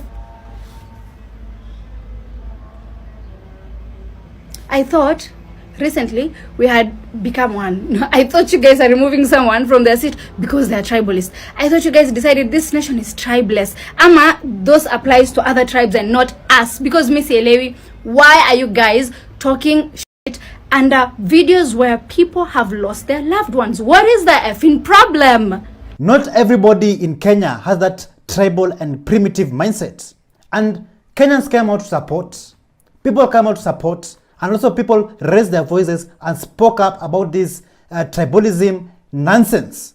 Listen to this. So mama aliuliwa Isili na mtoto wake wa msichana na the niece. Somalis wakatoka kuprotest. MP wanasema Ruto must go in the process because that is bad governance. Like watu wenye wameua wamekuwa wengi sana sasa. Right? And the government is not doing anything. Hakuna kitu yenye inafanyika. But nikienda kwa hizo videos comment section zote zimejaa sasa wa Kenya wakisema ati Somalis must go. Sijui mnasema Ruto aende wapi? Ruto hakuna mahali anaenda, nyinyi ndio mnaenda. Like mnachukia wasee na mnawabuli because of actually doing something. Because femicide zika happen, nyinyi huwa mna victim blame wanawake wenu. But wao, one of their women ama their women wakiuliwa, wanatokelezea watu wanaanza kuprotest. Like shida iko wapi if they are speaking for their women? Ama shida iko wapi if they are trying to do something about femicide in Kenya? Even if we pay attention, zenye their women are getting killed. Like honestly, shida iko wapi exactly? So negative comments will not solve our issues in this country.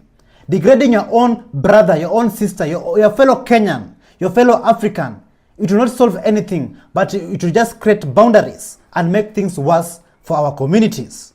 Yo, my Kenyans, my fellow Kenyans, I never thought you guys hated us this much. Sijai dhani mulikuwa mnatuchukia hivi vyote until now. Damn. Jamani, someone lost their wife, their daughter, their child, a family. And you're there commenting ati, si tuliwaambia mrudi kwenu, mtaanza kurudi kwenu. What with all those comments? People are sad. You commenting that. Does it even make sense? Like yo, unajaribu kusoma those comments under the videos and you just get pissed all of a sudden. I don't know. Because of the hate and how people are talking shit about the Muslim people and how they are starting to hate. It's just like someone maybe ameona hizo videos and then they just go into the comment section and all you can read is shit and you know the hate against the Muslim people. By the way, unajua kile kimewafanyikia can also happen to you or someone that you know or a relative of you. Like this should have been an alarm to you and alert that you should take care of yourself too. And currently, no one is safe in this situation, whether be Kenyans or Somalis. It can happen to anyone. It's a sad situation we are in. We are supposed to be humans in this kind of situation. We were created from the same creator. Sympathy shouldn't be something that you can't feel for your fellow humans. Let's be one, please. Let's be humans. Let's act like humans. Let's take care of each other. Let's not hate on each other. Please. Many, we don't deserve this, Kenyans. Our fellow Kenyans. Yeah. I'm still very shocked that some people have that primitive, that backward mentality of tribalism. So, what have we been fighting for all this time? Are we fighting for equality? Are we fighting for freedom? Are we fighting to be together as one people, as one nation, as one country? Listen to what our two brothers had to say about what is happening. Do you guys remember Farah Maalim akisema angeua 5,000 Jenzas? Our brothers and sisters from Isiolo, tumesikia kitu kimefanyika. Kwa hiyo mama ameuawa akiwa na watoto wawili, wakatupwa. Tumesikia kitu kimefanyika. But you guys, do you remember on 25th venye tulienda streets majenzi wakauawa? Mimi naweza kuambia in Kenya hapa, Kenya mzima, nobody is safe. Hadi ma MCS, ma senators, mke yote from nini hapa Kenya mzima anachukuliwa, anatekwa, kuna abductions, watu wanauawa. Does it mean ni watu wa Isiolo peke yao? No. We should stand up as Kenyans na to protect lives zetu. Hello, talk to our people, Somali people. Niwaambie kitu. Somali people walai, stop tribalism. Mambo kabila, sijui ni kabila gani, ni kabila haina maana. Sawa, kama unataka kusema hii dunia tunaacha. Hii dunia utaacha, kila kitu uko nao utaacha. Ulikuja bila kitu narudi bila kitu. Sawa, kitu unaenda nao ni zile matendo umefanya hapa. Sawa, na sisi tunajipiga kifua, ati wewe unafanyanga ibada, unafanya nini, unajipiga kifua? Hapana. Sawa? Kuwa humble, kuwa mambo kabila tuache. Wala Somali people, mimi inaniuma sana mkikandamiza watu. Personally nimekandamizwa sana, lakini najua siku moja itakuja itaisha inshallah. Wala lo siku zote wala lo. Just not long ago, Delaware MCA Yusuf Hussein was abducted around 9 p.m. and brutally tortured and murdered. And later on, his body was found in a very inhumane condition. Listen to what his driver said, what happened and what took place during that night of abduction. Listen to this. Waliweza kutoka wanaume 5 kwa ile gari, na gari ya Prado ikakuwa bado iko on motion kidogo. Walitoka 5, 4 wakakuja kwa passenger seat, na mmoja akakuja mbele ya side ya kwangu kwa dereva akanishikia gun. Wengine vile walitoka walikuwa wanainua to the west, they had some guns to the west. Sasa vile walikuja hivi walimchukua ule jamaa nilikuwa nimebeba haraka wakamuingiza kwa ile Prado yao, na mmoja akarudi tena akaniambia leta kila kitu yako yote. Wakachukua simu yangu, aenda na earphones na charger, wakachukua wakatoka nazo. Ule mmoja bado amenishikia gun to my side. Ndio sasa baadaye after huyu amechukua kila kitu yangu kwa gari, waliingia tena kwa gari wakatoka. Waliingia tena wote kwa gari, wakatoka na customer.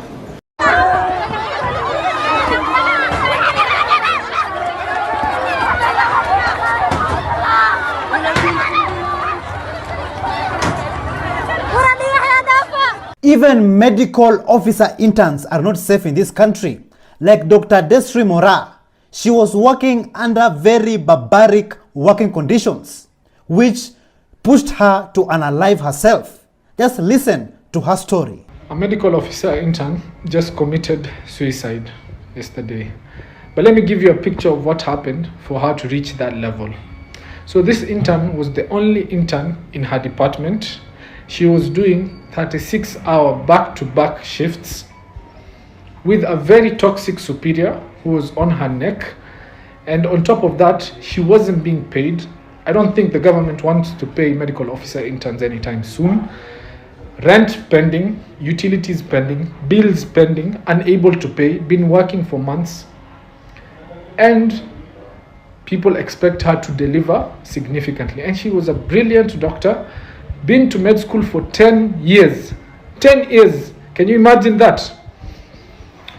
Yeah, that's what's going on. Our junior colleagues, the brilliant minds of this country, because all the A students or majority of A students, when they finish, they go to med school. And on top of that, after finishing due to delay of systems for 10 years in a 6-year course, they go to internship where they're saving lives on a regular, while at the cost of their lives and their life force, and the government doesn't want to pay them, and they don't have the bills to pay for their own living expenses, yet they're there in the hospital saving lives, taking care of people. Yeah, we can't allow that. Kenyans, manze, tuelewane. This is sad. It's heartbreaking. But that's what's happened. I had to let the Kenyan public know what's going on. Even Kinyaga MCA cried and called for justice after her 23-year-old daughter was found naked in a rented room in Biafra Estate in Thika. Man, just take a look at this. Tangu Mandi tumeshinda huku tukisunguka tukitaka haki ya mtoto wetu. Tulikuja hapa kwa hii Biafra sijui nini hii buildings. Pakaanza kutusungusha. Tangu hiyo siku hatujapata haki ya mtoto.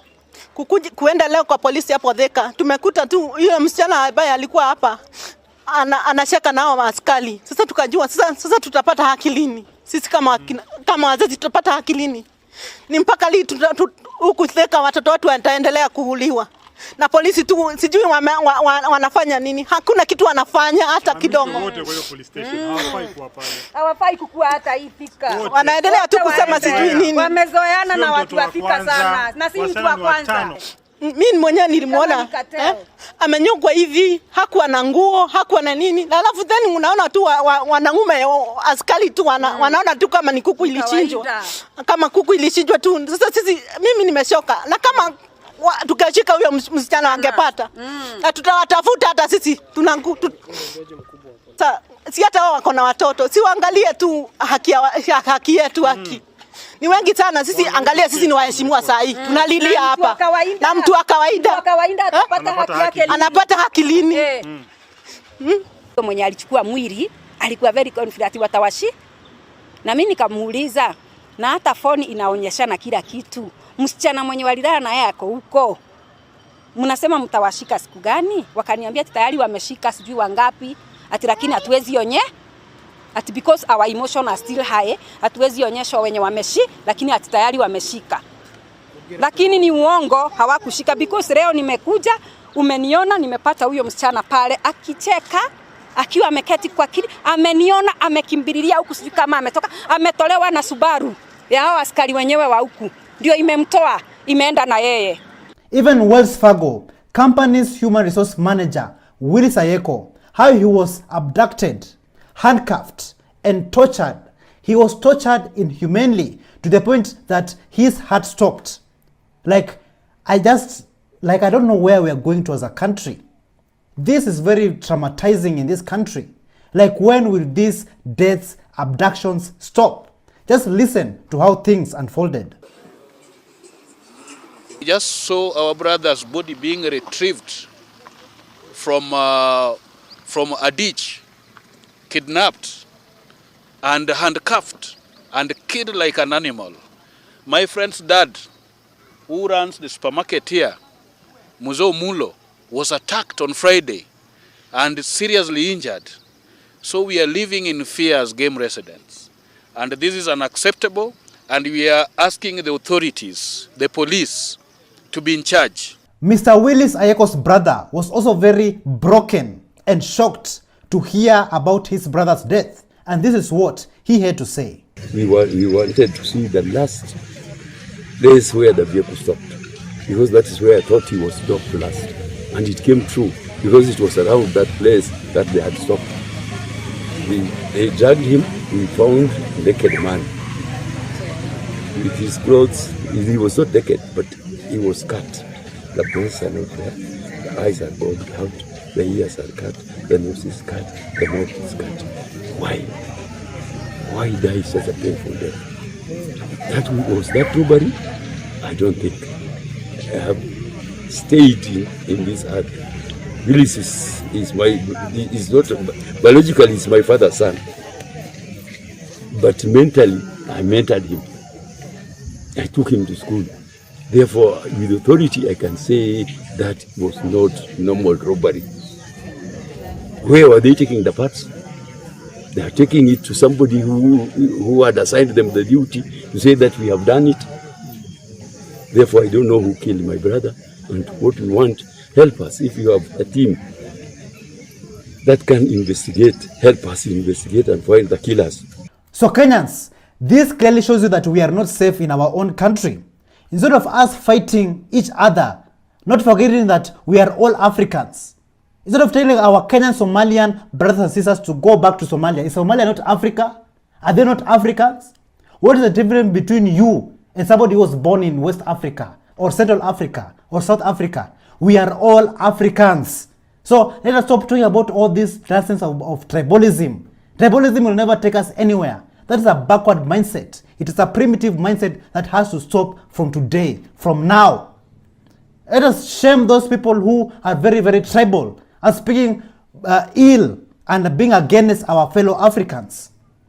I love my fellow Africans. It doesn't matter which part of Africa we come from. And let me tell you, umoja ni nguvu. When you're together, we can achieve a lot. We are fighting the same enemy. We have the same enemy. Let us come together and fight the same enemy and bring that enemy down. Let us not be like Farah Maalim, who said that he's going to kill 5,000 Jenzas when he becomes the president of Kenya. He was in TV47 together with Mr. Jeremiah Kioni, and Mr. Jeremiah decided to walk away because he cannot talk and sit and interact with a murderer. Just listen and see how things unfolded. No, my name is a lawyer. Right. When you don't have substance on an area that you are going to invade and you're scared of somebody who's going to Honorable, invade. hang on a minute. He's still on the same line. You're scared of somebody who's going to invade. You see, gentlemen, we now want to insult me. I did not say. While he cannot be able to say it for me, you can go ahead. Carry on. I cannot be able to sit with a person who can be. Look, it is well. Honorable Farah Maalim, let's proceed with the conversation. Let me tell you. Let us proceed with the conversation. Is my old friend. I cannot sit to discuss with Farah Maalim when he took a position of killing 5,000 Jenzas in this country. That is why we are losing the country, because of individuals who have no character, and we are calling them leaders, national leaders. I cannot demean myself to the level of discussing with him. The killing of Gen Z hurts me up to today. Why did we have to kill young people in this country? For saying they want school fees, they want food, for saying they want health, and then you bring a person of that character to debate with me? I stand for better things. Do you think the NCIC has failed in NCIC addressing... is a dead dodo, just like Parliament. Those are the institutions that have let us down. One last question, Mheshimiwa. Do you think that what Honorable Farah Maalim said, do you think he should stand trial in court? He actually should be removed from Parliament. He should have been recalled from Parliament. On this, I support Honorable Jeremiah Ngayu Kioni for walking out of the interview and leaving that primitive fool to have that interview and that conversation by himself. Because how can you advocate for killing of 5,000 Jenzas? Not forgetting that the Jenzas are from all communities in Kenya, all communities in Kenya. But yet you want to kill them. My goodness. Where are we heading to as a country? Like, let us not support such people. Let us not vote for such people. Let us vote for the right people, the people who are fighting for the freedom of this country. People who are fighting for equality for this country. Those are the people that we need to support and bring close. Man, this is crazy. Here are some of the scenes that took place in Isiolo, where Kenyans took to the streets and seek and fight for justice for the 2 young girls and a mother who were abducted and brutally tortured. Take a look. How can you tear gas your own people? Listen to them. Listen to these children. They know I'm a big boss, got a big boss in this bitch. They know I'm a big talker, have my big body and that shit. No, it's not me, bitch. R.I.P. bitch.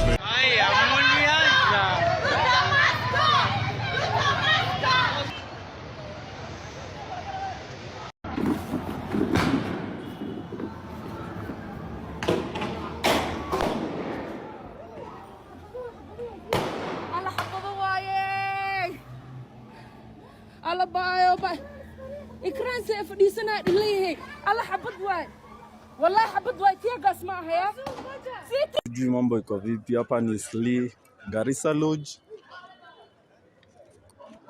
kuna demonstration. Amegongwa kichwa bana. Enda hospitali bana.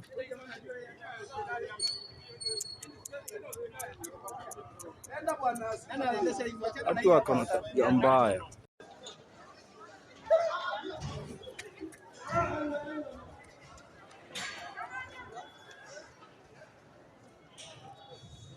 What the fuck? What the fuck? Oh my God.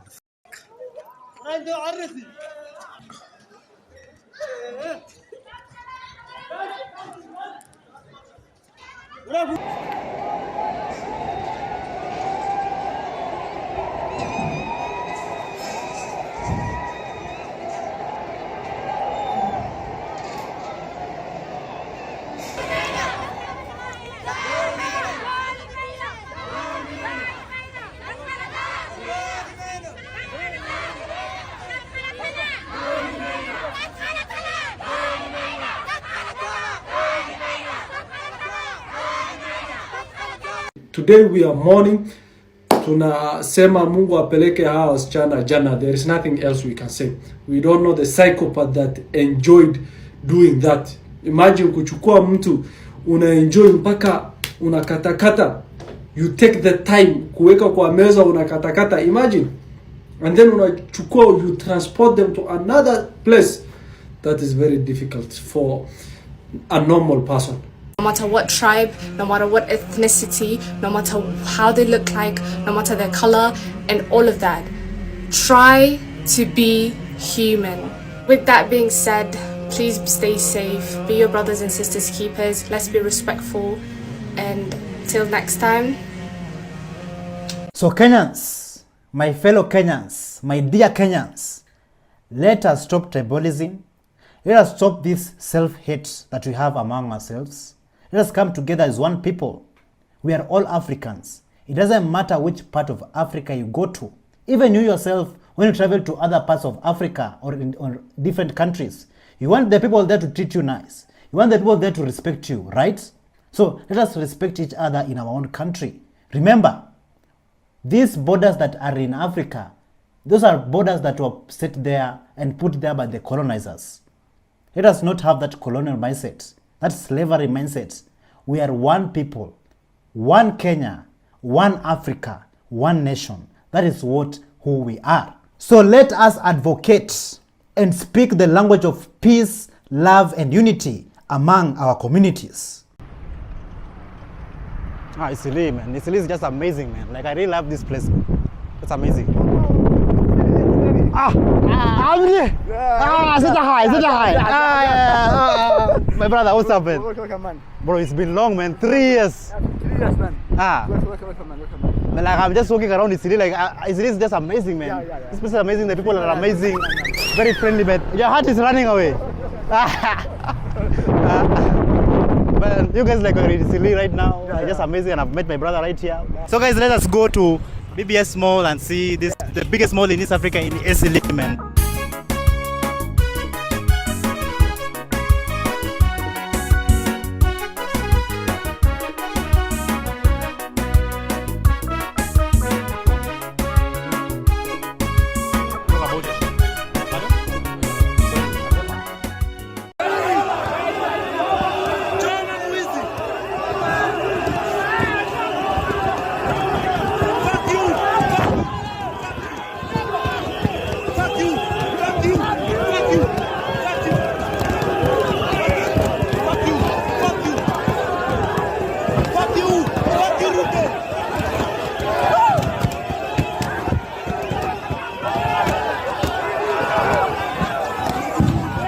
Thank you so much for joining us on today's show. I'm your host, Elvis Derry. See you in the next one. Bye-bye.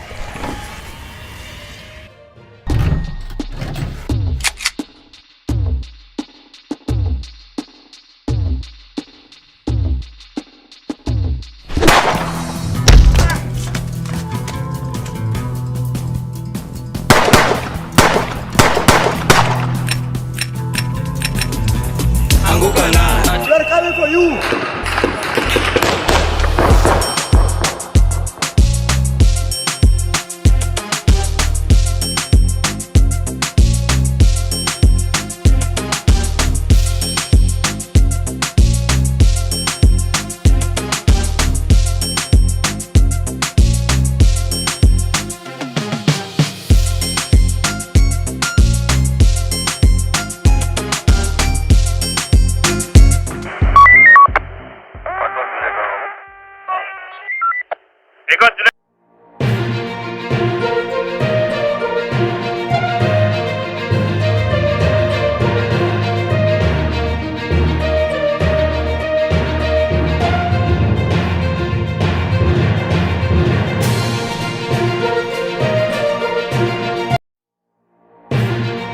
from former IEBC chair Wafula Chebukati passing away. Wafula Chebukati has been officially declared as being no more family. To President Ruto's lies detected. Wanasema hiyo barabara yote ni barabara ya World Bank. Is poverty increasing in Kenya? 40% of Kenyans are now at the level of absolute poverty. Governor Irungu Kangata acquires mobile dialysis truck.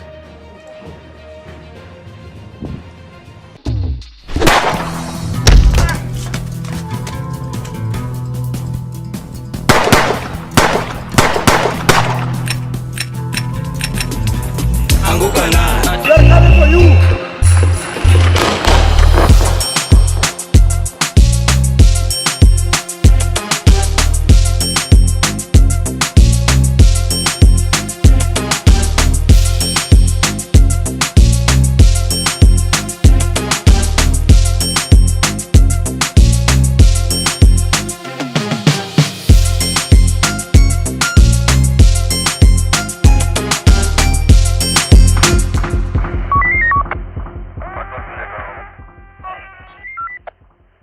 Hello, how are you?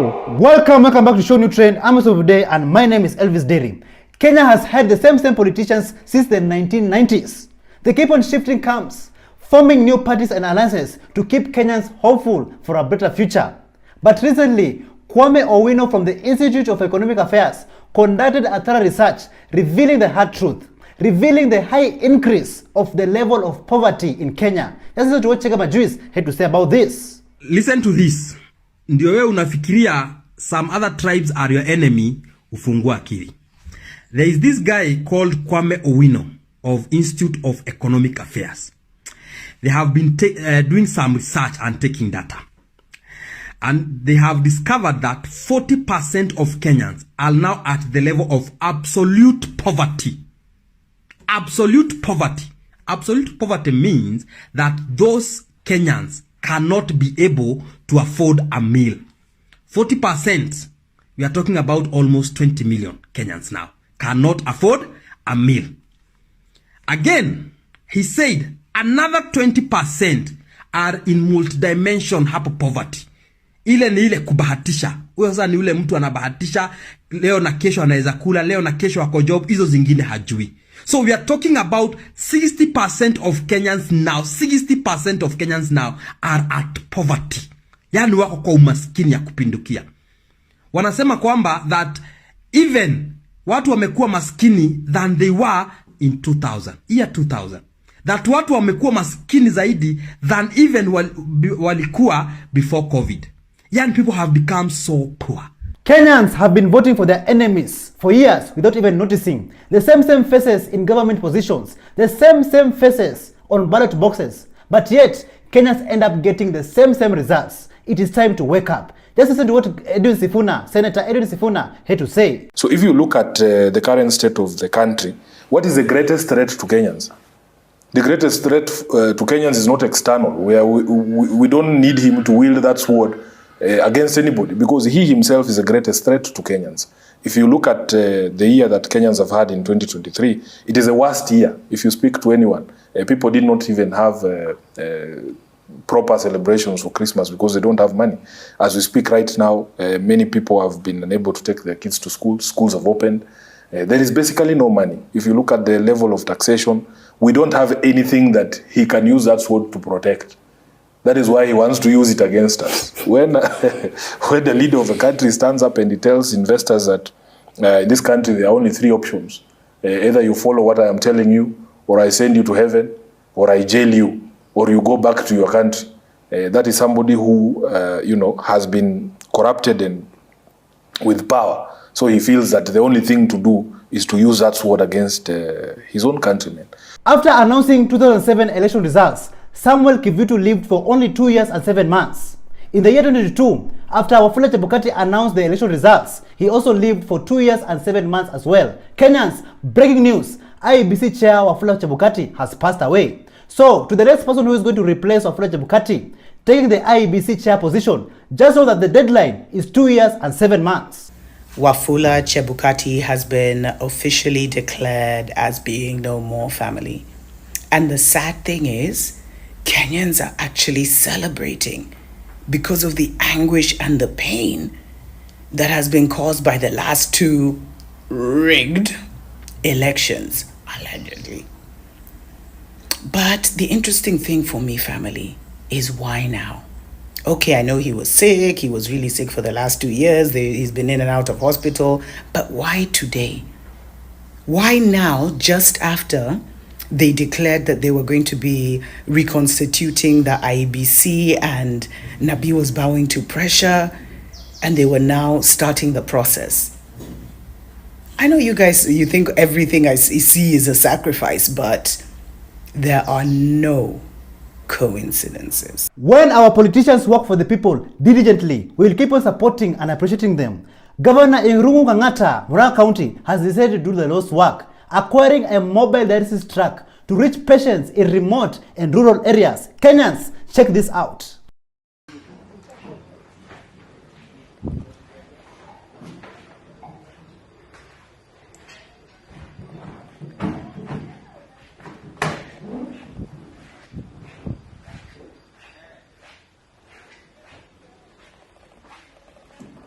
Governor Irungu Kangata says that Kenya has a unique opportunity to transform the society through technology. The investments that need to be done to achieve this is not actually very expensive. Let's listen to this.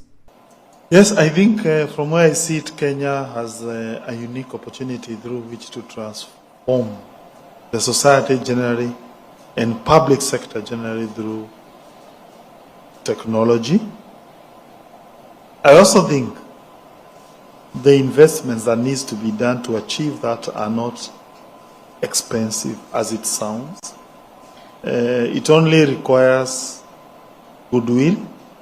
It only requires strategic thinking. I know Kenya has the know-how to do so. It has the right attitude to do so. And I pray in the next 10, 15 years, I think Kenya ought to be at that place where our technologies be able to make Kenya a better place for our children, for our future, and we prosper together holistically in a more logical and in a more tech-savvy society. Thank you. Another politician that deserves a round of applause is Member of Parliament Githunguri constituency, Gathoni wa Muchomba. Kenyans, let's take a look at this development. Mangetu Chita Chronicles. Hapa mahali niko munaona ni kitchen, si ati niko kwa hoteli. Niko mahali inaitwa Ikinu, hapa ni Githunguri constituency, Kiambu County. Hapa is a central kitchen ambayo nasikia ilijengwa na mjumbe hapa anaitwa Gathoni wa Muchomba. This place they built a central kitchen ambayo inapikia chakula all schools ambayo iko kwa hii constituency. I'm told they are feeding over 22,000 kids. They have a program inaitwa chakula moto moto na madhe. Lazima madhe ni huyo wa Muchomba. You see, they have mpaka hii saa nimeambiwa na Yesa nikatop up hii ndio wasasi wana top up 20 bob inaitwa tap to eat. So mtoto mwenye ako shule anatembea na kitu kama iangalia maajabu. Una tap tu unapatiwa chakula. I arrived here 9 am. Malori ilikuwa inatoka distributing foods to all schools in this constituency. Unaona vile kitchen inakaa mpaka nimevalishwa kitu kwa kichwa because they are hygienic. Now let me tell you something. Maendeleo inawezekana. Do you think Kenya is going to have a one-term president? Do you think President William Ruto is going to lose the coming elections? Honorable Anthony Kebagendi decided to be a prophet. Kenyans, listen to this. Hivyo mimi naambia wale wajumbe tunatoka nao hapa Kisii County na Nyamira ambao wameungana na rais kugandamiza wananchi. Hawa wananchi ambao waliwapitisha wakawaweka bungeni watakutana na nyinyi tena hapo 2027. Na mimi nawaomba wananchi tusifanye makosa tena ya kuhadaiwa na Rais William Ruto. 2027 Kenya hapa itafanyika kama Marekani, itafanyika kama Nigeria. Hapa tutakuwa na a one-term president. Toi bwana nile. Si hata nyinyi mmechoka? Ni wangapi wamesema tunapeleka Ruto nyumbani? Mole tayari? Asante sana wacha. Senator Edwin Sifuna has recently attacked Honorable Oscar Sudi. saying that how can President William Ruto hang out with a class 2 dropout, in the process degrading Oscar Sudi to the world. Just listen to this. There is very little that Ruto can do in the intervening period to save his presidency, and he knows it. That is why his allies are speaking the way that he does. That is why he is insulting the public and telling them off every turn he gets. Told us that he has a PhD and nobody should lecture him on anything. I've never seen a PhD who hangs out with class 2 dropouts, because what you do then is that you reduce the average intelligence to at least class 8. If you are just surrounded by, they say birds of a feather flock together. How are you a PhD hanging out with Sudi? After Edwin Sifuna's statement on live TV about Oscar Sudi, Honorable Oscar Sudi, being a class 2 dropout, Oscar Sudi got into his feelings and he decided to clap back. It's you insult this one, you rubbish that, the other one. Oh, you know, you. So let me. Can you go and ask people or ask your friends if and ask them to tell you the truth. They will. When news spread that Honorable Oscar Sudi is stepping back, the people did not hesitate to support and defend Edwin Sifuna, Senator Edwin Sifuna. Just listen to how the people, the comrades, were injecting at bunge la mwananchi. Oscar Sudi ametusi Edwin Sifuna ambaye ni Secretary General wa ODM. Akamutusi stupid, sijui nini, ati Sifuna hana IQ yenye inaweza toshana na yake, honestly. Ati Sifuna hana IQ yenye inaweza toshana na Oscar Sudi. Oscar Sudi anaelewa maana ya IQ, yani in full. Does Oscar Sudi know how to calculate IQ? Anajua. To calculate IQ, you take your mental age divided by chronological age times 100. Does Oscar Sudi know that? Oscar Sudi ni level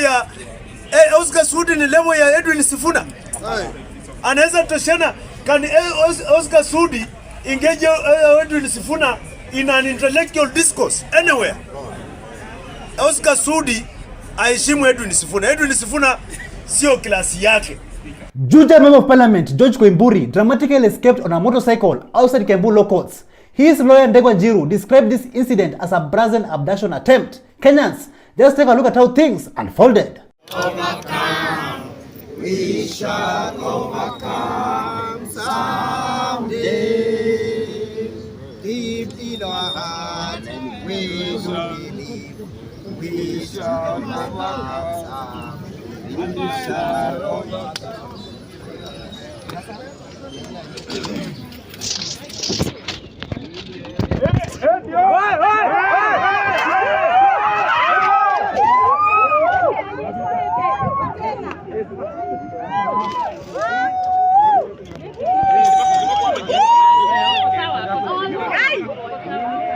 Kenyans, do you remember this? Ndio barabara itoke Mandera, ikuje Ramo, ikuje Gari, ikuje Elwak, ikuje Kobo, ikuje pale Kotulo, ikuje Tarbaj, ipitie hapa Wajia, iende Samatar, iteremuke Modogashe, ifike Isiolo, iende Nairobi, watu wa Northern Kenya wakae kama wa Kenya wengine. Did you know it was just a prank by President William Ruto? The Kenya government is taking credit on World Bank funded projects. Listen to this. World Bank is trending at number 3, and World Bank is trending at number 3, reason being Wakenya wanasema kwamba Rais Daktari William Samoei Arap Ruto anapoongelea kuhusiana na barabara ambayo itoke wapi? Isiolo. Iende wapi? Iende Burji. Itoke Burji iende wapi? Iende Koasi wapi? Iteremke wapi? Huko kote. Wanasema Samatar. Hiyo barabara yote ni barabara ya World Bank. Okay. World Bank walianza kuitolea hela in 2020. Ndio. Na hiyo barabara tayari imetengewa pesa na World Bank. Okay. So sio barabara ambayo rais anapaswa kuiongelea sana kana kwamba ni yeye ambaye anaishughulikia. Okay. Wameweka paka mapicha kutoka katika mitandao ya World Bank kabisa wa Kenya pale, from Washington DC, September tarehe ngapi? Tarehe 8, 2020. The World Bank of Directors today approved $750 million in International Development Association, financing to improve the movement of people and goods, digital connectivity, and access to social services for over 3.2 million people living in the northern eastern region, where the Isiolo Mandera Regional Road Corridor traverses. Okay, Samatar. When President William Ruto was confronted, this is how he defended himself. This is serious business. Yo barabara itoke Mandera, ikuje Ramo, ikuje Gari, ikuje Elwak. The many people who sometimes enjoy me about about this is serious business. I fairly know many places. I would tell you the roads in northern Kenya, the way I would tell you the roads in central Kenya, I would tell you the roads in western Kenya, in many parts of Kenya. And it's because it's my job, you know. This is the job I applied for, to think about the country, to know what to do, where, and to make sure that no part of Kenya is left behind. We are approaching election seasons, Kenyans. Let's not make the same mistakes that we did in previous elections. Vote wisely. Listen to what Michael Joseph said. Kenyans have peculiar habits, you know. Here you have an election, time to register. Yeah. And then on the last day, there's a long lines to register. And then the government announces an extension. And everybody goes home. And wait till the other last day. Come on. Talking more about elections, Cyprian Isekundi posted an opinion poll on his X page. The candidates were William Ruto, Raila Odinga, and a mosquito. And the mosquito won by 70% of the votes. This clearly shows that Kenyans prefer a mosquito to be the president rather than these corrupt individuals in government. Lakini Kenyans nyinyi watu mnakuanga wa maajabu sana. Yani Kenyans mnakuanga tu watu wa maajabu. So pale X kuna msee unajua Cyprian Nyakundi aliweka poll katikati ya Ruto, katikati ya Raila na mosquito. You understand?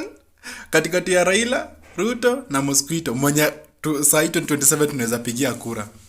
And guess nani amewin? Mosquito imewin kura against Raila Odinga and William Ruto. Aki Kenyans nyinyi.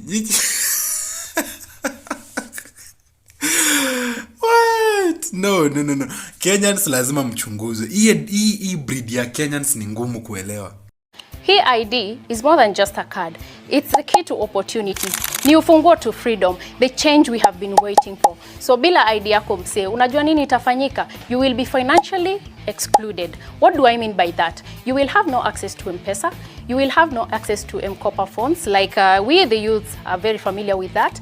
Hutaweza kufungua bank account yako, hutaweza kupata loan, hutaweza kununua shamba wala kuuza shamba. So, kwa nini hauna ID kama kijana? 2027, without your ID, you will not be able to vote. What are you doing without your ID? I will urge all of us to hold each other accountable. Uliza mzae, uliza madhe, uliza beshte yako kama ako na ID. Identity yetu, Kenya ni yetu.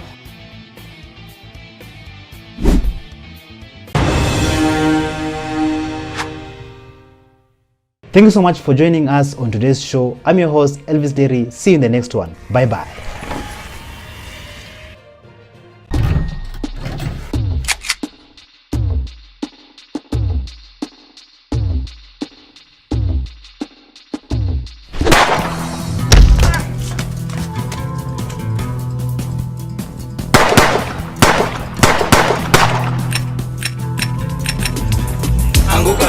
They're coming for you.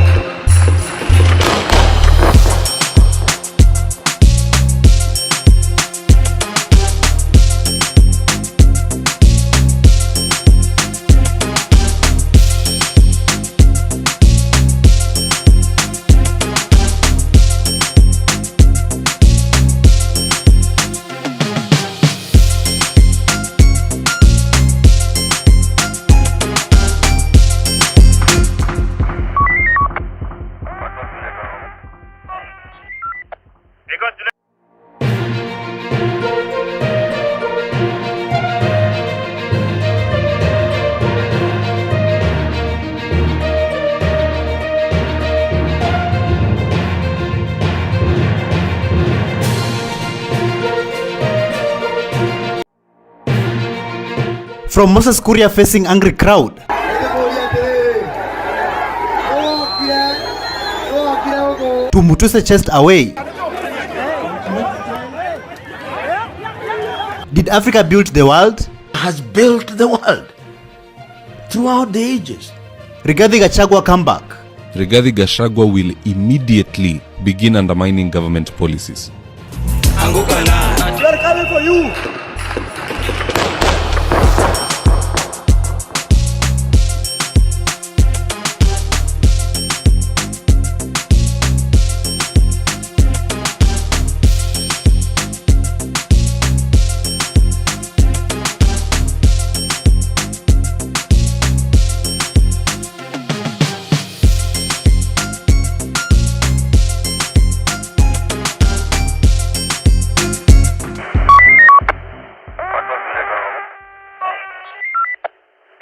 Hello, how are you? Welcome back to ShowNewTrend. I'm your host of today and my name is Elvis Derry.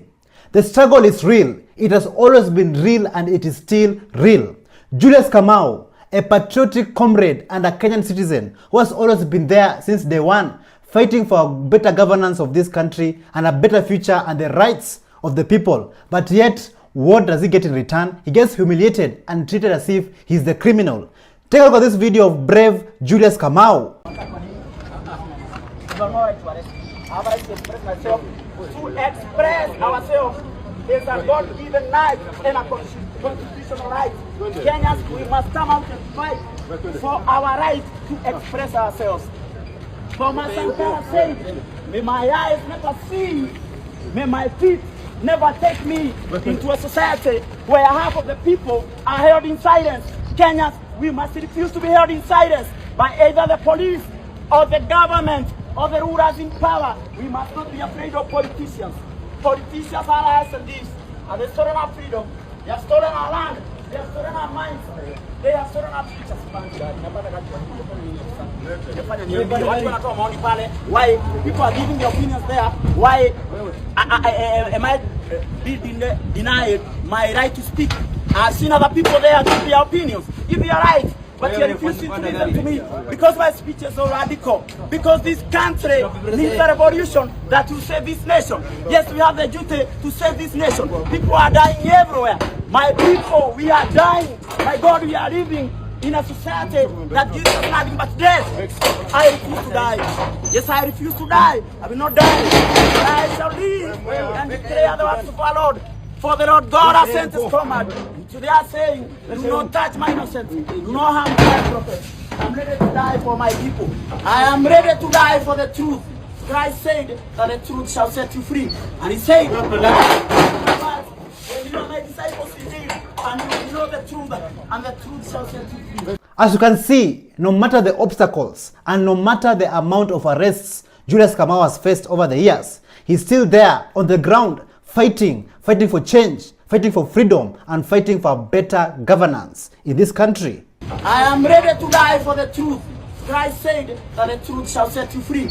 And he said that when you are my disciples indeed. Ladies and gentlemen, we all know that Africa, our motherland, has always been the cradle of mankind since day one. But yet, just look at how Africa is being robbed. Our resources, our wealth is being robbed and being used to build Western countries. Take a look at this video of P.L.O. Lumumba, Professor P.L.O. Lumumba, had to say about Africa. Has built the world throughout the ages. Africa built Europe. Africa built America. Africa built Australia. Africa is building China. All the resources. You go to Europe today and you see the gold, the copper, the electricity, everything. It is from Africa. And that is why they came here and enslaved us. That is why they came here and took our minerals. That is why they are still coming here. Because Africa is the continent that has fed the world. When we talk about the mother continent, we are not simply talking about the mother continent to the extent that she feeds our own children, but she feeds the world. And the world knows that. And the world knows that. That's why she cannot be allowed to be free. And that is why she must wake up. And she can only wake up when her sons and daughters wake up. And we are not saying that when she wakes up, she's not going to feed the world. She will. But she will do so on her own terms and with dignity. But throughout history, Africans have been dehumanized, have been humiliated. So chosen ones, Africans, for how long will you be humiliated? For how long will you be robbed? For how long will you be separated by these colonial borders? For how long? Africa built Europe. Africa built America. Africa built Australia. Africa is building China. All the resources. You go to Europe today and you see the gold, the copper, the electricity, everything. It is from Africa. As we all know, we have a new deputy president, Kithure Kindiki, replacing the former deputy president, Rigathi Gachagua. But since the former deputy president has been impeached, Rigathi Gachagua, do you think that it has created a vacuum, an easy path for Raila Odinga to become the next president or even the next deputy president in the coming elections 2027? Listen to this. Ruto has opened a very big and bad, terrible door. Floodgates of bad things can come. Assume Ruto succeeds in impeaching Gachagua and he appoints a new deputy president. Assume this person is in the person of Raila Odinga. Raila, all his life, all he's wanted was to become a president. He has tried 5 times, correct? Now, what if Raila, once he becomes the deputy president, he incites the entire house to impeach Ruto? Because anything in politics is possible. There are no permanent friends, no permanent enemies. So this is what is going to happen. He uses his billions to buy the MPs the same way Ruto has used millions to buy the MPs to vote against Gachagua. Assume he succeeds. Now Raila, being the deputy president, becomes the president of the republic. Is that a possibility? Yes. The madness that Ruto has opened to the MPs is too much to wish away. This man is under threat and he will live under threat for the length of his service. And talking more about impeachment, a member of the National Assembly by the name of Peter Selassie, he went on and asked the President of Kenya, William Ruto, a very critical question. Why is the development in this country, the God's project in this country, not being rushed the same way the impeachment of Rigathi Gachagua was given attention and rushed? Listen to what he had to say. Nataka niulize rais wa Kenya, the way tu unakimbiza wabunge wako kufanya mambo ya impeachment ya Gachagua kama ndio kazi ulichaguliwa kufanya. Nataka niulize wabunge wako, bills gapi ambazo mmepitisha katika committee za agriculture na zingine ambazo mtasema mmepitisha na zinafanya kazi kuinua mwananchi wa chini, lakini mnataka kupitisha zile ambazo mko na interest nazo, ambazo mnajua hiyo ndio interest yenu na haiwezi benefit mwananchi wa kawaida.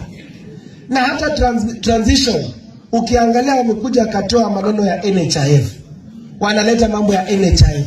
There should be a progress, there should be progress. Like ukitoka hii saa hii ukienda NHIF uko nayo haiendi through, unaenda SHA haifanyi kazi, na watu wanataka kutibiwa, mko pale mkatoa UPA ya wanafunzi wetu, watoto wetu walikuwa wanatibiwa. Amukuleta alternative nyingine, mnasema mnatuongoza, mnatupeleka wapi nyinyi watu nauliza?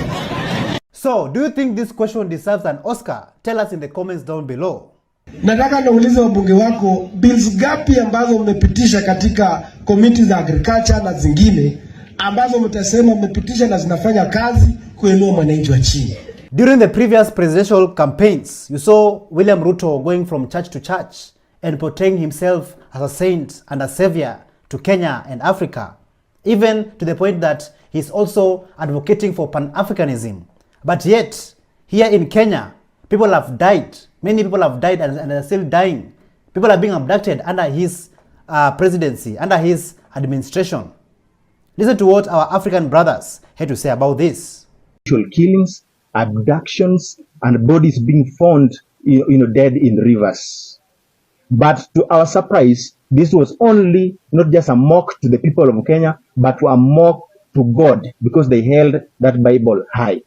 We are saying as the youths of Kenya that we are not going to be led by people who are killing us. We are saying as the youth of Kenya that we refuse to be led by people who are martyring us, people who are butchering us in the streets when we are advocating for good governance. And seemingly, it seems that the president, Mr. Ruto, is not getting us clearly. And therefore, I have an urgent appeal to the First Lady, Mama Rachel, that tonight we believe that you are a very prayerful lady.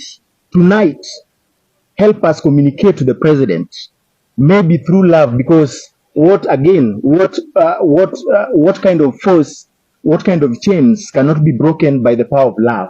Look straight into the eyes of Mr. Ruto and tell Ruto that the bloods of the children who are martyred in the streets for no apparent reasons are wailing and crying in the streets. For the blood of the Jenzas youths who are martyred, who are butchered by the police on 25th, are wailing and crying in the street. And I want to say, even to the youths of Africa, from the northern bonds of Algeria to the southern tips of Azania, South Africa, from the eastern horn of Somalia, Kenya, Ethiopia, across Central Africa to the western plain of Guinea-Bissau, that we must rise up. So Kenyans, are you aware that a member of parliament by the name of Mwengi Mutuse, he was just away at Kalembe Ndile's wife burial after he had a quarrel with an MCA? So Kenyans, things might be getting hotter, but compose yourselves and watch this video. What is good?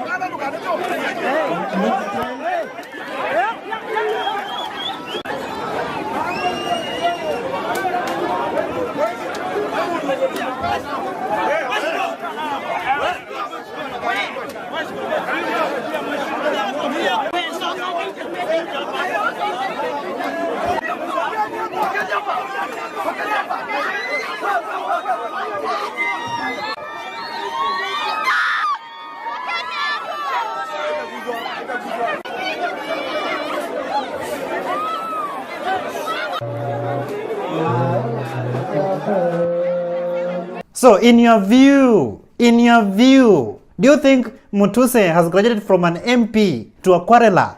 It may be getting hotter, but look at the document, compose yourself and read. The only thing I'm missing right now is a mustache. But how can you go and quarrel at someone's wife burial? No respect for the family.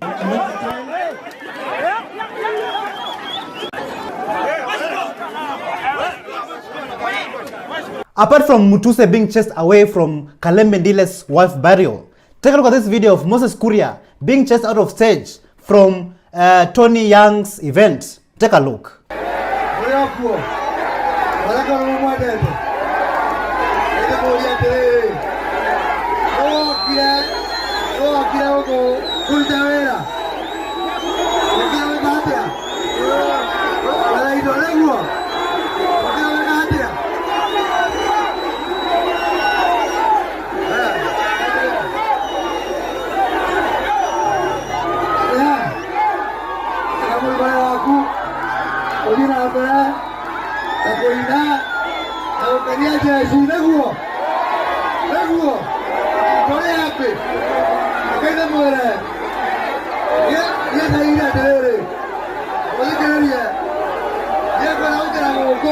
There have been many abductions that have occurred since day one, since the protest started, since people occupied the parliament and they finished Kumalod.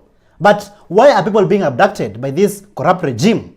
Tell us this video of somebody being abducted